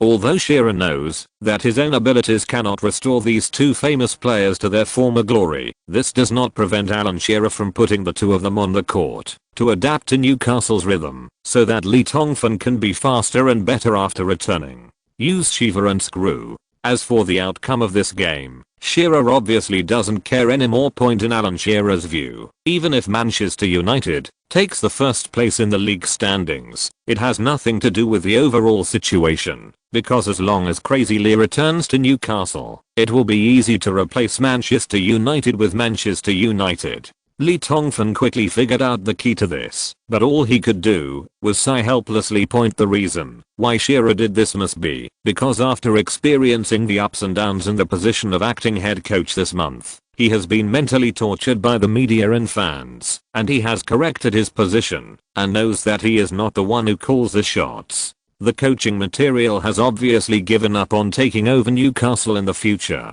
Li Tongfan felt a little pity for Alan Shearer, but he pretended to be a football head coach and said that it does require a certain amount of talent, and it turned out that Alan Shearer was indeed not good at this aspect, so he just let it go. Grinding noodles is definitely uncertain, and it would be a joke if a rabbit asked him to use Yubuan. It looks like it's time to find a new backup head coach for Newcastle. As time goes by, the competition at St. James has become increasingly intense. Alan Smith's pass. Crespo tapped his heel. What a chance. Opportunity. Shevchenko. Shot. Ouch. Got. He actually made this a once-in-a-lifetime opportunity. The chance shot hit the 3rd floor stands. Bolton's offense. Kevin Davis broke through with the ball. Oh, this ball. Senderos was easily broken through by Davis like a wooden stake. It was almost a one-shot. Manziani! Exclamation mark. He tackled from behind. The referee showed the Newcastle centre-back a red card. Newcastle, with one less player, is in a state of complete passivity. Kevin Davis has already had 4 shooting opportunities in just 5 minutes. Kevin Nolan passes the ball. Senderos is out of position. Dangerous. Kevin Davis scored. 1:0. The goal finally arrived. In the orgasmic screams of ESPN's wretched uncles and John, who felt like his, but was on fire, the Newcastle people burst into tears, while the Bolton people reached a climax of ecstasy. Newcastle, who had won all the games in the first half of the season, were like a noble and pure beauty. Originally, it was not the turn of the toads like Bolton to eat the swan meat. But now I didn't expect that. Not only did they eat the swan meat, but they actually did so in the bedroom of this stunning beauty. Give it to SM. This refreshing feeling is much happier than masturbating. St. James fell into chaos. The TV screen flashed and then returned to the ESPN live broadcast room. The wretched uncles and John had a rich expression on his face. Newcastle lost the game 0:1. Such a result is not surprising. They were in after consecutive defeats. The morale accumulated previously was exhausted.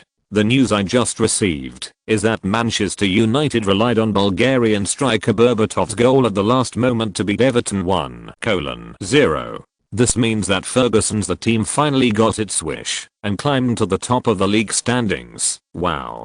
Lee Tongfan raised his hand and turned off the TV. At this time, Wan King was resting his head on Lee Tongfan's shoulder, and he had fallen asleep at some point. His small face showed dimples full of smiles, and his pointed tiger teeth could be faintly seen, with a happy look on his face. The sultry man, who also had a happy face, gently placed the sleeping beautiful girl on the pillow, kissed her secretly like a thief, and then leaned against the pillow and began to think about Newcastle's current situation. Even if you think about it as a fake fan, you can know that this defeat caused a storm on the Europa Road no less than the 0:3 loss to Stoke City. Moreover, what is more urgent than the league situation is that 2 defeats in the first leg of the first knockout round of the UEFA Cup and the first leg of the League Cup semi-final have pushed Newcastle to the cliff. If they cannot win in the next games, a 3:0 against Ajax and a 3:0 against West Bromwich Albion, then Newcastle may lose the possibility of winning the championship on both fronts this season. St. James is waiting for a new master, and I'm obviously here for this. Before finally closing his eyes and going to sleep, Lee Tongfan thought of Yeju's pretentious words: tomorrow, he will meet England. By then, some people will laugh and some will cry. Manchester United fans had the sweetest sleep since the beginning of the season this past night because their team finally returned to the first place in the league standings. Think of Ferguson's red nose and brother Sheikh Berbatov's shining forehead. An extraordinary sense of happiness arises spontaneously. Just when they were about to kill pigs and sheep and light up firecrackers to celebrate, they also found a few international superkillers to kill madmanly. When the madman came back to make a comeback, a bolt from the blue flashed, and all the people in Manchester began to slowly shivering in the warmer winter days. After the news came, the entire Premier League was divided into 2 camps. The first camp with a large number of people felt the last few chills of early 2009 in an atmosphere of constant panic, while the second camp with a smaller number of people, the serfs turned over overnight and sang, "The Red Sun Rose in the East." Bruce Barbara, the famous female reporter of The Sun, told people all over England, "The wolf is coming. I'm such a jerk. Yesterday I said snow, and today it really snowed. It snowed all day. It was so scary. I rode my motorcycle for less than 1,000 meters and fell 3 times. The pedals and rear view mirrors of the motorcycle fell off. I had to ride a bicycle. Only 5,000 words. I'm ashamed. The heavy snow collapsed the sheep shed. I won't explain it anymore. It's Deo's fault. I will try my best to overcome it. If the snow continues, I guess I won't be able to upload it in the next few days, but as long as I can, I will upload it. The number of words will not be reduced. It's possible that I can save up and update 20,000 or 30,000 words a day. Chapter 444. Update notes. Dear loyal readers of Zyodeo, I'm Zyodeo's girlfriend. Zyodeo asked me to explain the updates in the past few days. Due to the heavy snow in Zyodeo's home, there was a thick layer of snow on the road. It was cold, and the snow became a thick layer of ice after being run over by cars. He couldn't ride a motorcycle at all. His family was worried about him riding a motorcycle alone. Today, the weather was a little clearer, so he rode his bicycle to the only place where he could upload it. As a result, it was under maintenance at the end of the year and he couldn't access the internet. Xiodeo asked me to say sorry to everyone. I'm really sorry. Xiodeo said he will try to upload 8 chapters tomorrow, 24,000 words. Finally, Xiodeo would like to thank all the dear readers who support him. Thank you for your support for Xiodeo in terms of monthly tickets and rewards. Thank you for your understanding and forgiveness of Xiodeo. I wish you all a good mood every day. Chapter 445, The Strong Rise of Newcastle, 039, SN-039, 2 parallel imports, 039. Crazily is back. Under the round-the-clock surveillance of England's great and all-pervasive super paparazzi system, almost all England fans knew the news before the sultry man's right foot even had time to step out of the London International Airport. On Lee Tongfan's way back to Newcastle, thousands of paparazzi followed him all the way, just like the endless zombie siege in Resident Evil, all over the railways and highways and other places where Crazily might appear, anytime and anywhere. Monitoring and reporting around the clock on every detail of Crazyly's return. The Sun has a mysterious report for you. At 10:15 in the morning, Madman Lee sneaked out of London Airport alone in disguise and met Alan Shearer, who had been waiting at the airport. Here is the Observer's exclusive revelation. At 12:24 noon, Crazily and Shearer dined at a motel near the number 3 gas station in Mersey. Crazily ate 3 fried onion rings with a high fat content. According to an urgent report from a reporter from the Times, Crazily did not make any eye contact with Alan Shearer when he got in the car. The relationship between the former Newcastle's best partner is suspected to have broken down. Mirror secret report. At 13:55 in the afternoon, Madman Lee got off the bus and urinated in the wind without any sense of ethics on the side of the highway. The news about Lee Tongfan's return to Newcastle is like a lively stage play, being broadcast live on global satellites. Everything on the way, no matter how big or small, is meticulously displayed and vividly displayed in front of many gossips, men, and women and some people with ulterior motives. If Leoli knew that even his glorious deeds of secretly getting out of the car to pee, which he couldn't hold back anymore, had made the headlines on the website of The Sun and been picked up by many influential media outlets, he would probably be frightened. Like the gay Aunt Zalbottom in Ashes of Time, she retracted her peeing. The vast and endless broadcast followed Lee Tongfan's car into Newcastle Point. Finally, at 14:30 in the afternoon, Lee Tongfan and his entourage entered the Rigburton training base at lightning speed. Old Scene, the dedicated gatekeeper, showed his power and blocked all the paparazzi from the barbed wire fence. Only then did we avoid the human tragedy of Boo being exposed again. In the next 3 days, reports about Crazily suddenly disappeared.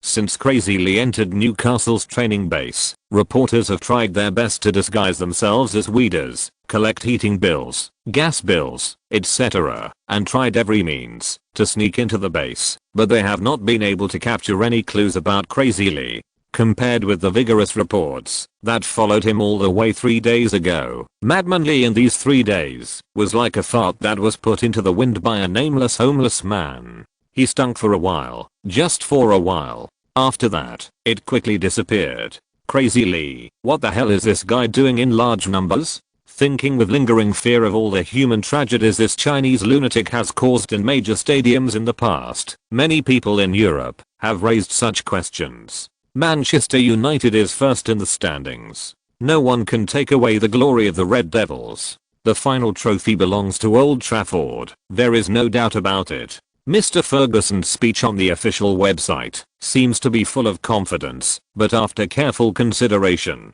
it feels a bit lacking in confidence.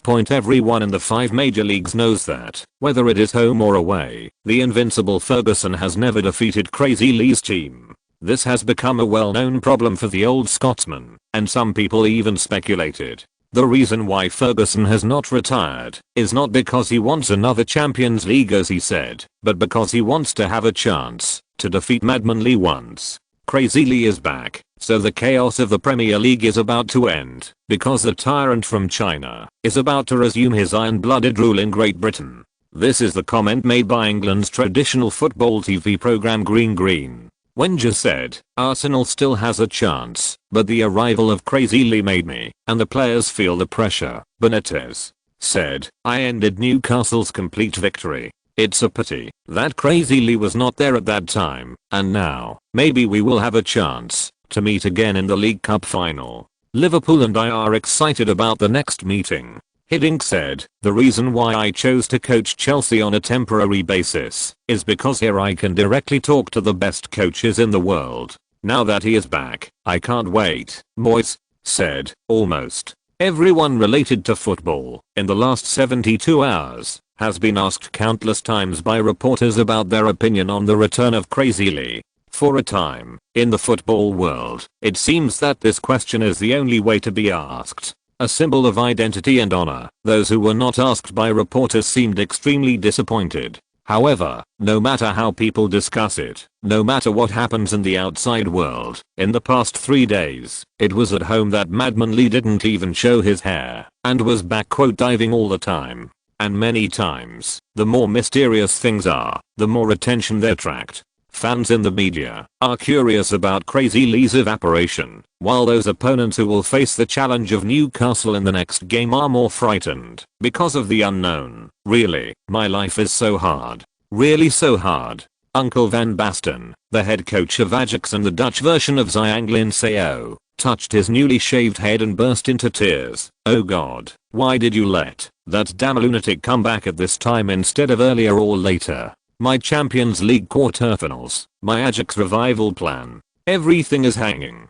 55,555. No, I want to protest. I want to protest UEFA's schedule. Of course, not everyone is as afraid of being coquettish as Van Basten. Men, there are also those who sacrifice their lives for justice and are fearless. Wow, hahaha. Madman Lee is finally back. Hahaha, he's back just in time. I can finally prove to the world at St. James that West Bromwich Albion is the team that can beat Madman Lee. One day later, in the second round of the English League Cup semi-final, I will make that madman who seeks attention shyly and coquettishly kneel down in front of my Tony Mobley's Wilder-brand handmade trousers and sing conquer with all my heart. Ha ha ha. Rick Burton training base. Sitting in the largest tactical room in the base, the Hammers watch the West Bromwich Albion coach jumping up and down and issuing a challenge on TV, and all cast their eyes to the same corner. Fuck, this guy, he is fucking rebellious. Lee Tongfan was gritting his teeth and roaring, I have always been the one to tease others, and today someone teased me.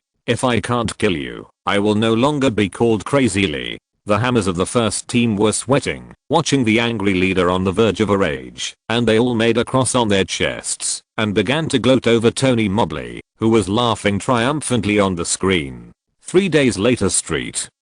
James Park. The game is about to start. Newcastle must score 3 goals in the next 90 minutes to ensure that they can successfully enter the English League Cup final, because they lost to their opponent West Bromwich Albion 0:2 in the first round. In the commentary booth of St. James, unlike the previous few games, today's sister was like taking a little blue pill and performed extremely vigorously. But I believe that 3 goals are not difficult for the Magpies because their invincible coach Crazy Lee has returned to the command seat. Yes, when seeing that sultry and lustful black figure finally appear in front of the home team's coaching seat, more than 60,000 Newcastle fans in the stands were like old virgins who had been hungry for thousands of years and saw a little wildflower that was stripped naked for anyone to pick. They raised their necks and screamed excitedly, .55555. We are so excited, Mr. God, you are finally back. Victory, victory, we need victory. We can't wait. Lee, let the damn Mobley kneel down under your Ramani windbreaker and lick your toes. Don't show mercy, insult him harshly. Until this time, West Bromwich Albion's head coach Tony Mobley realized that the atmosphere at St. James Park today seemed different from the past. Not very good in the stands of St. James Park, which can accommodate more than 60,000 people. 99.99% of the people are Newcastle fans, and those 500 who had come with him from afar in the morning were very aggressive. More than 100 brave West Brom fans, who didn't know where they were at this time, At this moment, there were only less than 100 West Bromwich fans in the St. James's stand, and they were trembling in the opponent's ferocious eye rape, not even daring to fart more than 20 decibels, let alone put up some heartwarming banners and slogans, or, "These damn cowards."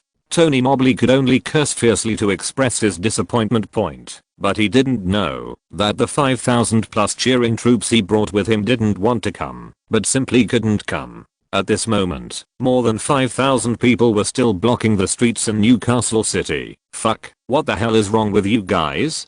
Get out of the way, we still have to watch the game. On Rose Avenue, a convoy of about 600 West Bromwich fans was blocked less than 1,000 meters away from St. James Park, like a giant python nailed 7 inches, no matter how it struggled, can't get through. Wow, get out of the way. How? Do you have any humanity left?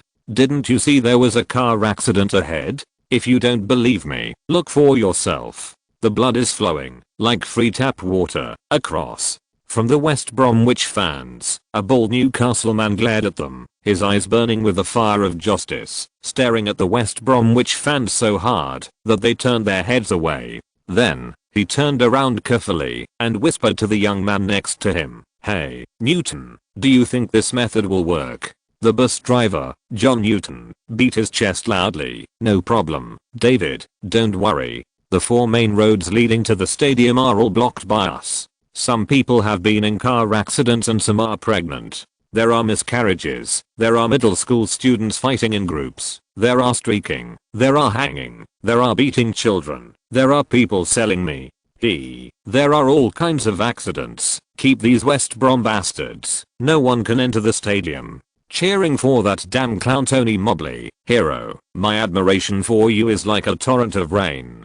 Please accept me as your disciple." The bald man stared at the smiling and lewd John Newton, and suddenly felt the urge to worship him, but at this moment, in the distant St. James Stadium, which looked like a white palace, there was suddenly a burst of earth-shaking cheers reaching into the sky. Holy shit, the game has started.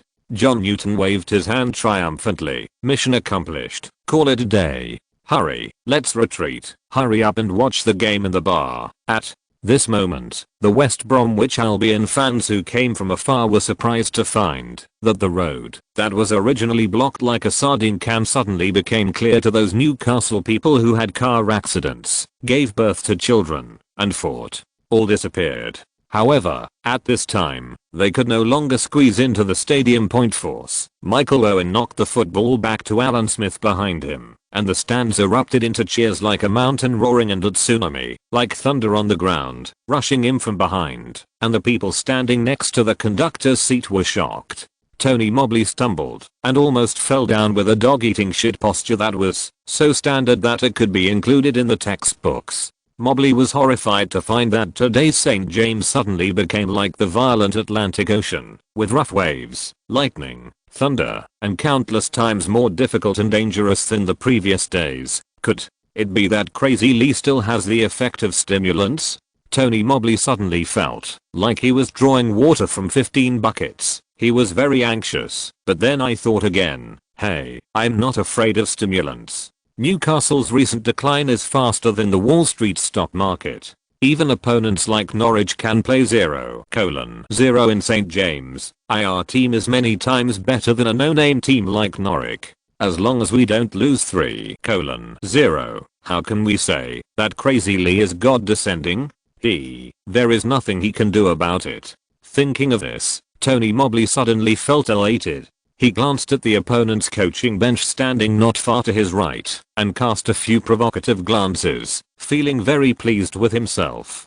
3 minutes into the game, Newcastle had an absolute advantage on the field, but this was not because of how crazy their offense was, but because West Bromwich Albion took the initiative to retreat, and opened up the legendary 10-0-0 iron barrel formation, defended our penalty area tightly and watertight. The commentator, Sester, gave in point then, with the most shameless and obscene emphasis. He continued with a weird smile. Tony Moran had vowed to the sky before the game to defeat Crazy Lee. Now it seems that his so-called solution is to put out the iron bucket formation, hoping to force a spot in the finals by relying on strict defense and the advantage of 2 home goals in the first round.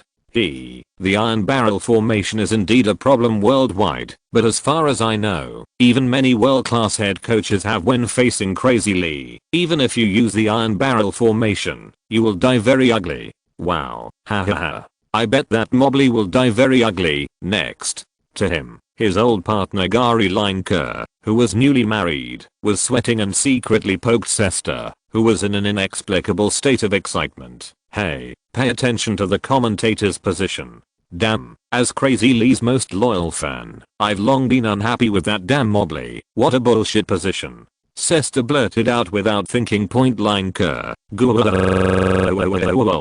In the 18th minute of the game, Sester, who had been waiting for a long time, finally caught the opportunity and shouted happily, "Goal blah blah blah." Finally a goal. West Bromwich's iron barrel formation collapsed in less than 18 minutes. Ha ha ha ha, it's Michael Owen again. Every time the team needs to score a goal, Owen will always step forward. He has become another St. James icon after Alan Shearer figure. This time, the 1.73 meter tall Irving overwhelmed the 1.89 meter center back Leon Bryant, and incredibly headed Juan Mata's corner kick into the goal. It seemed that only Crazy Lee standing on the sidelines. Newcastle are invincible. On the sidelines, Tony Mob looked at the inside point, seeing Michael Irving doing a glider gesture on the court to celebrate his goal. He felt like returning to his mother's womb to reinvent himself. If the guardrail of the coach's bench wasn't high enough, Mobley would have wanted to take off his belt. Hang yourself on the sidelines. What the hell is going on? Why was the iron lock Hang Jiang defense formation that he had rehearsed for 2 weeks so vulnerable? You must know that Mobley worked hard for this semifinal. Prior to this, West Bromwich Albion had used this 1-0-0-0 tactic in 3 consecutive Premier League games. Even before, they challenged Tottenham Hotspur and Aston Villa, who were in good form away from home. They all gave Martin O'Neill and Juan Ramos a big duck egg. Why don't the mysterious stunts I learned from the mysterious ancient Eastern countries work? Mobley didn't understand. Defense. Hold on to me. Hold on. The earth-colored Tony Mobley looked like a Mexican rabbit whose tail had been stepped on. His red eyes shouted hysterically, "Hold on. We still have a 1-goal advantage. In the end, the victory is ours." Before he finished speaking, a large number of water bottles, fruit cores and rotten eggs flew down from the stands like bar lights. There was a burst of inhumane screams in front of the West Bromwich Albion coaching bench. The enemy. Attack. Help! Lee Tongfan almost choked to death when he saw this scene. Damn, Mr. Tony, you are so miserable, so miserable. However, after Lee Tongfan showed some sympathy, he immediately turned around and rushed to the sideline mercilessly, making gestures repeatedly. Attack. Attack me hard. Such familiar and obscene offensive gestures are Madman Lee's unique signature technique for changing tactics. Such a familiar gesture makes the hammers on the field blood boil, and they kick the ball one by one, as if they are risking their lives. If it were a rugby match on the field now, the opponent would probably disappear on Mars even with the ball. But today there are people who are even more passionate than the hammers, and that is the fans in the stands. There is only one madman in the world, and you are our loser. You are full of courage. You are invincible. Forward. The madman who brought us victory. Forward. The victorious loser from China. The fans in the stands are singing this song with the energy of having sex for the first time. Although he used to listen to this song dozens of times every game day, which made Lee Tongfan's ears calloused, but when he heard this song again at St. James's 1 month later, Lee Tongfan suddenly had a climax, a feeling of. At this moment, the situation on the field suddenly changed. Juan Mata sprinted down the right wing of the court with his ball in his hand, and Arshavin rushed down the left wing like lightning. While running back, he held up his cheap ball high and shouted loudly, waving for the ball, "Pass, pass, pass. This way, this way, this way." Juan Mata, who had a very close connection with the Tsar, responded with a wink, pushed the ball forward, and then made a big-footed pose. "Quick, left. Watch the left." Tony Mobley screamed miserably, as if someone had stabbed him in the anus. West Bromwich Albion's defenders did not dare to neglect at all, and immediately assigned 2 people to defend Arshavin. However, Who knew that such an honest kid like Mata would learn bad things after following Crazy Lee for a long time? He actually just made a fake move that was fake and made the West Bromwich Albion defenders lose their minds. Suddenly, the sole of his foot with a sudden rush, an extremely coquettish ball passed by and disappeared in front of West Bromwich Albion right back Carroll. Idiot, chase me quickly. Seeing that Mata had rushed into his own territory while Carroll was still looking around stupidly for someone, Tony Mobley, who was standing on the sidelines, was so angry that he almost became incontinent. Chase. How can it be? Juan Mata will tell you what it means to be unable to catch up. West Bromwich Albion fullback Carroll had just had time to turn around, and Mata was already stepping on a Harley motorcycle with a door, roaring into the penalty area. Facing the panicked opponent defenders swarming over, Mata did not. Instead of passing the ball, he cut inward laterally and made continuous fake shots, once, twice, 3 times. The whole of St. James is counting the number of fake moves arrogantly and loudly. Finally, when he took the shot for the 4th time, Mata had already calmly completed the cruise from the right side of the West Bromwich Albion penalty area to the left side like a general reviewing his troops, and then without a trace hesitantly taking a shot. Whoosh! A lob like a flying fairy from heaven! Exclamation mark. The curved trajectory was like a fatal rope swinging under the moonlight, strangling West Bromwich Albion's last hope of luck. GOAL2:0. Personal performance from Juan Mata, Spain. Angel Wings is a magician on the football field. He defeated alone all opponents. Although Mata's performance in the previous rounds was not satisfactory, and his equally famous swinger Cristiano Ronaldo in the Premier League is replicating the magic of 42 goals last season, but at the critical moment, Crazy Lee is back, and Juan Mata's unparalleled competitive status. Cristiano Ronaldo needs to pay attention, because his opponent is back. Courtside. Tony Mobley was heartbroken. As soon as the goal was scored, the total score between the two teams became 2:2, and West Bromwich Albion's last advantage had disappeared. Moreover, this is the home ground of the Magpies. Looking at the wolf-like Newcastle fans in the stands, Mobley feels like a pure little virgin who has stumbled into a bandit's den. No matter how hard he struggles, he can't escape the fate of being turned. So, Mobley was about to take out his belt and hang himself on the railing of the commander's seat to avoid being wheeled, but at this moment he desperately discovered that he was wearing sweatpants today without a belt. West Bromwich Albion head coach Tony Mobley unbuttoned his belt on the sidelines with an anxious expression. Is this his unique way of releasing stress? Hahaha, this is big news. During the game before, he vowed to make Madman Lee bow down and sing conquer under his suit pants, but now it seems that it is impossible to achieve. Oh, I'm sorry, I suddenly realized that this guy is wearing sweatpants today. Erotic. Traitor Sester is as sarcastic as possible. Fortunately, he was not the commentator, and Mobley couldn't hear it for the time being. Otherwise, Mobley, who was so ashamed that he didn't have a belt, would still take off his sweatpants and twist them as a rope to hang himself. Time passed quickly in rage and confusion. The first half of the game ended quickly. Newcastle easily took a 2:0 lead thanks to the goals of Owen and Mata, but Tony Mobley's carefully organized Iron Lock Hang Jiang defensive formation was like a group of vain attempts. The monkey who fished the moon out of the water became a pitiful laughingstock.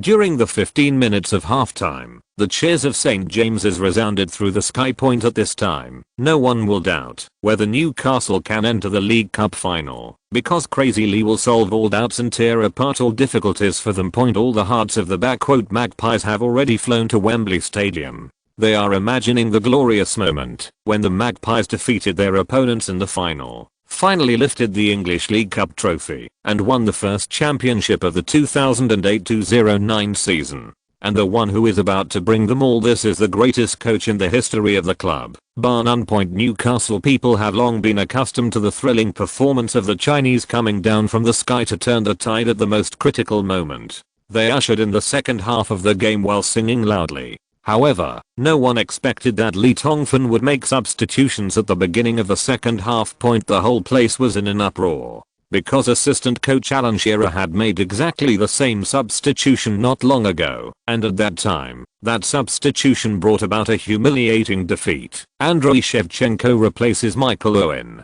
Felipe Senderos replaces Steven Taylor. Wahahahaha, there's been a substitution. It's such a substitution. Wahaha, I don't have to hang myself. There is hope. Ludloff came point the first time West Bromwich Albion head coach Tony Mobley saw the electronic notice board for substitutions put up by the fourth official on the sidelines. He was so excited that he suddenly saw a ball in front of him. Like a client of Viagra, his eyes were glowing red with excitement. He rushed to the sideline and made tactical arrangements with excitement. Hey, look here, listen to me. Poliga, Brent, you two give me your full attack on Newcastle's centre-back position. Yes, that's the Swiss white pig. And, that old one, the Ukrainian who even lost all his teeth. Hey, Olsen, you can take care of him alone. Haha, Tony. Mobley was jumping up and down on the sideline. MLGBD. Shevchenko and Senderos, both of whom could understand English, gritted their teeth and thought to themselves, if you let me break out, if I'll let you do it, I can't kill you. What the hell is going on? 5 minutes later, when Tony Mobley watched the football being sent to his own goal by Crespo again, he felt that there must be smoke coming from his ancestral grave, but it was not green smoke, but unlucky black smoke. The risks kept coming round and round, and every time they happened, Newcastle scored a goal. 3:0. It's over. It's over. West Bromwich Albion manager Tony Mobley is devastated. He was about to take off his sweatpants and hang himself on the guardrail of the command post, but at this moment, bursts of monkey-like laughter suddenly came from the St. James stands, and they all rushed, in like needle pricks, into his ears. In an instant, Mobley was filled with anger and evil. He felt like a dog that was forced into a corner.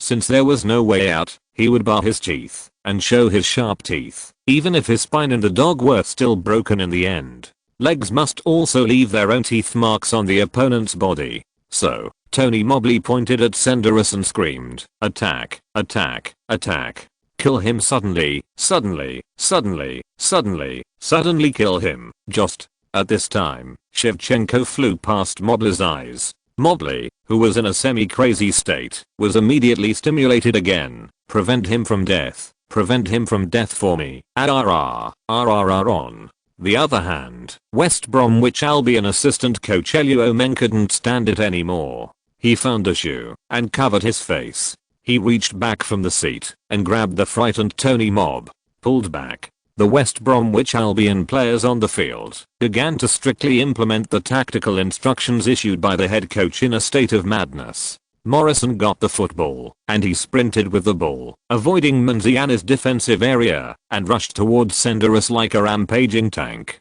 He smiled very proudly, because we know that Senderos, who just came on the field, is the weakness of Newcastle's defensive system. He's making a fake move, to the left, to the right. A dazzling move. Oh, it's almost a direct duel. Manziani retreated, and he had already started to prepare the big calendar as usual. Dellas is ready to take over. Morrison's eyes were full of murderous intent. We were about to meet, on a bicycle. Ouch. Ouch. Ouch. Ouch. He was broken. He was actually broken. Is it Senderos? It's really Senator Durres? This is incredible. Morrison was intercepted by Senderos as easily as he was bullying a minor. But I saw Senderos wearing his red underwear and suddenly transformed into the world's #1 central defender Alessandro Nesta like Superman, using a crossbody pull that was so standard that it could be included in the textbooks. Leeson intercepted the ball at his feet, and even Newcastle fans were shocked. Ouch. God, you didn't drink too much today, did you? Numerous people have raised such questions. Considering Senderos' previous poor state, how could he achieve such a coquettish blocking position, such an awesome interception of the ball, and such an extremely accurate pass? Hey, this pass the ball, what? Before Newcastle fans could even shout out the cheers, they saw Senderos showing his prowess with a coquettish steal, and suddenly his true colors were revealed like a deflated balloon. Because Senderos passed the ball to West Bromwich Albion left winger Chris Brunt. Mistake. Senderos made a mistake. Sester yelled regretfully. Wahahaha. He made a mistake. He made a mistake. Did you see that big fat guy like a white pig made a mistake? Kill him suddenly, Tony. Mobley, who attempted suicide by hanging himself in his sweet pants, raised his neck and let out a sinister and lewd laugh. When he saw the scene on the field, he didn't notice at all that the people around him were covering their faces in shame. Tony Mobley rushed to the big man like a prostitute who had taken Viagra. Come up and insert it for me. Yes, yes, yes. Insert it from there. Chapter 1 of 9,000 words. If you're listening to this novel on a channel other than Fanfic World, it means they downloaded and uploaded it without effort. We cordially invite you to visit our channel, Mundo Fanfic Novelos. There you'll find the original version of this story and you can explore many other novels of various genres. We're waiting for you to immerse yourself in a world of incredible novels. Chapter 446, The Strong Rise of Newcastle, 039, SN-039, 2 parallel imports, 039. Tony Morrison was referring to Senderos location point, therefore, West Bromwich Albion winger Chris Brent, who had obtained the football inexplicably, stayed for less than a second and immediately understood. With Mobley's sinister smile, he once again turned towards Senderos, pounced over Woohoo Street. James screamed, and almost all Newcastle fans covered their eyes. The miscommunication just now was really terrible. As soon as Senderos was broken through, Hugo Lloris would have directly faced with Brent's insult, but, oh my god, it was another crossbody defense that was so coquettish that it could be included in defensive textbooks. Football, like an obedient white dog that loves its home, once again returned to Senderos' feet. However, with the steal, people can see more. Senderos' reaction and movements at that moment were so fast, no longer as clumsy and stiff as before, like a rusty work machine that had been lubricated again and started to squeak. The sound of R is gone. West Bromwich Albion winger Chris Brunt was as dumbfounded as learning from the past Morrison. Holy crap. This guy. Lee Tongfan was also a little dazed. After watching Senderos' performance, Leo Lee suddenly remembered a man who could only belong to legends, the legendary Iron Man Lee Tai in Chinese football. It is said that this national football player who participated in the 2002 World Cup was invincible in steals, but could not pass the ball. More invincible, sir. It seems that Senderos' modification 3 days ago was a bit of a failure. Lee Tongfan touched his chin with a slight beard, thoughtfully. At this moment, St. James's exclamation sounded again. After Senderos intercepted Chris Brent's football, he finally didn't make another mistake this time. He directly sent the football to the front court with a big kick, where the player who received the ball was. It's the Ukrainian nuclear warhead Andriy Shevchenko. Wahahahaha, don't be afraid. I once again thought of the obscene laughter in front of West Bromwich Albion's coaching bench. It's that old Ukrainian man. Don't be afraid. Listen. Come to me. Prevent him from death. Hahaha. The corner of Lee Tongfan's mouth made a strange arc. Don't be afraid. 3 days ago. When Lee Tongfan drove into the Rigburton training base in a car, the first thing he did was to come to the sidelines to watch the Hammers training. He didn't even have time to go in and take a look at the head coach's office. When Leo Lee's figure appeared on the sidelines of the training ground, a very strange atmosphere spread quietly. It was excitement, unconcealable excitement, and expectation. At this moment, although the Hammers on the court did not stop training, they all let out a burst of cheers. They all seemed to have drank Red Bull without water, and suddenly the seafood was not strong enough. Hey, oh, look, the boss is back. The handsome Italian boy David Thornton was very excited. You still laughing? Think about the bad results in the previous rounds. I have a bad feeling. Maybe we are dead. Marcelo, who had grown a vivid Gautama Buddha hair again, reflected on it. My performance this month has given me a chill down my back. I scored 3 goals and was the best of the match 4 times. Alan Smith, who dyed his white hair like a bright red flame, added lightly. The implication is that I have made a meritorious service and I'm not afraid.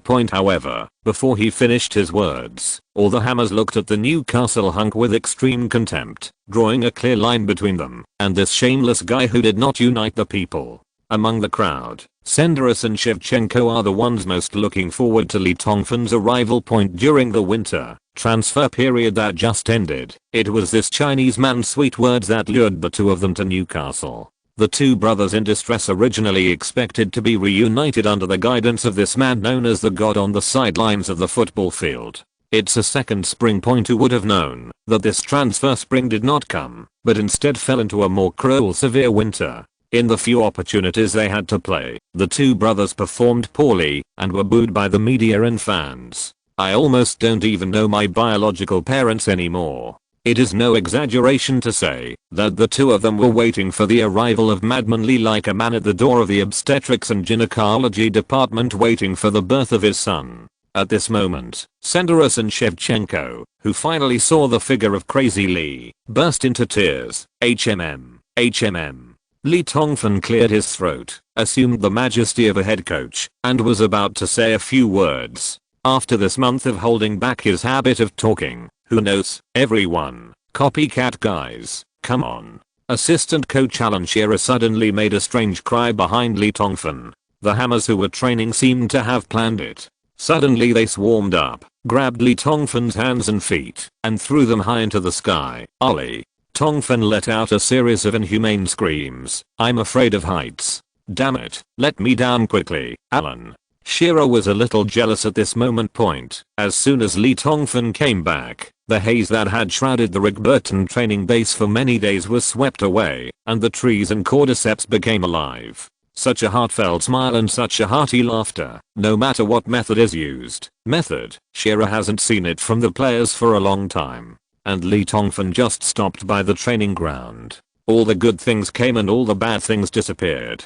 This man from the east has the ability to make everyone believe unconditionally. In the distance, under the warm golden sunshine in winter, the old janitor looked at the scene on the training ground, his wrinkled face stretched, and he took a sip of wine with a smile. Haha, here we come. Everyone is here. Let's see who can take away victory from Newcastle. This afternoon, no one but themselves knew that the Magpie army that everyone feared a month ago had returned so easily. After the training, he watched the videos of all the games during his absence in the head coach's office, and then listened to various reports from the coaching staff. By the time Lee Tongfan returned to the Habing Villa in the east of the city, it was already 11 o'clock in the night. Too much point taking out the Hummer Geo book from the safe. Lee Tongfan carefully wiped off the dust on the LCD screen, then turned on the power and pressed the power button to start the computer. When the familiar background desktop came into view, Lee Tongfan, like the old and enchanting Eastern invincible lady, regained a sense of heroism.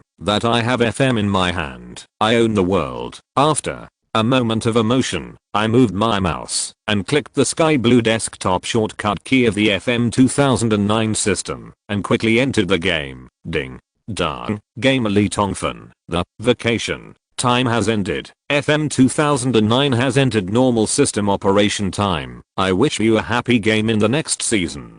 Since the mutual influence between the FM 2009 system and reality ceased during the system's vacation period, Newcastle's successive miserable results in reality some time ago did not have an impact on the system, and Lee Tongfan will not bear the responsibility for this cost. Ding dong. Reminder. Gamer Lee Tongfan. System scan. Newcastle's status has declined. The evaluation is 6.5 points, down 1.5 from a month ago. Please adjust the team status as soon as possible. Please adjust the team status as soon as possible. Immediately. Afterwards, such a reminder box popped up in the system point. After clicking to enter Newcastle's first team, lineup page, Lee Tongfan began to examine the status and psychological activities of each first team player in detail, and began to prepare for the next Magpie Legion's peerless counterattack. Who knows, even if you haven't seen it, you will be shocked when you see it.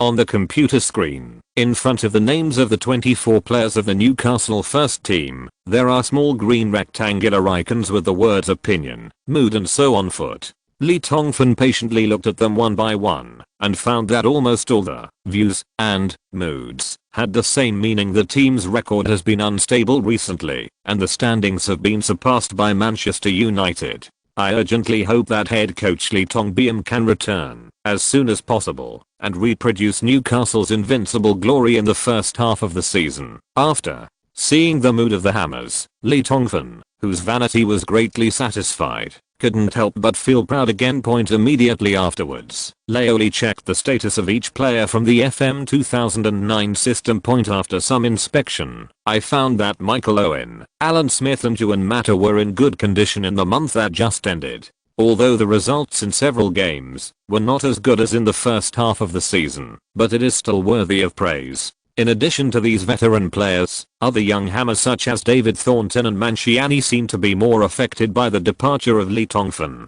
Their season a month ago the average points per game are above 7.0, but after just 1 month, the system evaluation has become about 6.78. This shows how bad their performance was in this month. Even interim head coach Alan Shearer's Mourinho is possessed by his soul. It is estimated that with a group of players in such a state, it is impossible to achieve a good record.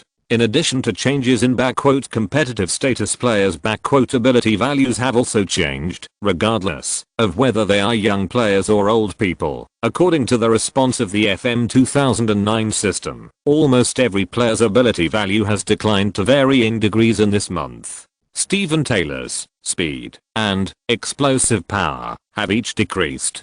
Goalkeeper Hugo Lloris's reaction and concentration each decreased by 1 value, and among all the people, the ones whose values dropped the most were Pastore and Gareth Bale, the 2 young players. The little guys' physical, technical, and mental abilities have almost all declined significantly. Of course, there is always bad news, but there is also good news. What makes Lee Tongfan a little relieved is that almost every hammer among the 24 members of the first team has a small green upward arrow behind the mental ability, technical ability, and physical ability record values in FM 2009. Although it is only at an angle of 45 degrees, rather than directly upward at 90 degrees, it already shows that the values of the first team players have begun to slowly recover, which is a good sign. After observing the changes in everyone's competition status and numerical abilities over the course of the month, Lee Tongfan focused all his attention on the 4 people: Ronaldo, Nicolas Gigi, Senderos and Shevchenko. Ronaldo was injured in the game and has to recuperate for about 3 weeks so far. Since Fati has missed training due to injury during this period, his values in FM 2009 have dropped sharply. Lee Tongfan thought for a long time and finally decided to give up on Ronaldo. It would be better to let him recover slowly under Itoyan's Kigan and acupuncture. The color of the name of the mixed blood rice bucket Gigi in the FM 2009 system is dark gray, which is different from the bright blue of others. This is because the little guy is on loan. Gigi is obviously the only Newcastle player whose value is still increasing slowly this month. After the game against Sampdoria, Gigi played 4 times as a substitute for AC Milan and scored 2 goals, 2 assists, growing slowly. Next, what Lee Tongfan must complete as soon as possible is a renovation project of the 2 newly joined players Senderos and Shevchenko. Senderos's problems were mainly psychological.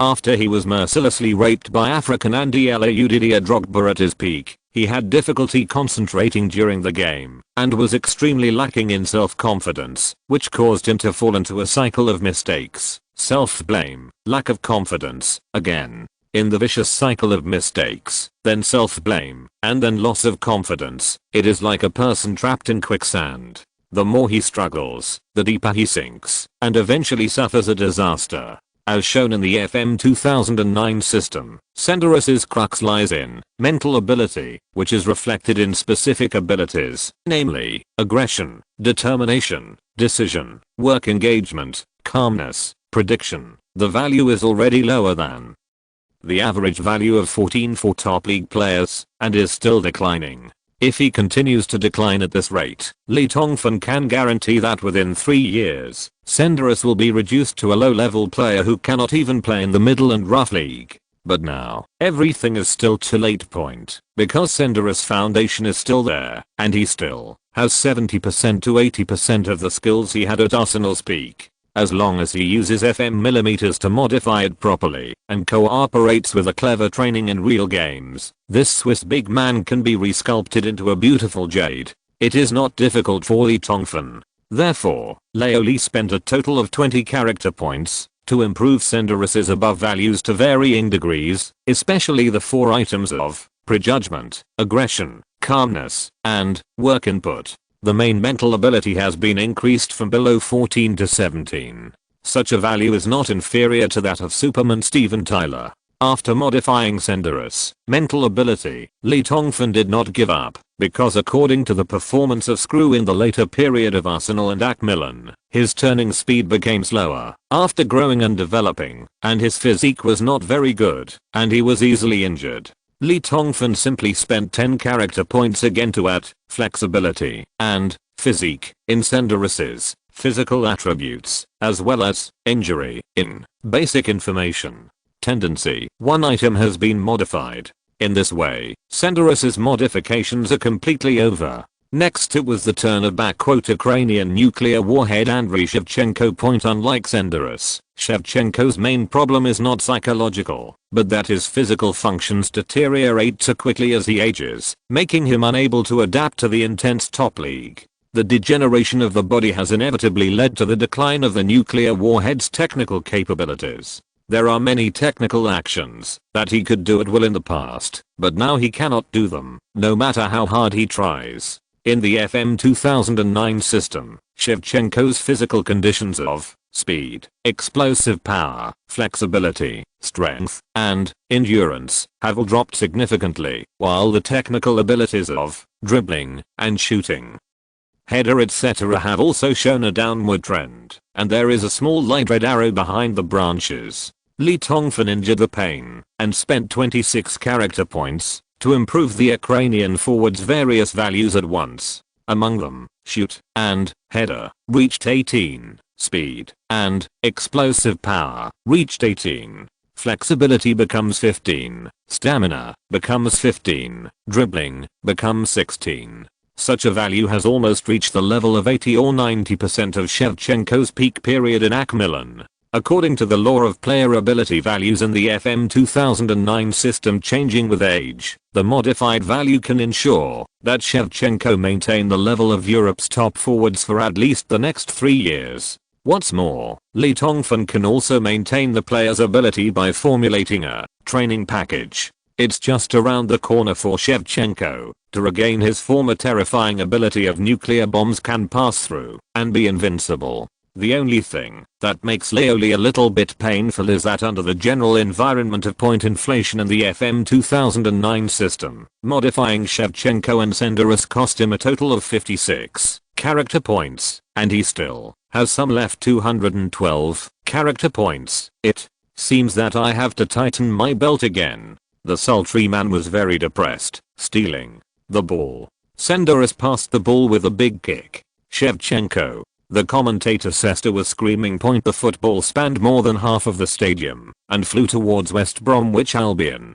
Although the outcome of the game had already been determined by Owen, Juan Mata and Crespo, this attack won the hearts of millions of people. Because the person who initiated the attack is called Felipe Senderis, and even more, because the person responsible for ending this attack is called Andriy Shevchenko. Footballs are flying in the night sky over St. James, and on the St. James lawn, Shevchenko was chasing point. The sound of his heart beating prevented Shevchenko from hearing the shouts of fans from the stands. The air in St. James became thicker, as if trying to keep Shevchenko in his tracks, but the Ukrainian forward had never felt that his legs were so strong and powerful like today. Every time he stepped on the lawn, he could feel a huge force coming from under his feet, and his back was like a rocket booster, allowing him to break through all visible and invisible constraints and use his strength that he had not experienced in a long time. Rushing towards the front with the speed of an arrow from a string. The wind is whistling around me. One after another, figures wearing orange West Bromwich Albion uniforms were surpassed by him. At this time, after a brief period of consternation, St. James finally sounded the cheers that should have sounded long ago. Watching the man on the court sweep towards the opponent's penalty area like a thunderstorm, the Newcastle people suddenly discovered not only did Senderis' performance exceed their expectations today, but even the old Shevchenko showed incredible speed and momentum.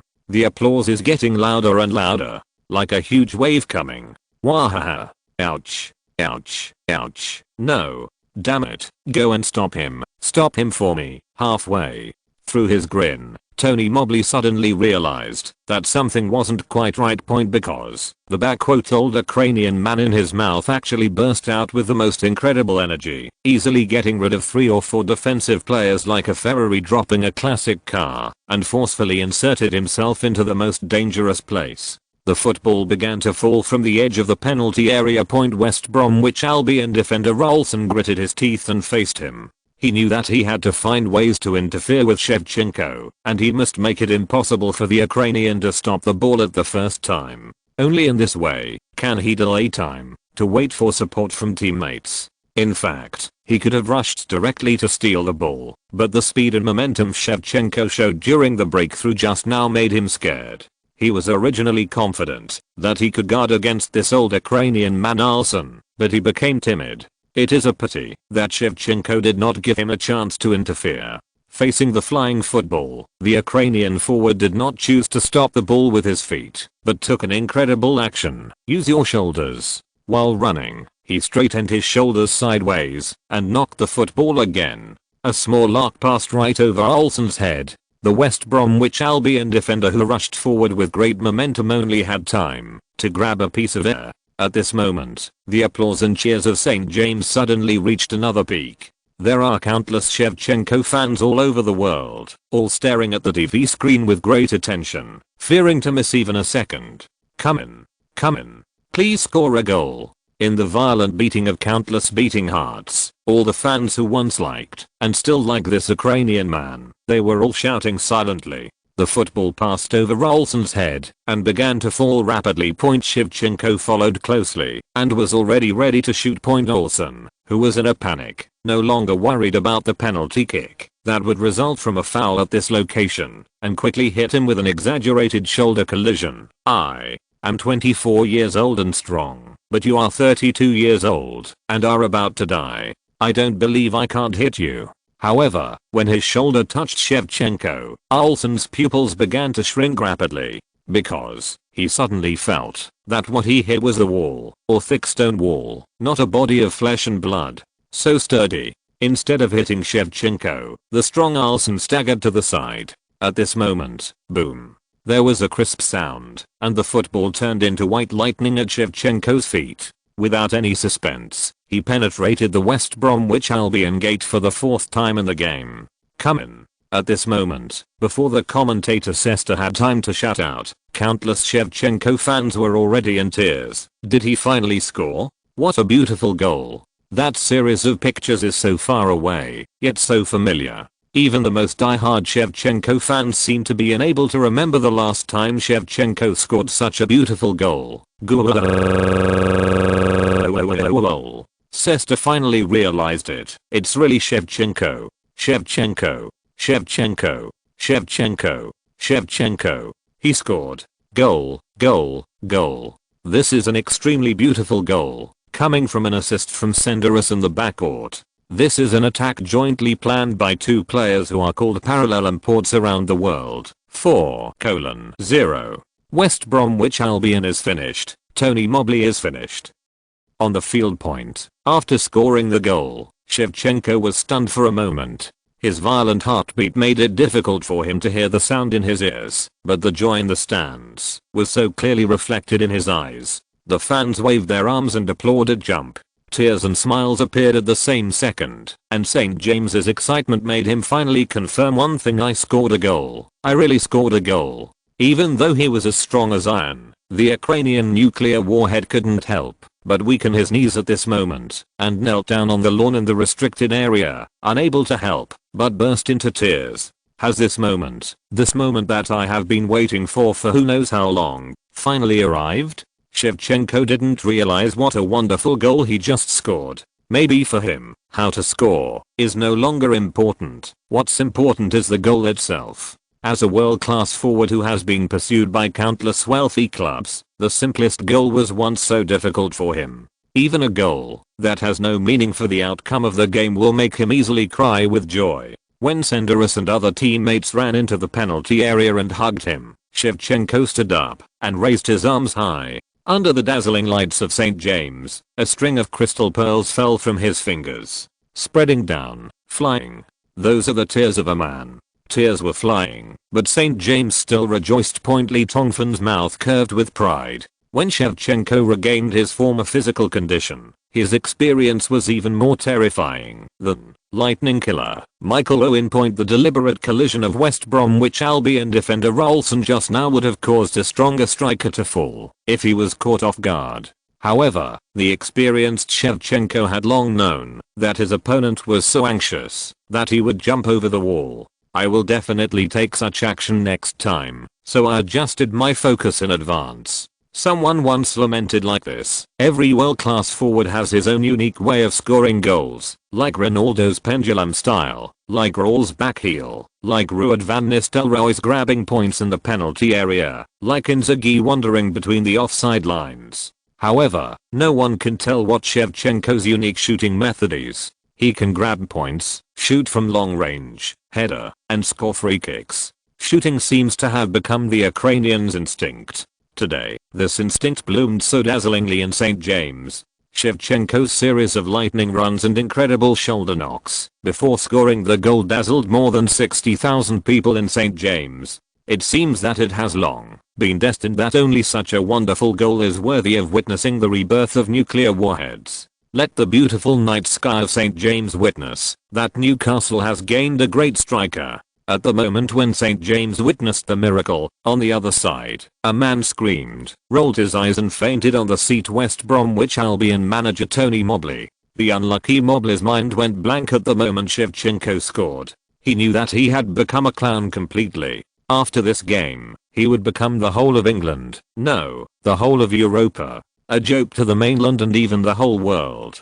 Perhaps, from now on, whenever people talk about West Bromwich Albion, they will think of a clown named Tony Mobley. How did he go from the ignorant arrogance before the game to the panic collapse near the end of the game? What a sad way to get busted by Crazy Lee. What's going on? There was chaos on the sidelines. Tony Mobley fainted on the command bench, and the West Bromwich Albion bench was in a mess. The unconscious Mobley was stretchered. He was carried away. Did he have a heart attack? Sesta was very curious. Push, push, push. 20 minutes later, when the 2 short and 3 long whistles sounded at the end of the game, St. James unstoppably became a sea of jubilation. 20 minutes ago, Tony Mobley's sudden fainting turned the entire West Bromwich Albion into a group of stragglers. Without the command of their head coach, they were defeated in the face of the wolf-like Magpie Legion. They conceded 3 more goals in the last 20 minutes, and finally lost the game an incredible 7-0. Newcastle entered the 2008-09 English League Cup finals with a total score of 7-2 over the 2 rounds. On another field, Newcastle's final opponents in the League Cup were also identified. After defeating their semi-final opponent Portsmouth, the Red Army Liverpool, led by the Spanish stout Benitez, obtained another ticket to the final. They will meet Lee Tongfan at Wembley Stadium in a week's time for the decisive battle in the League Cup. Newcastle, here's your chance for revenge, because in the first game after Lee Tongfan left, it was Liverpool who ended the Magpies' unbeaten record in the 2008-09 season, leaving Newcastle people with endless regrets. Chapter 2 of 8,300 words. Chapter 447, The Strong Rise of Newcastle, 039, SN-039, 2 parallel imports, 039, 7:0 sweeping West Brom. The Magpie Legion King returns a rare humiliating defeat in the League Cup. Tony Mob passed out on the coaching bench. Crazy Lee returns. God's reign continues. Performances of 2 major parallel imports. Madman Lee Yahya's successful case of training players. What can you do in 30 seconds? The nuclear warhead completes its self-salvation. The outcome and score of the just concluded English League Cup had a huge impact on the entire Premier League. Such an impact occurred in people's minds and had nothing to do with the pattern of the entire season, because it told everyone Crazy Lee is still invincible.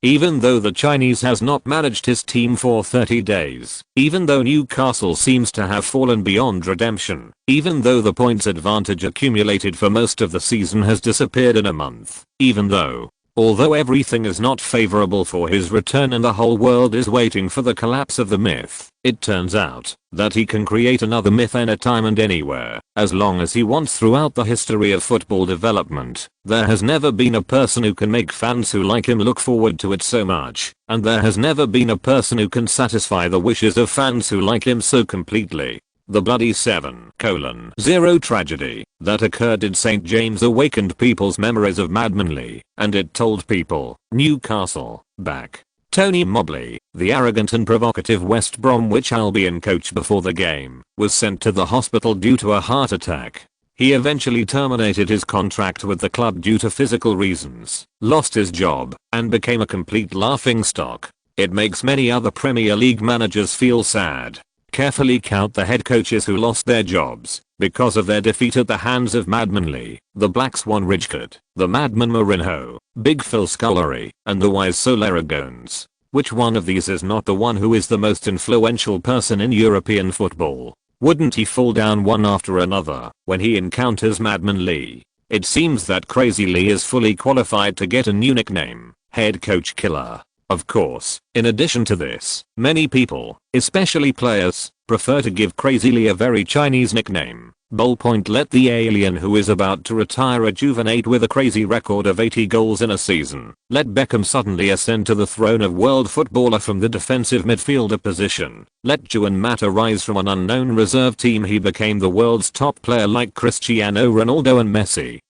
And Michael Owen, who had fallen so low that he could not even guarantee his main position in Newcastle, became the top scorer of the European Cup in 2008, making him nothing more than an ordinary person. Alan Smith became the Premier League's top scorer, making, for any player, under the command of Crazy Lee, the old one can rejuvenate, the unknown one can shock the world, the unappreciated one can show his brilliance, the frequently injured one can fly freely on the green. This is Crazy Lee, a Chinese who has far surpassed world-class coaches such as Wenger, Fernandez, and Ferguson in training players. His charm is not limited to the football field. His appeal has surpassed that of her as a head coach. Countless players are proud to have played under him, and countless players are proud to have played under him. A 7-0 victory, and the dazzling goals scored by the strikers of two major parallel players, made Madman Lee, who had only returned to England for only 3 days, once again ascend to the altar.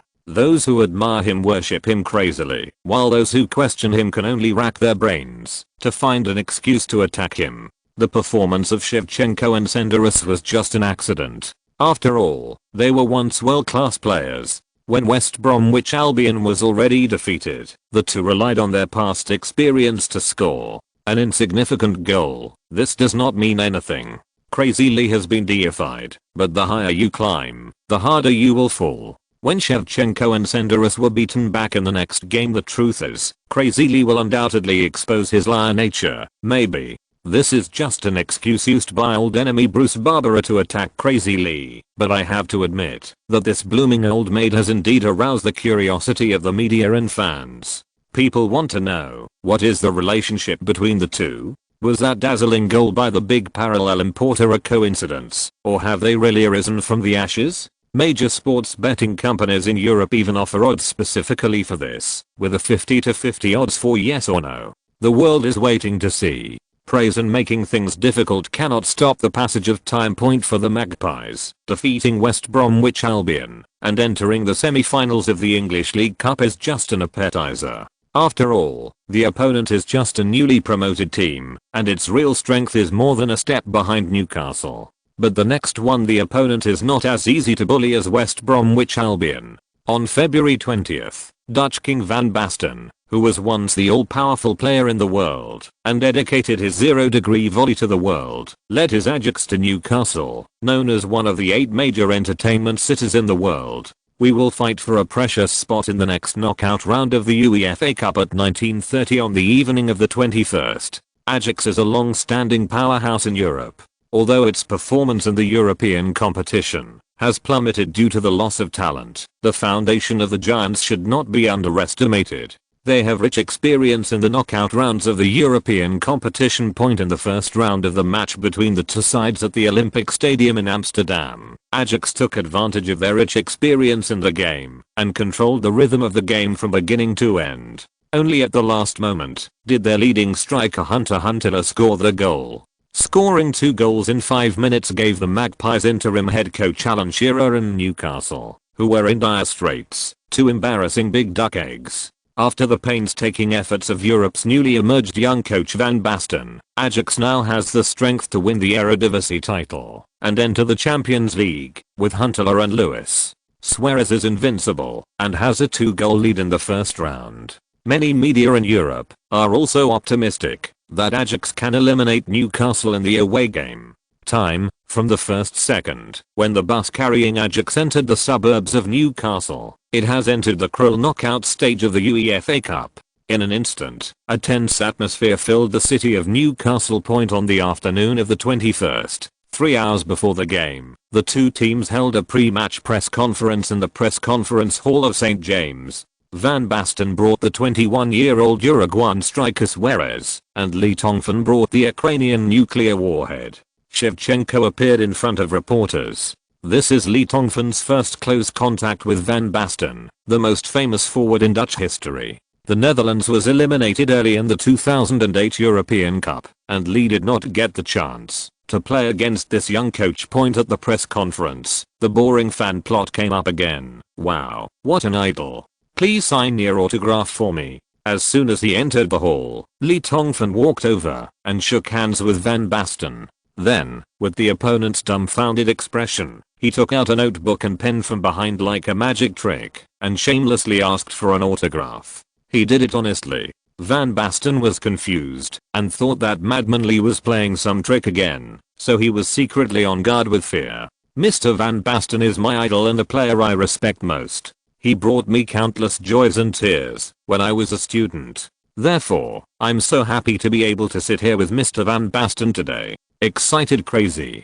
Lee said this shamelessly with a lewd smile on his face. Lee is an extremely amazing guy. Although he only lasted 3 years, his achievements on the sidelines of the football field are enough for any head coach to look up to. Van Basten replied carefully. With a bang sound. Dozens of reporters rolled their eyes and fainted. Is this still a press conference for a UEFA Cup knockout match? Why is crazy Lee so low-key? Did his menopause come early? Or maybe he has some other evil thoughts because he thinks the short-sighted Van Basten is more handsome? Since the two men who were about to start a life and death showdown showed such an outrageous harmonious atmosphere, the reporters who wanted to dig out breaking news burst into tears, and they had no choice but to turn their provocations to the two children. Excuse me, Louis, facing the invincible madman Lee, do you think Ajax has a chance to enter the next round? The reporter from the Times stood on the standpoint of national justice and decisively began to tease the 21-year-old Ajax's top striker Luis Suarez. Suarez shook his long hair. I can score 3 goals today. MLGBD. Lee Tongfan and Shevchenko cursed quietly in their hearts. This Uruguayan hairy boy is so crazy. Do you think you are a Superman wearing red underwear backwards, brazenly talking about scoring 3 goals in St. James? The reporters were delighted. The fun begins. Mr. Suarez, you mean Ajax will win today's game? Is that what you mean? Shaking his long hair again, Suarez raised his neck and said, I can score 3 goals today. Reporter from England, Suarez. I can score 3 goals. Reporter from England, Suarez. 3 goals. Reporter from England, MLBBD, I was defeated by you. When the reporter from the Netherlands saw that his man had been teased so much, he immediately attacked Shevchenko, unwilling to be outdone. Dutch reporter, Andre, do you think you have a chance to start today? The Dutch reporter was obviously making fun of the nuclear warhead. Their Suarez will undoubtedly play, but Newcastle's Shevchenko may not even get a chance to play. What an irony. However, Leoshi, who is experienced in dealing with such scenes, has obviously reached the legendary state of all 4 are empty. He has a calm smile on his face. Whether he can start or not depends on the tactical arrangements of the head coach. In my opinion, the team's victory is more important than individual goals. Before Shevchenko finished speaking, Suarez's face turned green. Isn't this pointing at the bald man and scolding the monk? Although Nuclear Warhead's answer was tepid, everyone could see that facing the challenge from the arrogant younger generation, the Ukrainian striker's fighting spirit was also aroused. Shortly after the press conference ended, all kinds of news began to fly. Crazy. Lee shows his enemy that he is weak and makes surprising moves, rarely complimenting his opponent's head coach Van Basten. Even if he is crazy and treacherous, I will not be fooled. Crazy Lee defeated Ajax 8:0. Quote Van Basten, eliminating Newcastle is a no-brainer for me. Suarez, I can score 30 goals at St. James. Shevchenko, if I'm not allowed to start, I will stop playing. Holy shit, I'll beat your lungs out. Although Van Basten, Suarez, Lee, Tongfan and Shevchenko can all be regarded as battle-hardened veterans, they still couldn't help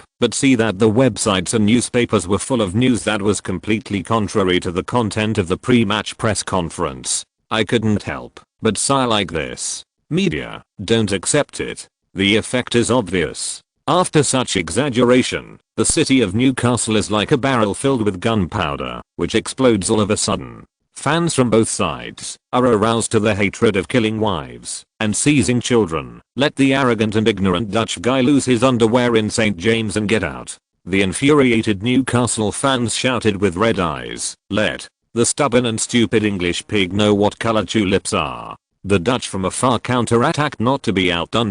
The media has angered the fans, and the fans have infected the players. The tense air is burning. Standing on the streets of Newcastle and breathing with your mouth open, you can feel the heat in the air. As the game approached, fans lined up and chanted slogans to check in. Look at the red eyes and grinning faces on both sides. It seems as if the people walking into St. James Stadium are not living people, but human-shaped TNT bombs that are about to ignite and explode. The players from both sides are warming up for the last time before the game. The visiting team Ajax is wearing the blue jersey, and Newcastle is wearing the traditional black and white sword jersey. TV commentator Cest was sitting in the commentary box, shaking his head and doing the hard talk activity before the official commentary. The fans from both sides have already started a heated fight in the stands before the game started, and the Dutch fans showed their support. Suarez's banner, they were giving the Newcastle players the middle finger and booing on the pitch.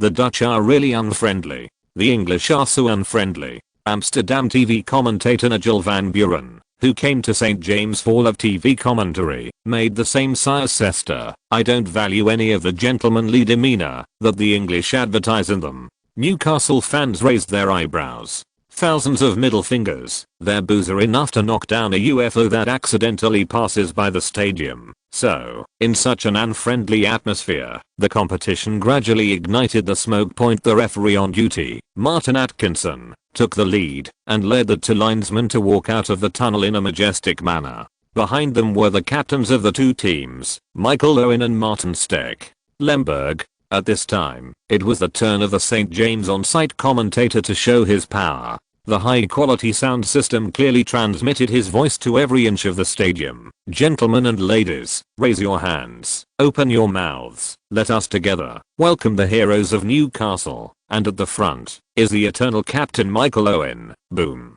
St. James is like a pot of boiling oil that has just been boiled. It begins to boil. The deafening cheers soar into the sky. Even the dark clouds in the sky retreat away from this place that is erupting like a volcano. Every Newcastle player will receive the most enthusiastic cheers from the first second they step out of the tunnel, so much so that the Ajax players who appear at the same time have to cover their ears firmly with both hands to avoid being cheered by this. The huge sound shook people into idiots. The Devil's home court. This is definitely the most terrifying Devil's home court. All Ajax people had this idea at this moment, and when Crazy Lee was the last one to walk out of the tunnel, the St. James volcano that had been brewing for a long time finally erupted, and the rumbling joy could be clearly heard 10 miles away. Van Basten watched the man waving his hands and walking towards the head coach's bench. Every time he passed a stand, there was a wave of waves, and he suddenly felt a little envious. Although Van Basten enjoyed unparalleled treatment as a player, Since becoming a football coach, he has never received such crazy pursuit in front of Dutch fans because his defensive counter-attack football philosophy is deeply rooted in Dutch football. Total offense and total defense is completely contrary to the concept of total offense and total defense. It is always not accepted by some old diehards in the country and is subject to controversy. They can't see that Dutch football has long needed reform. Van Basten looked at that proud figure and suddenly felt a little lonely. Shevchenko appears in Newcastle's starting lineup. Sester and Dutch commentator Nigel van Buren exclaimed at the same time. Sester's tone was full of excitement, and the flattering voice boomed. Nuclear Warhead's magician-like performance in the last game was dazzling. I think he must have recovered. In top form, integrated into Newcastle's attacking system. I look forward to the Ukrainian nuclear bomb rumbled to smash all opponents in St. James. Dutch commentator Nigel van Buren's tone was also full of excitement. Before the game, there was news that Argentine forward Crespo was injured in training and could not attend the game. Now it seems that it is true. Compared to Crespo's super performance high goal efficiency, Shevchenko is too old. Although according to the English Post he scored a magical goal in the last game. But you must know that today's opponent is Ajax. I dare bet Crazily will definitely regret sending Shevchenko. Force after the coin toss, referee Martin Atkinson blew the whistle to start the game. After St. James's last wave of cheers broke out, the fans sat down and began to watch the game seriously. The first to kick off was the visiting team Ajax. Uruguayan forward Luis Suarez shook his long hair coquettishly and passed the football at his feet to his partner Hunter Huntelaar, kicking off the game.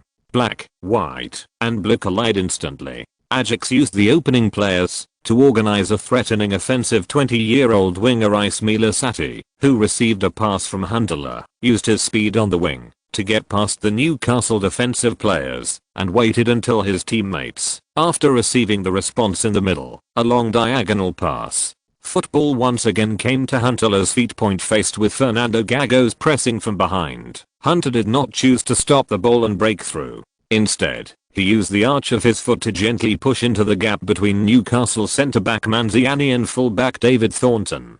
The football tore through the Magpies' system, cutting the lawn like a gleaming sharp knife. After passing the ball, Ismaila Sati stepped in and received the football, starting immediately. Foot cross. At this time, Hunter Huntelaar, who had passed the ball, had already rushed to the Newcastle penalty area, jumped directly on the spot and headed the ball towards the goal. There was a sound of exclamation in the stands. However, less than 20 minutes after the football left Huntelaar's big furry head, another furry head appeared on the flight path of the football. Soon enough, the football was touched again. Applause pointed back. Superboy Steven Tyler.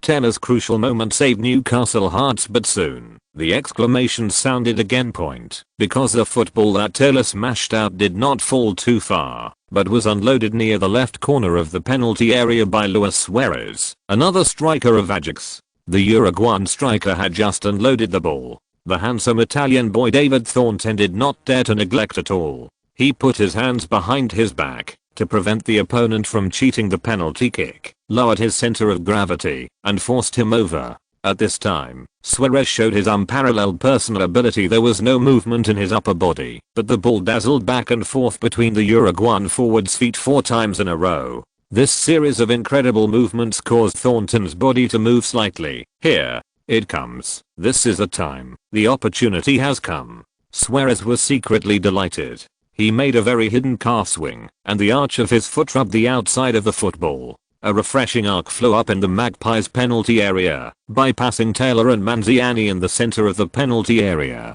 towards the far corner of Newcastle's goal. Hugo Lloris took off, stretched his whole body, and blocked the upper right corner of the goal. But brush! Exclamation mark. The sound of a football hitting the net came, and the most incredible scene happened. Ajax, playing away from home, actually scored first! Exclamation mark.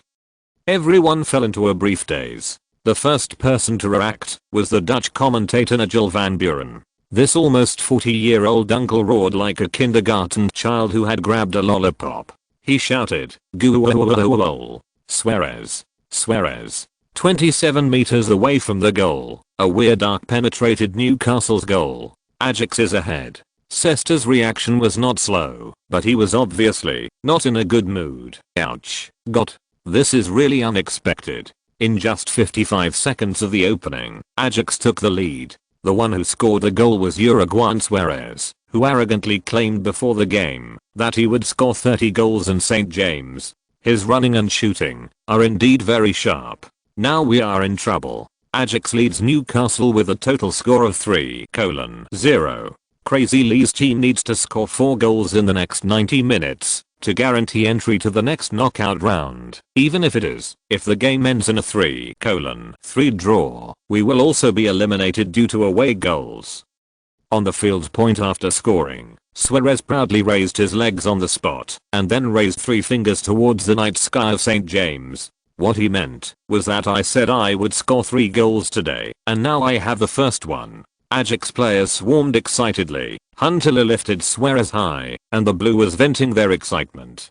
Goalkeeper Hugo Lloris called the football from behind and kicked it into the sky in frustration. In the save just now, he was only a centimeter or two away from being able to save the shot. Even his fingertips could feel the slightly burning touch of the football in motion. But courtside point Van Basten also jumped up excitedly. Once this goal is scored, the probability of eliminating Newcastle has increased to 80%. I don't believe that Crazy Lee can really score 4 goals against us in the next game. The Dutch saw the hope of advancing to the next round at this moment. The confident Newcastle people suffered a blow. Originally, everyone thought that with the momentum of beating West Bromwich 7-0, the Magpies could cleanly sweep Ajax in St. James, but habitually, everyone looked at the coaching seats involuntarily. What made them feel relieved was that the figure standing on the sidelines was no longer the bewildered Alan Shearer, but Crazy Lee with his arms folded. The thin back and the confident face seemed to have a magical power, which slowly calmed down more than 60,000 chaotic and anxious hearts. People were waiting for Crazy Lee to respond.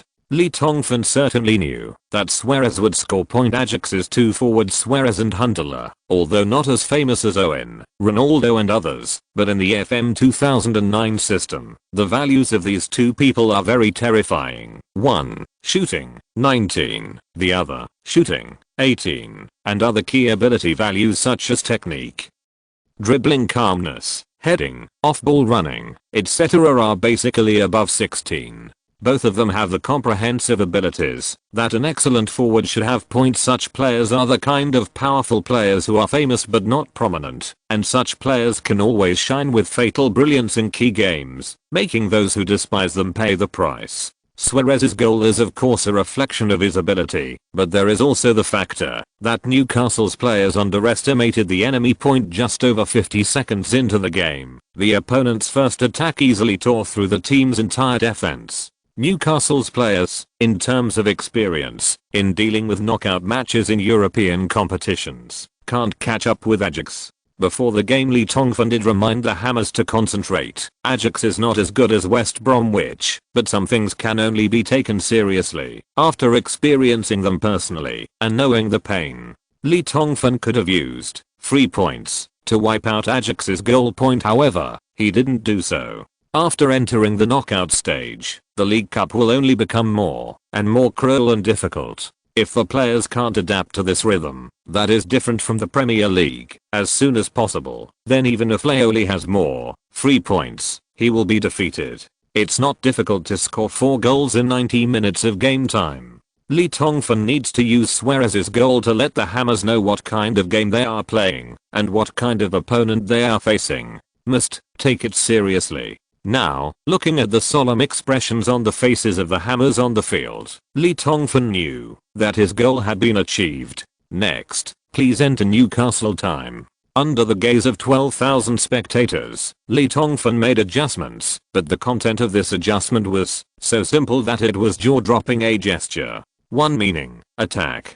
After the game resumed, Lee Tongfan stood on the sidelines and did not say much, nor did he shout like in the past, but just signaled Newcastle's players to concentrate on attacking. Such a scene made many people fall into astonishment. In such an unfavorable situation, attacking is of course the only choice, which is something that any head coach knows.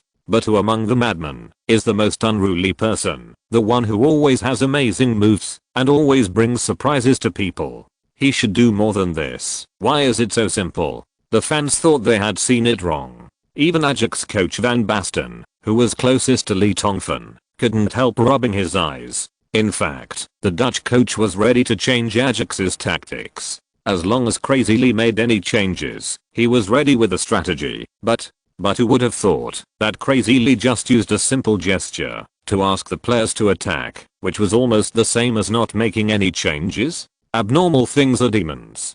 Crazy Lee. What is he thinking? Van Basten was confused. -8000 Chapter 3. Chapter 448 I'm Ziodeo. Thank you all. Let me tell you something. First of all, I'm ashamed, of course, about the updates in the past few days today. When I arrived at the mobile phone repair department, the first thing I did was not to post articles, but to read the book review area. I was so moved that tears flowed down my face. Really, thank you brothers for your understanding. Si Feng Fei Yang, brother suspected that Ziodeo was faking it, because the style of the explanation yesterday was very similar to Deozi. In fact, what Ziodeo wanted to say was that it was because every word was narrated by Ziodeo over the phone, and he asked his girlfriend to post it at school. I asked her to revise it 3 times in total, and then read it to me after she finished writing it. I was afraid that the matter was not made clear, and I was afraid of neglecting the brothers. If you still don't believe it, then I hope that brothers in human area will come out to help Ziodeo testify in the book review area and say whether it really snowed heavily in Human Town in the past few days, whether the roads were covered with thick ice, and whether it was possible to ride a bike. Deozi came here again on a bicycle today. I updated 25,000 words in one go today, which is just over 6,000 words a day. Not much. Maybe it's because the manuscript was praised, so I couldn't help but revise it, and I deleted and revised it 7 or 8 times. I will try to write better things. The boss of the repair department is a little impatient. I won't say more. New Year's Day is coming. I hope every brother and sister can have a happy New Year's Day.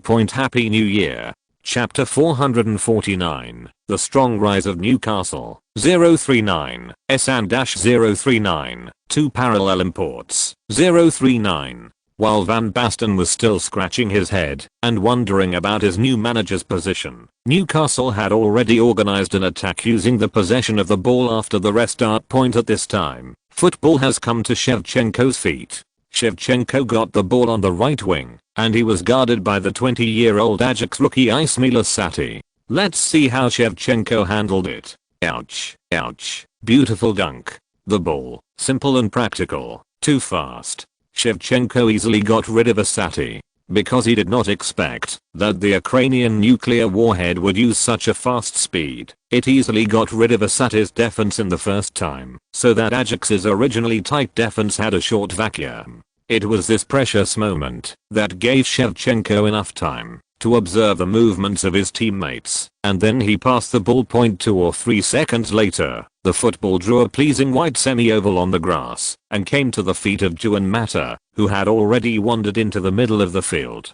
Shevchenko himself did not stop at all and continued running down the side road, because in his brain there was a familiar yet strange feeling that kept telling Shevchenko, run down, don't stop, run, keep running. And when he ran near the edge of the Ajax penalty area, a magical effect came out, and a white light flashed in front of his eyes. Football is coming. It was Juan Mata. Mata used his unparalleled personal ability to accurately send the football over the air above Ajax's human wall. This was a perfectly aimed pass that just passed over the heads of the 2 central defenders and fell between Shevchenko and goalkeeper Stekelenburg. Juan Mata made an incredible pass and penetrated Ajax's defense. Solo. Offside? The linesman didn't raise the flag. Not offside. Shevchenko went solo. Exclamation mark. Opportunity. This is a once-in-a-lifetime opportunity for Newcastle.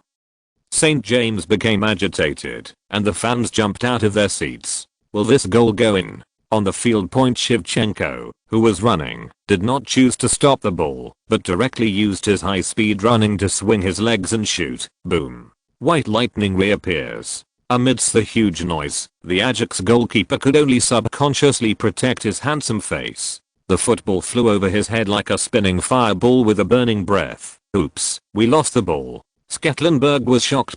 As the captain of Ajax, the battle-hardened Stekelenburg clearly understands that if Shevchenko scores a goal in such an exciting way at this time, the consequences will be disastrous. Newcastle's morale, which was finally suppressed by Suarez's goal, is likely to be rekindled by this goal and burn Ajax to ashes.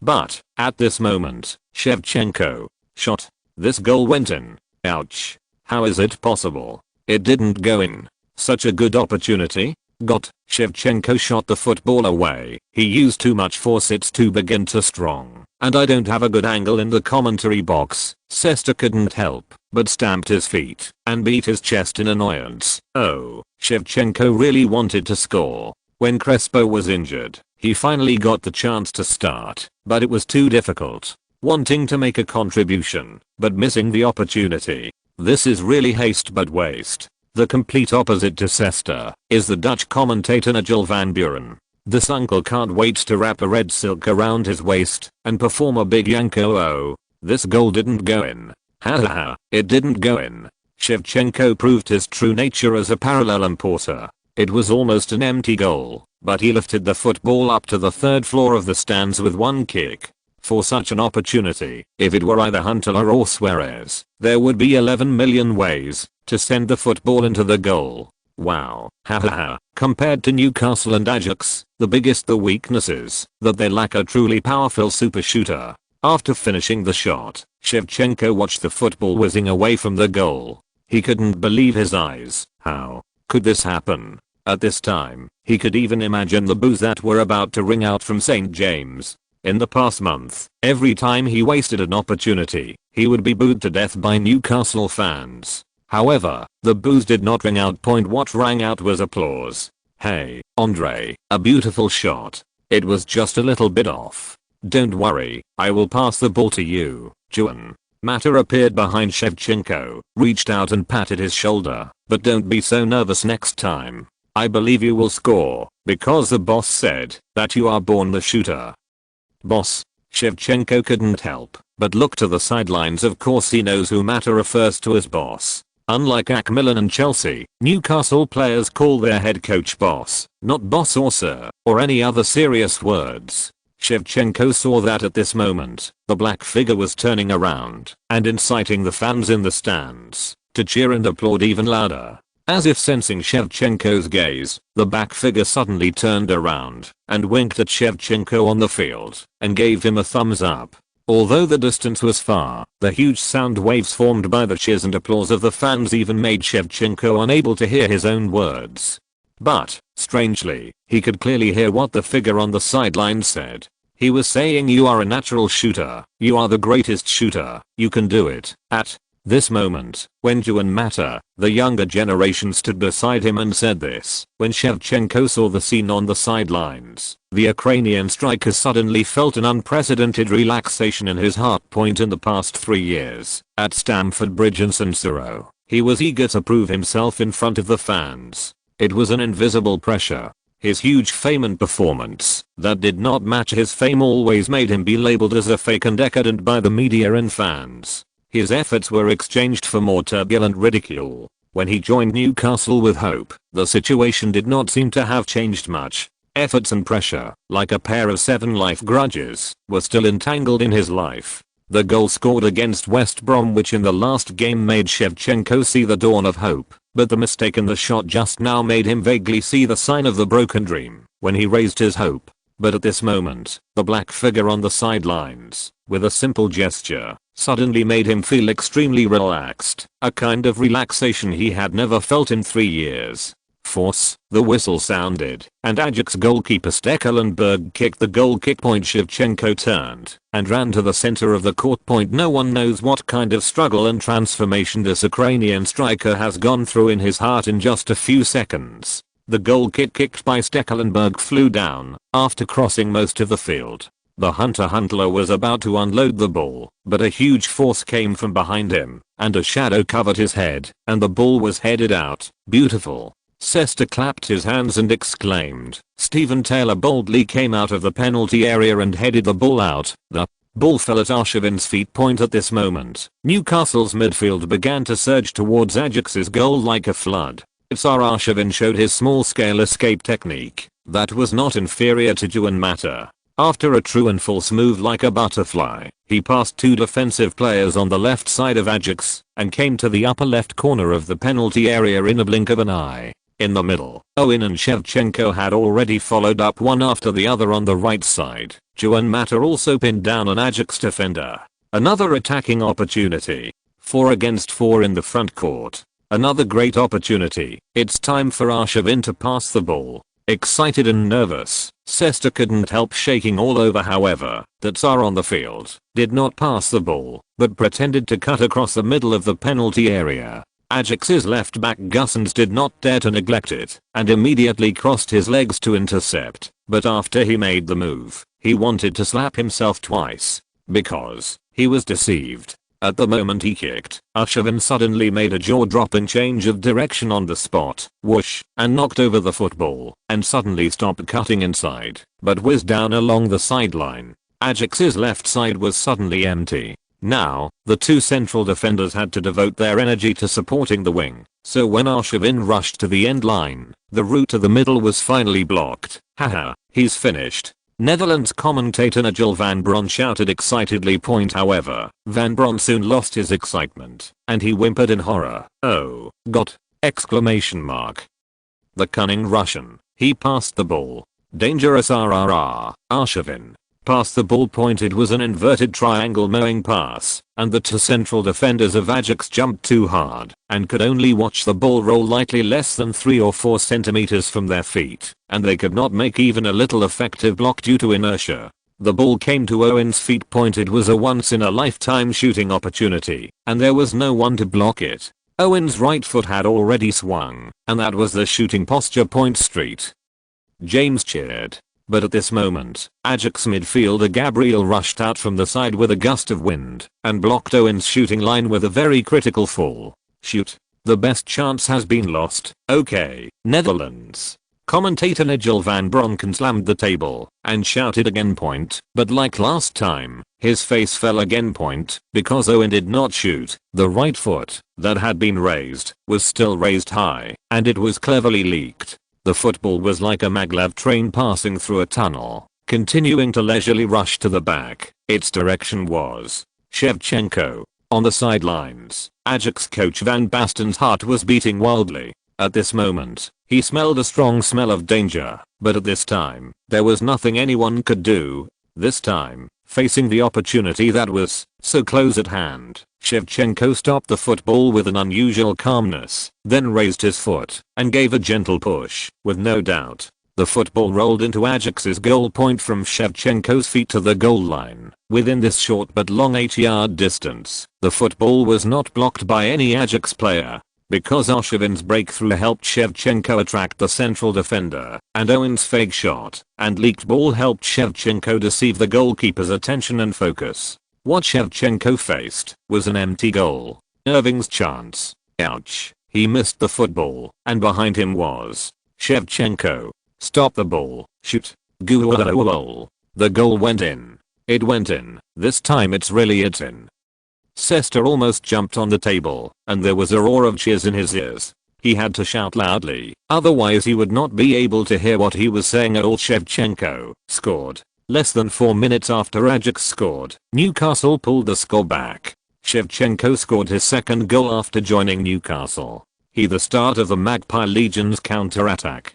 The Dutch commentator Nigel van Buren also jumped up, but unlike Sester, he was annoyed. This Shevchenko, he actually scored? This is really luck.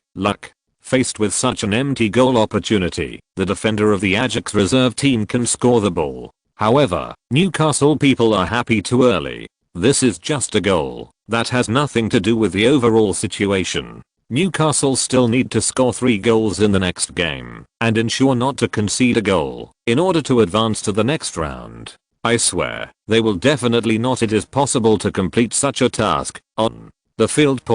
After scoring the goal, Shevchenko looked up to the sky and let out a roar. The long golden hair is flying in the night sky of St. James, like a moving yellow flame. Everyone can feel the terrifying enthusiasm and energy released in the flame. He took the initiative to run up and hug Irving, Ushevin, and every teammate. Then, amidst the applause and cheers of more than 55,000 people in St. James, Nuclear Warhead walked slowly to the sideline with a smile and hugged Crazy Lee warmly, just like two old friends who finally reunited, embracing and accepting the cheers of the Newcastle fans behind him. Hug, wave, smile. This is all the way Shevchenko uses to express the emotion and excitement in his heart at this moment. Tears are no longer needed. The tears have already been shed after the goal against West Bromwich Albion in the last game. Tears already belong to the past. Point now. Shevchenko knows that he needs to welcome his new life with a smile and happiness. I said, you are a natural shooter, and everyone who has doubted you will pay a bloody price.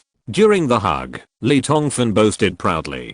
Shevchenko's goal boosted the morale of Newcastle. The Magpies launched a storm-like offensive. Ajax had to defend across the board to avoid being penetrated by the opponent. Hey, this is not Dutch football style. They are dangerous. Haha. Although, in the last process of commentating on the English League Cup semi-finals, he was severely criticized by the TV station leader for not taking a neutral stance as a commentator. But at this moment, watching Newcastle beat Ajax severely on the field, after beating him wildly in the backcourt, Sesta began to get carried away again. Within 10 minutes after Shevchenko scored, the Magpies always had an absolute advantage on the field. Alan Smith's toughness, Fernando Gago's delicacy, Juan Mata and Arshavin's quickness and flexibility were all in full display in these 10 minutes. Newcastle's successive attacks were just like England's. The surging waves in the straight made the Dutch breathless and almost suffocating. When Van Basten saw that his opponent's offensive was too fierce, he simply waved his hand and signaled Ajax to launch a defensive counter-attack. Although it seems that Ajax's situation is passive, Van Basten is not worried at all. Everyone knows that the Netherlands is rich in offensive talents, and they also know that Dutch football is famous for its total offense and total defense. In the world's image, offense is the blood flowing through the bodies of Dutch players. Therefore, if a team that has always come from the Netherlands is taken advantage of by its opponents in attack, it will not be far from being defeated. However, few people know that Van Basten's Ajax is a team that is good at defensive counter-attacks, because it has a strong Van Basten style engraved on it. After the unsatisfactory reform of the Dutch national team, Van Basten transferred his testing ground to the Ajax club. Today, Van Basten is going to use Madman Lee, who is unparalleled in the world in terms of offense, to test the effect of his painstaking efforts for most of the season. Come on, Crazy Lee, use your best offensive football to prove the power of my football philosophy. Let me break the myth of your invincibility. Van Basten is full of confidence. Time passed 10 minutes, 20 minutes, 30 minutes. When the game reached the 30th minute, although Newcastle's offensive did not stop at all, the score on the field remained at 1:1. This situation made more and more Newcastle fans begin to become anxious. Every second that passed was like cutting a piece of meat off the hearts of Newcastle fans. The Magpies now have everything they need, except time, and of course, goals. Finally, in the 34th minute, the situation on the field changed. Newcastle, which had been unable to attack for a long time, finally inevitably had a gap, but this fleeting fear was seized by Ajax, who had been coiled like a rattlesnake waiting for a long time. A flash of cold light. The Dutch counter-attack is coming. The one who blew the horn for Ajax's counter-attack was Leonardo, the Brazilian player who beat Newcastle alone in the first round of the two sides' confrontation at the Olympic Stadium in Amsterdam. He caught a big stop by Newcastle's fullback Gareth Bale, streaked down the sideline after stealing the ball. This is an opportunity. Ajax's counter-attack. Dutch. Commentator Nigel van Broen's face flushed, and he climaxed and screamed while slapping the table. Buzz. Buzz buzz. There were bursts of exclamations from the St. James standpoint. Van Basten held his neck erect, so nervous that he didn't even blink. Here it comes. This is the time, the chance to show Ajax's new style. Here it comes.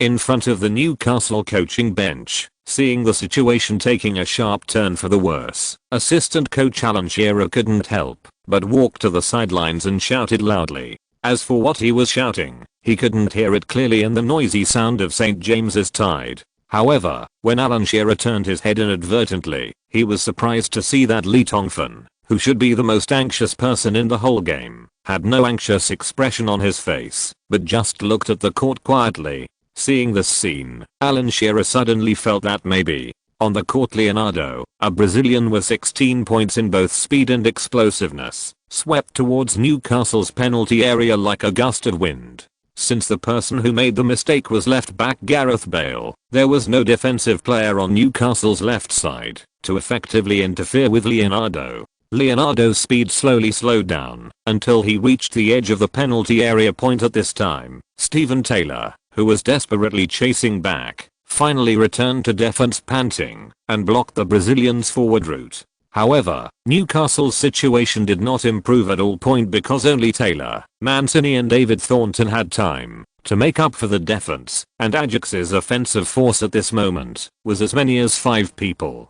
This was obviously a premeditated counter-attack point so sharp, so deadly. Wow, ha ha ha ha. 5 versus 3 in the front court. Newcastle is in a desperate situation. Nigel van Bruin was so excited that he almost bit off his tongue. Point on the court without any hesitation. Leonardo chose to pass the ball point because before the game head coach Van Basten explained and analyzed the characteristics of each Newcastle player in detail, and the big man named Taylor who was blocking him was exactly the one Van Basten emphasized. Stephen Taylor, the core of Newcastle's defense, has the reputation of the future world's first central defender and little Superman, and his frontal defense and physical confrontation are first class. Facing a player of Van Basten's height, Leonardo was not sure to break through successfully at the first time. In order not to delay the team's advancement speed and rhythm, Leonardo, who is smart, knows that passing the ball is the best choice. Seeing Leonardo's choice, Van Basten on the sidelines nodded with satisfaction, obviously very satisfied with such handling of the ball.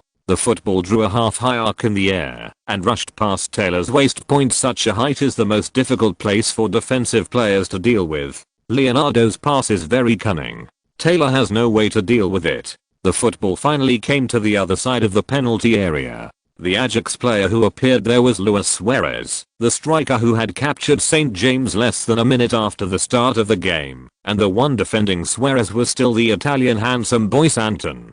Come on, I won't give you any chance this time, don't even think about passing me again. Santon roared, lowered his center and rushed over, but at this time, something strange happened. Suarez didn't give Santon any chance to redeem his previous mistakes. He didn't have the idea of stopping the ball, but directly headed the football back to the middle. In the middle, the player who followed up and inserted was Ajax's top striker Hunter Huntelaar. The uninterrupted pass on the left and right of the Ajax attack line tore a huge crack in Newcastle's originally weak defense in the middle, so that when Huntelaar took the ball, there was no Newcastle player defending around him. Single knife. Directly facing goalkeeper Hugo Lloris. At this time, countless Newcastle fans could not help but cover their eyes in the stands of St. James. Everyone knows that faced with such an opportunity, a striker like Huntelaar will almost certainly deliver the football to the goal.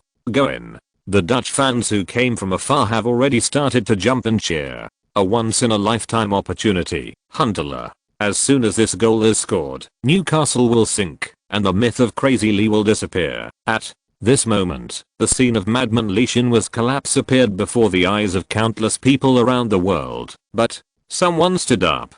Don't even think about it. The moment Huntelaar raised his foot to shoot, a yellow figure suddenly appeared in front of the football as if teleporting. And when Huntelaar's instep touched the football did not go as he thought. It flew out like a roar, but a huge force came from the football field, knocking Huntelaar away. Hugo Lloris! Exclamation mark. The football was held in his arms! Exclamation mark. When Huntelaar shot the football, it was already in Lloris's arms. What shook Huntelaar away was not the football, but Lloris's chest behind the football. It's Lloris. Lloris. Lloris. Lloris. Lloris. Lloris. Lloris. Sesta was already excited and incoherent, and every muscle in his body was trembling. Loris, the attack was successful. He grabbed the football before Huntelaar and miraculously deflected an almost inevitable shot from Ajax. AWW. Is this so possible? Dutch commentator Nigel van Buren's vision went dark, and he fainted. Courtside. Van Basten's disappointment and Alan Shearer's ecstasy complemented each other. Shouts and exclamations were the main theme of the St. James stand. Only Lee Tongfan looked calm, because the sullen man knew that this was just an appetizer. The feast is coming. On the field. After Hugo Lloris saved the football, he didn't hesitate at all. He immediately got up and took a few steps, throwing the football in his arms high. Go ahead and score a goal. Lloris looked at the football flying towards Juan Mata, filled with hope and guilt. In the winter transfer period that just passed, the news that Irish goalkeeper Given was moving from Newcastle to Aston Villa shocked the entire Premier League. As a member of Newcastle, Lloris certainly knew the reason for Given's departure. Before that, Lloris positioned himself as Given's substitute. He never expected that he could become the starting goalkeeper of the Magpies in such a short period of time, and the man who brought him from League One to St. James was the man he called boss. Unexpectedly gave him more. For a young player who has joined the team for less than a year, depriving a veteran with outstanding achievements of his main position, you can imagine how much pressure Crazy Lee is under. Lloris is extremely grateful and holds himself to the strictest standards in training and competition at all times, hoping to repay Crazy Lee for his promotion. However, today, in this game that is crucial to the revival of Newcastle, he was so easily scored by the opponent in less than a minute. This made Lloris feel full of guilt. I, Hugo Lloris, swear that I will never let Ajax score another goal. Newcastle's counter-attack is dangerous. In the live commentary box, the Dutch commentator Nigel van Buren, who had just woken up, saw the thrilling scene taking place on the field. He just shouted a word, rolled his eyes and fainted again. On the field. The football was thrown to Mata's feet on the right side of the center circle arc by Hugo Lloris. Lloris's alert throw hit Ajax with a fatal time difference. More than 10 seconds ago, when the Dutch were still running forward to counter-attack, they would never have thought that it would only be a dozen seconds. Seconds later, they turned out to be the ones being beaten back. By the time Juan Mata unloaded the football near the center circle, Spain's angel wings were directly facing Ajax's backline. Ajax pressed forward without hesitation in the counter-attack, causing a fatal flaw. The Dutch were chasing after them desperately. But Juan Mata didn't give them any chance. He didn't choose his best dribbling, but passed the ball directly. This is a direct hit. There was no Newcastle player on the passing route. Just when the Ajax people thought it was a passing error, a figure suddenly swept from the diagonal like lightning, easily got the football, and then kicked it. Play the ball forward. Mata's pass seemed like no one was receiving it. Ouch, ouch, ouch, ouch.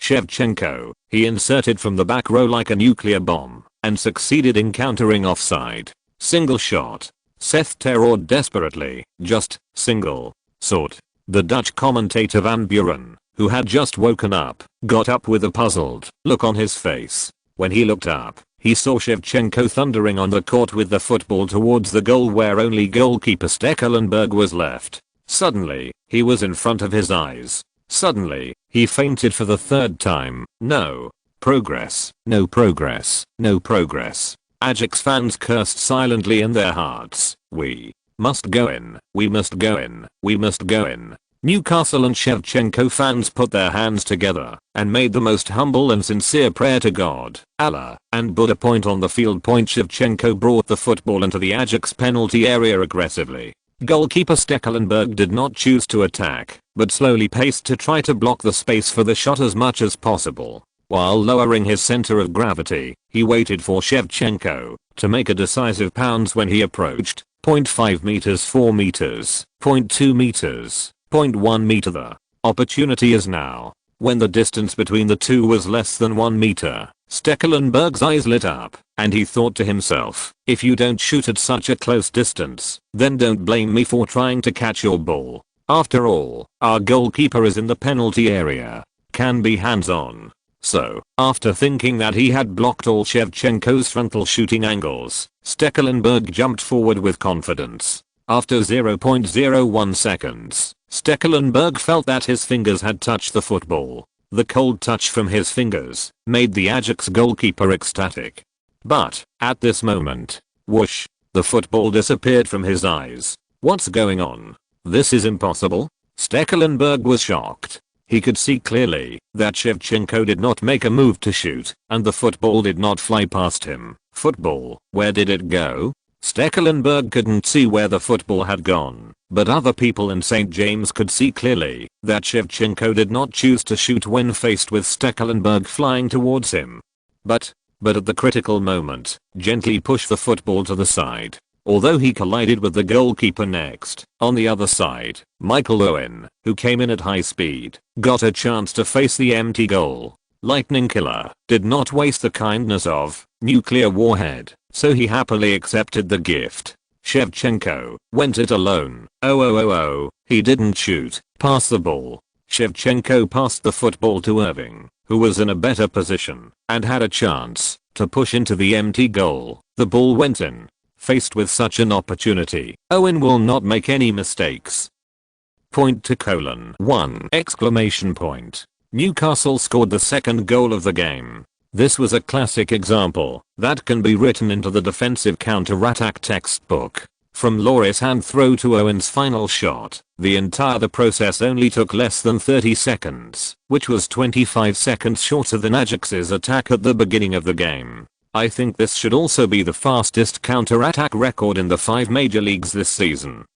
Cester's mouth was like a machine cannon, spraying dong dong dong non-stop, while the Dutch commentator Nigel van Buren was still lying unconscious under the table in the commentary box. Point at this time, the broadcast camera was focused on the coaching bench on the sidelines, and everyone saw an interesting scene. Today there are 9,000 words, 3 in 1. I still can't help but say thank you. Brothers, thank you to the boss for helping to take care of the book review area. Because I was using someone else's computer, I didn't have time to count the names of the brothers who gave rewards, but I remembered them all in my heart. Brothers, thank you. Chapter 450, The Strong Rise of Newcastle, 039, SN-039, 2 parallel imports, 039. 15 minutes, if you wait anxiously, will become as long as a century. Finally, when the electronic screen on the ceiling of St. James played the slow motion replay of Shevchenko's ultra long distance hook shot for the 10th time, the second half of the game was finally about to begin. Players from both sides slowly walked out of the tunnel. Newcastle fans looked for that familiar figure in the crowd, but they were disappointed. Superboy Steven Taylor did not walk out of the tunnel with his teammates. As expected, Swiss big man Senderos appeared on the court.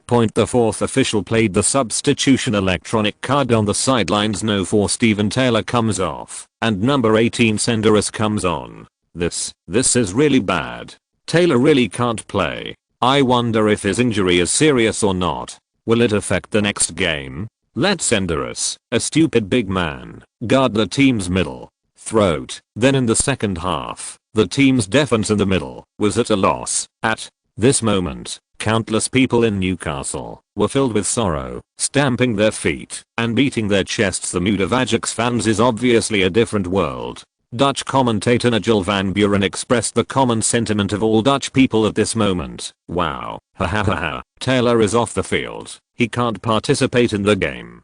Haha, Madman Lee was forced to send Senderos, a big parallel importer known to everyone in continental Europe. While hahaha, their central defense will undoubtedly drop 3 or 4 steps. God testifies. Ajax's chance coming. However, the Ajax people were obviously happy a little too early. Soon after the fourth official issued a substitution prompt for Newcastle, he also issued a substitution prompt for Ajax. The Dutch team's main centre-back Oleg was also replaced. It seems that it was a lose-lose injury. Not only did Taylor leave the field injured, but Ajax's main centre-back Oleg, who collided with Taylor, also had to miss the second half of the game. However, in comparison, his departure obviously has a greater impact on Newcastle's on-field strength. Sister lowered his eyebrows and compared the results for a while, and was very depressed to find that in fact, his side was still at a disadvantage. Force, just as both sides were playing their own games, referee Martin Atkinson blew the whistle to start the second half. Except for the replacement of a main central defender, the team's tactics and formation have not changed much.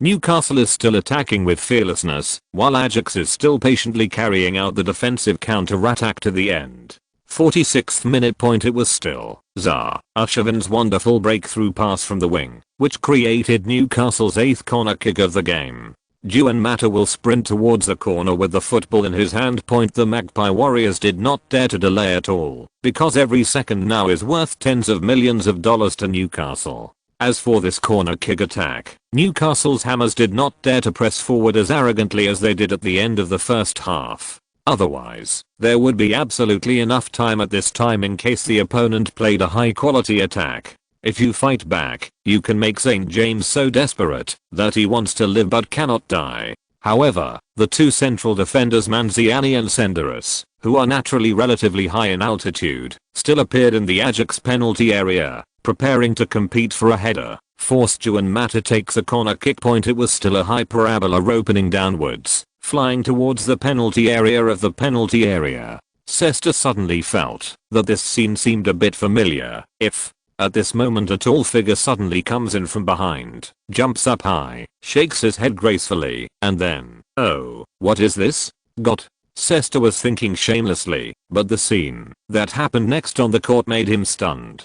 Because there was actually a tall figure who penetrated hard from the back row, then jumped up high and shook his head coolly. And then, an even more outrageous scene happened. Boom. Blood splattered. Football slipped out of the bottom line. In the penalty area, two people fell. Oh god. Sesta and Nigel Van Buren covered their faces and groaned at the same time. Not only the two of them, but everyone in St. James entered a state of jaw-dropping petrification at almost the same time. Senderos and Roy van der Veer collided hard together. Van der Veer had fainted, and Senderos was lying on the ground covering his brow bone with his hands, and blood had already flowed from his. It flowed out from between my fingers. Ouch. The damn Newcastle people have murdered our central defender again.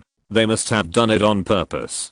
Damn, this is definitely Crazy Lee's tactic, a shameless murder tactic. Sesta and Nigel Van Buren finished shouting all this feebly, and for the first time in the whole game, they looked at each other across the commentary box. Both sides saw an incredible look in each other's eyes, because everything that just happened on the field was a replay of the scene in the last 30 seconds of the first half. A corner kick caused the two central defenders to hit their heads and bleed. One fainted and the other brow bleeds. After 3 or 4 seconds of dead silence, there was a buzzing noise from the St. James stands, and the decibels got louder and louder. It was like a huge wave sweeping in from a distance, and finally it took on a thunderous momentum. Rushing in front of me, fans, commentators, players, referees, and head coaches all immediately set their sights in one direction, not crazily. It was Angel Wings, Juan Mata, who was still standing in the corner in a daze.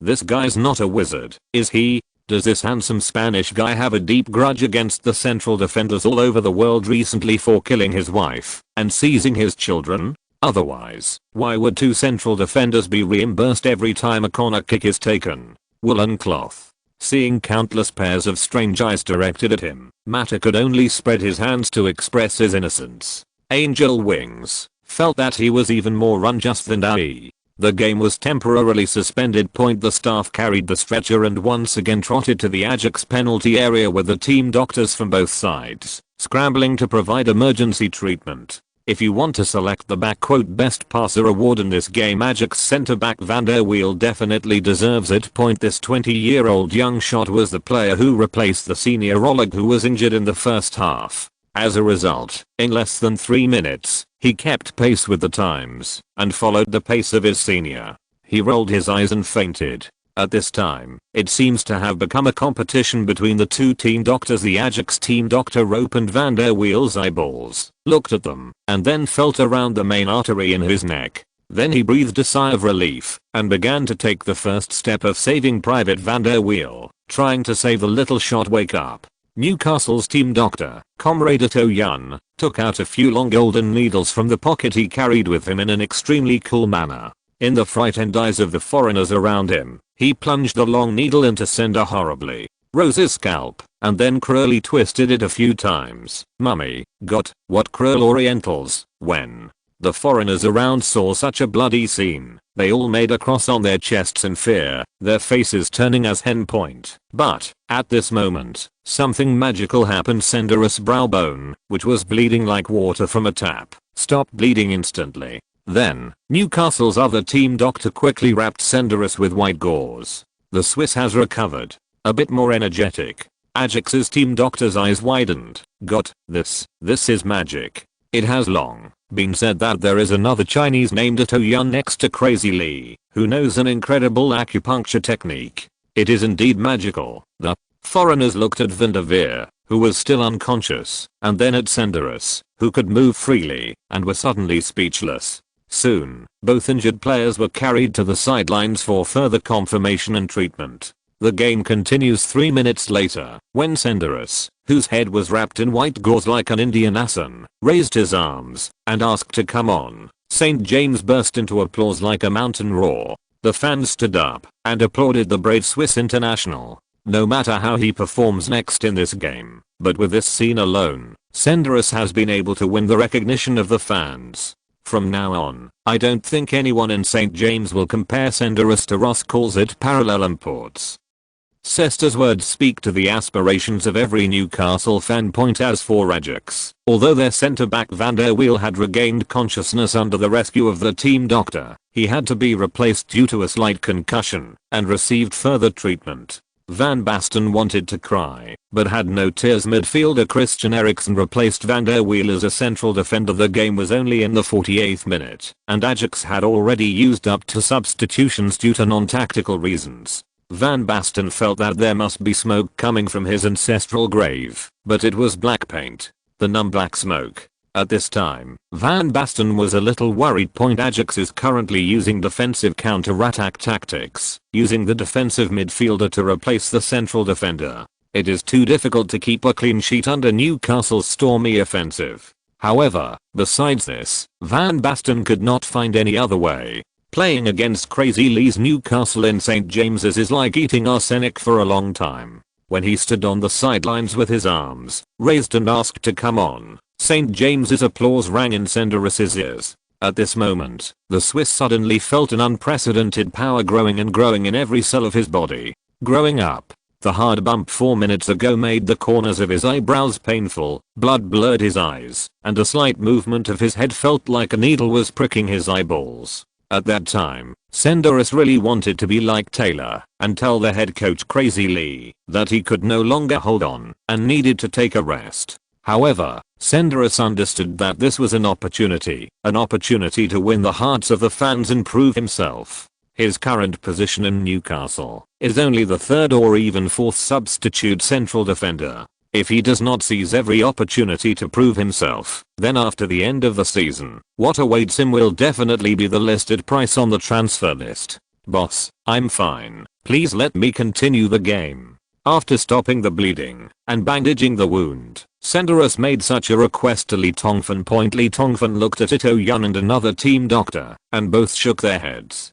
Senderus was anxious and was about to make an excuse, but Lee Tongfan nodded. Okay, Philippe, you can continue the game, but remember, if you feel that the wound has a tendency to split, come down quickly. Senderus touched the wound under the gauze that had been simply sutured by the team doctor and nodded happily. Of course, what Senderus didn't know was that after he came on the field, To Yun and the team doctor both raised serious objections, believing that intense exercise could cause the Swiss central defender's wound to burst. If the situation was a little worse, it might even affect Senderus's vision. Lee Tongfan shook his head and said nothing. In the system simulation of FM 2009 before the game, Senderus' injury caused his physical strength to drop from 99% to 88%. According to the system operation rules, such injuries generally do not leave any serious sequelae. There will be no danger. He must continue to play in this game, not because there is no one on our bench who can play central defender, but because Philippe will find what he has lost for a long time in this game. Lee Tongfan put on a charlatan look and refuted the 2 team doctors in a mysterious way. The game is going on fiercely. Point to everyone's surprise. After the parallel import, Senderos dressed himself up as an Indian in a white gauze and went on the court. He performed very stably. In the next 20 minutes, he contributed 4 crucial steals, neutralized several very threatening counter-attacks of Ajax, and saved Newcastle. Senderos successfully defended. Senderos intercepted the ball at Suarez's feet. Beautiful sliding tackle. Senderos grasped the timing very well. Damn, it's that Swiss big white pig again. This is a foul. That guy tackled Huntelaar. Penalty kick. Penalty kick. Oh woo, shit, what is the referee doing? The screams, roars, and curses of the English commentator Sester and the Dutch commentator Nigel van Broen continued to reach the ears of the TV audience. Almost half of the 10 sentences they said were about Senderos. Could it be that this guy got enlightened after his head was hit? The Newcastle people were very curious with his outstanding defensive performance. Every time Senderos touched the ball, thunderous applause would always sound in the St. James's stands at the right time. Just as the commentator Sester said not long ago, the Swiss international has really gradually conquered the Newcastle fans who were not interested in him. As time passed, Newcastle's cheers for Senderos gradually stopped after 20 minutes. This is not because Senderos' performance began to decline. On the contrary, the Swiss's performance was as stable as ever, but because Newcastle has not scored a goal yet. The game has reached the 70th minute, and the score remains at 3:1, with a total score of 3:3. If this score is maintained until the end, then although the game can be won, the eliminated team will still be Newcastle. Compared with the high efficiency of scoring 3 goals in a row in the first half, in the second half, the good luck of Newcastle's forwards seemed to have disappeared. Shevchenko and Owen failed to seize several good scoring opportunities created by midfielders. 74th minute, Newcastle once again organized an offensive point after Fernando Gago intercepted the ball from Leonardo's feet in the backcourt. He took advantage of the panic of Ajax's switch from offense to defense and immediately raised his foot to pass a very penetrating through ball. Alan Smith faced the ball near the edge of the penalty area and gently tapped it with his heel and passed it into the penalty area. Owen rushed out of the chaos, successfully countered the offside, and formed a single-handed situation. Gago. Alan Smith. A wonderful heel pass. Opportunity. Owen. The Lightning Killer got a single-handed opportunity. As long as this ball is scored, Newcastle will get the chance to qualify for the next round they dream of. Sester trembled with excitement. Point Street. James fans also jumped up from their seats, waiting to celebrate wildly after the goal was scored. Such an opportunity was equivalent to a goal for Owen. But something unexpected happened. After rolling, the football suddenly hit a bump on the grass. This bump was made by an unknown guy without public morality, causing the football rolling on the grass to jump a little. And it was at this time that Owen adjusted his rhythm and started shooting. A series of coincidences made Owen's instep not touch the football as he expected, but only touched it weakly. Faced with such a shot, Ajax goalkeeper Scott Lundborg made a standard side dive, narrowly blocking the football. Shevchenko, who was inserted from the wing, won the ball and went forward amidst the exclamations. He raised his foot to shoot, but there was a bang sound, and the football hit Ajax's temporary centre-back Christian Eriksen's head, flew high out of the baseline. But at this time, St. James's exclamation sounded. Wow, haha, this is God's will, this must be God's will. Haha, an impossible bulge appeared on the lawn of St. James. Watch the slow motion. It is this inexplicable bulge that makes Irving didn't hit the right spot when he shot. Dutch commentator Nigel van Buren roared with joy. It was the Newcastle turf that destroyed Owen's shot, and it was the Newcastle player who blocked Shevchenko's shot. The temporary central defender of the players who went down. All this is Newcastle helping Ajax. Haha. Newcastle people themselves ruined a once-in-a-lifetime opportunity. Although Nigel van Buren's statement seems absurd, it actually speaks to the hearts of most Newcastle fans. On the court, some things will make you feel incredible. Sometimes scoring goals is so simple that it makes you unbelievable. Sometimes it is so difficult that it can make people all over the world go crazy. Sometimes, it seems that somehow, there is a mysterious force controlling everything that happens on the court, making it impossible for you to resist. Call it luck or superstition, but most fans, players, and even the head coach will believe in this kind of thing. And today, this mysterious force seemed to be against Newcastle at the beginning of the second half. The hearts of the fans of the Magpie Legion gradually sank. On the field point, Newcastle got their 12th corner kick opportunity because of Shevchenko's shot just now. The corner kick was still taken by Angel Wings, Juan Mata. The white gauze on Senderos' head has been faintly seeping with blood. It is estimated that the violent exercise during this period has caused the simply sutured wound on his brow bone to burst. Ito Yun and the team doctor are treating him on the sidelines. Worry. However, the Swiss centre-back still ran towards the Ajax penalty area without flinching. He was going to fight for the corner kick. That touch of white, and the faint red under the white, was so eye-catching in the night of St. James, and the applause from the stands was generous again.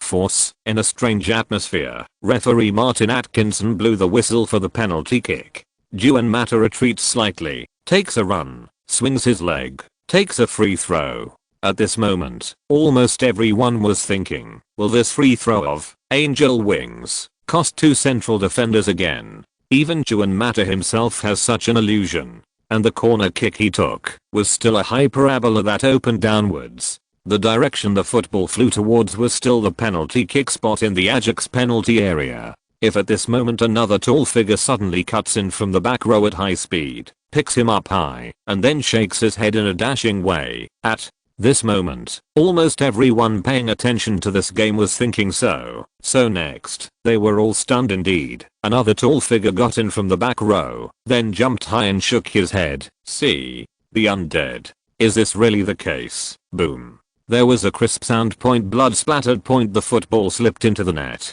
Yes, you read that right. This time the football did not slip out of the bottom line, but entered the net unstoppably. The blood splattered not, because two heads collided again. In fact, the only person who jumped high was Senderos, Ajax's temporary centre-back with blood-stained white gauze wrapped around his head. Eriksson didn't know whether it was because of fear or because as a defensive midfielder, he didn't realize the danger of the ball. Blood spattered because Senderos, who was jumping high, moved too violently. The wound on the corner of his eyebrow finally opened, and the blood once again flowed down like running water. Since there was no interference from Ajax players, there was no suspense about Senderos' header this time.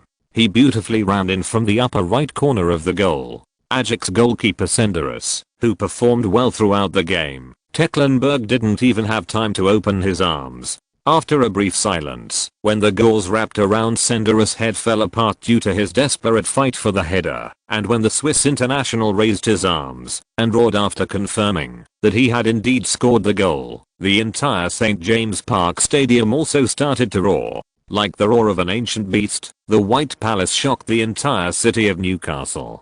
Dutch commentator Nigel van Buren passed out again. Sester, who was so excited that he wanted to boo, grabbed the microphone in front of him and began to show off his super lung capacity that would put the blue whale to shame. Senderos, a header worth thousands of dollars. The Swiss centre-back saved Newcastle. I declare that from now on, the word parallel import will forever be insulated from Newcastle's Senderos. Just with this goal, he can compete for the honor of St. James' most popular player in February. Countless pairs of arms stretched out from the St. James stands to the stadium. The fans wanted to get closer to their heroes in this way, even if it was only a dozen centimeters closer. The big man on the court with blood streaming from his head and a ferocious face roaring like a demon was so cute and so heroic in their eyes. The cheers and applause continue.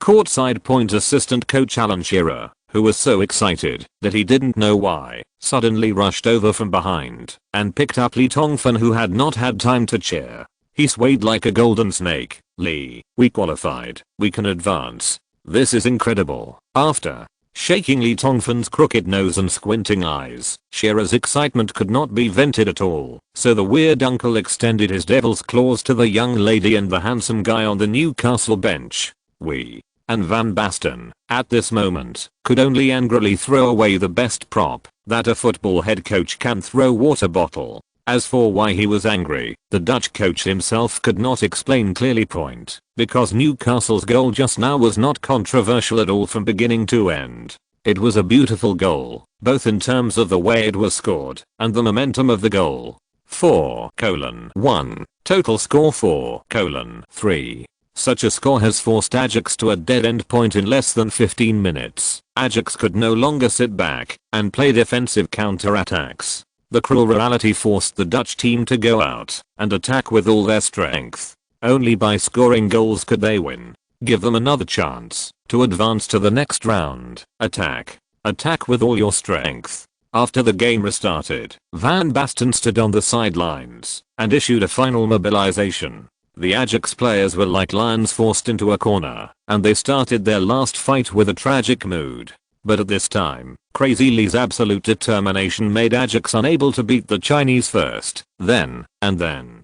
Because, under Crazy Lee's gesture, Newcastle actually launched a defensive counter-attack. Midfielder Alan Smith was replaced by midfielder McAlow, and forward Owen was replaced by midfielder Kedira. Newcastle played an outrageous defensive formation with 3 midfielders, including Juan Mata and Arshavin, retired to his own half for part of the time to help defend. In the front court, only one Ukrainian nuclear warhead was left, which caused bloody wounds to the Dutch in this game. A nuclear warhead finally found its launch pad in St. James. The game, in a tense atmosphere, that made Ajax people want to wipe their necks and commit suicide, pass bit by bit towards the finish line. At this time, the most popular person in St. James is not Owen, not Mata, not Alan Smith, not David Thornton, but the person who has been criticized by the ruthless media in the past month. Andriy Shevchenko and Felipe Senderos, whom the fans call Newcastle's 2 major parallel imports.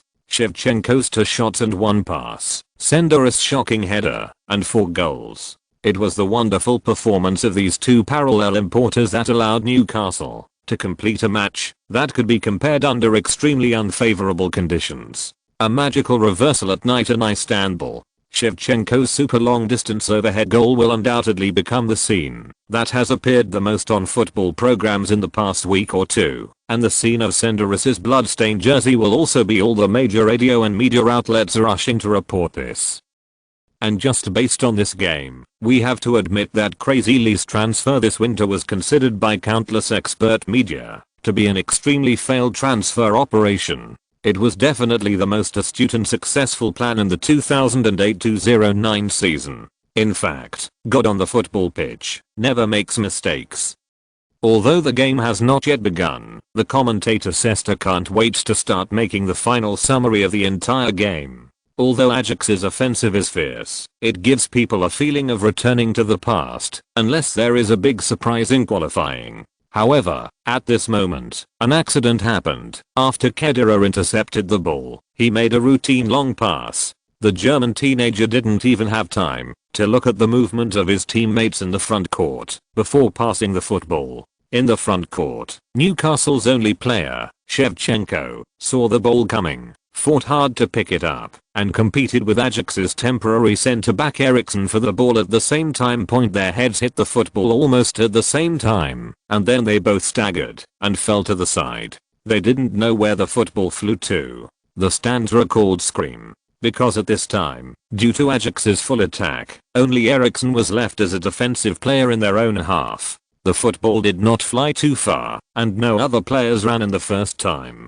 Come and fight for the football. Shevchenko was the first to react. After Tongfan modified Shevchenko with FM millimeters, he was no less than his peak in AC Milan. When his opponent was still looking for direction, Shevchenko got up from the ground at lightning speed, and then found the football in the first time. The character of the nuclear warhead began to explode again at this moment. He almost relied on his own feeling, and swung his feet to make a long distance lob shot of about 40 meters. And the facts proved that Shevchenko's feeling was right. Ajax's full line pressure not only left their half without defenders, but also made their goalkeeper Scott Ronberg stand extremely forward. When Shevchenko and Eriksson were together in the previous second, Stekelenburg was still thinking about whether he should go out to grab the football, and the next second, he began to run back in panic, because Shevchenko's lob shot came. However, those who run on the ground can't beat those who fly in the sky, so this overhead shot from more than 40 meters away actually went in. The ball really went in. Hat trick. Minus 8600 words. Almost 3 chapters. It's the last day of 2010. I wish all my brothers and sisters all their wishes come true in the new year finally. I would like to ask for a monthly ticket. End of this chapter. Thank you very much for reaching the end. Don't forget to like. Looking for more exclusive content and immediate access? Subscribe to our Patreon. Remember, every like, subscription, or donation encourages us to continue. Thanks to everyone. See you in the next video.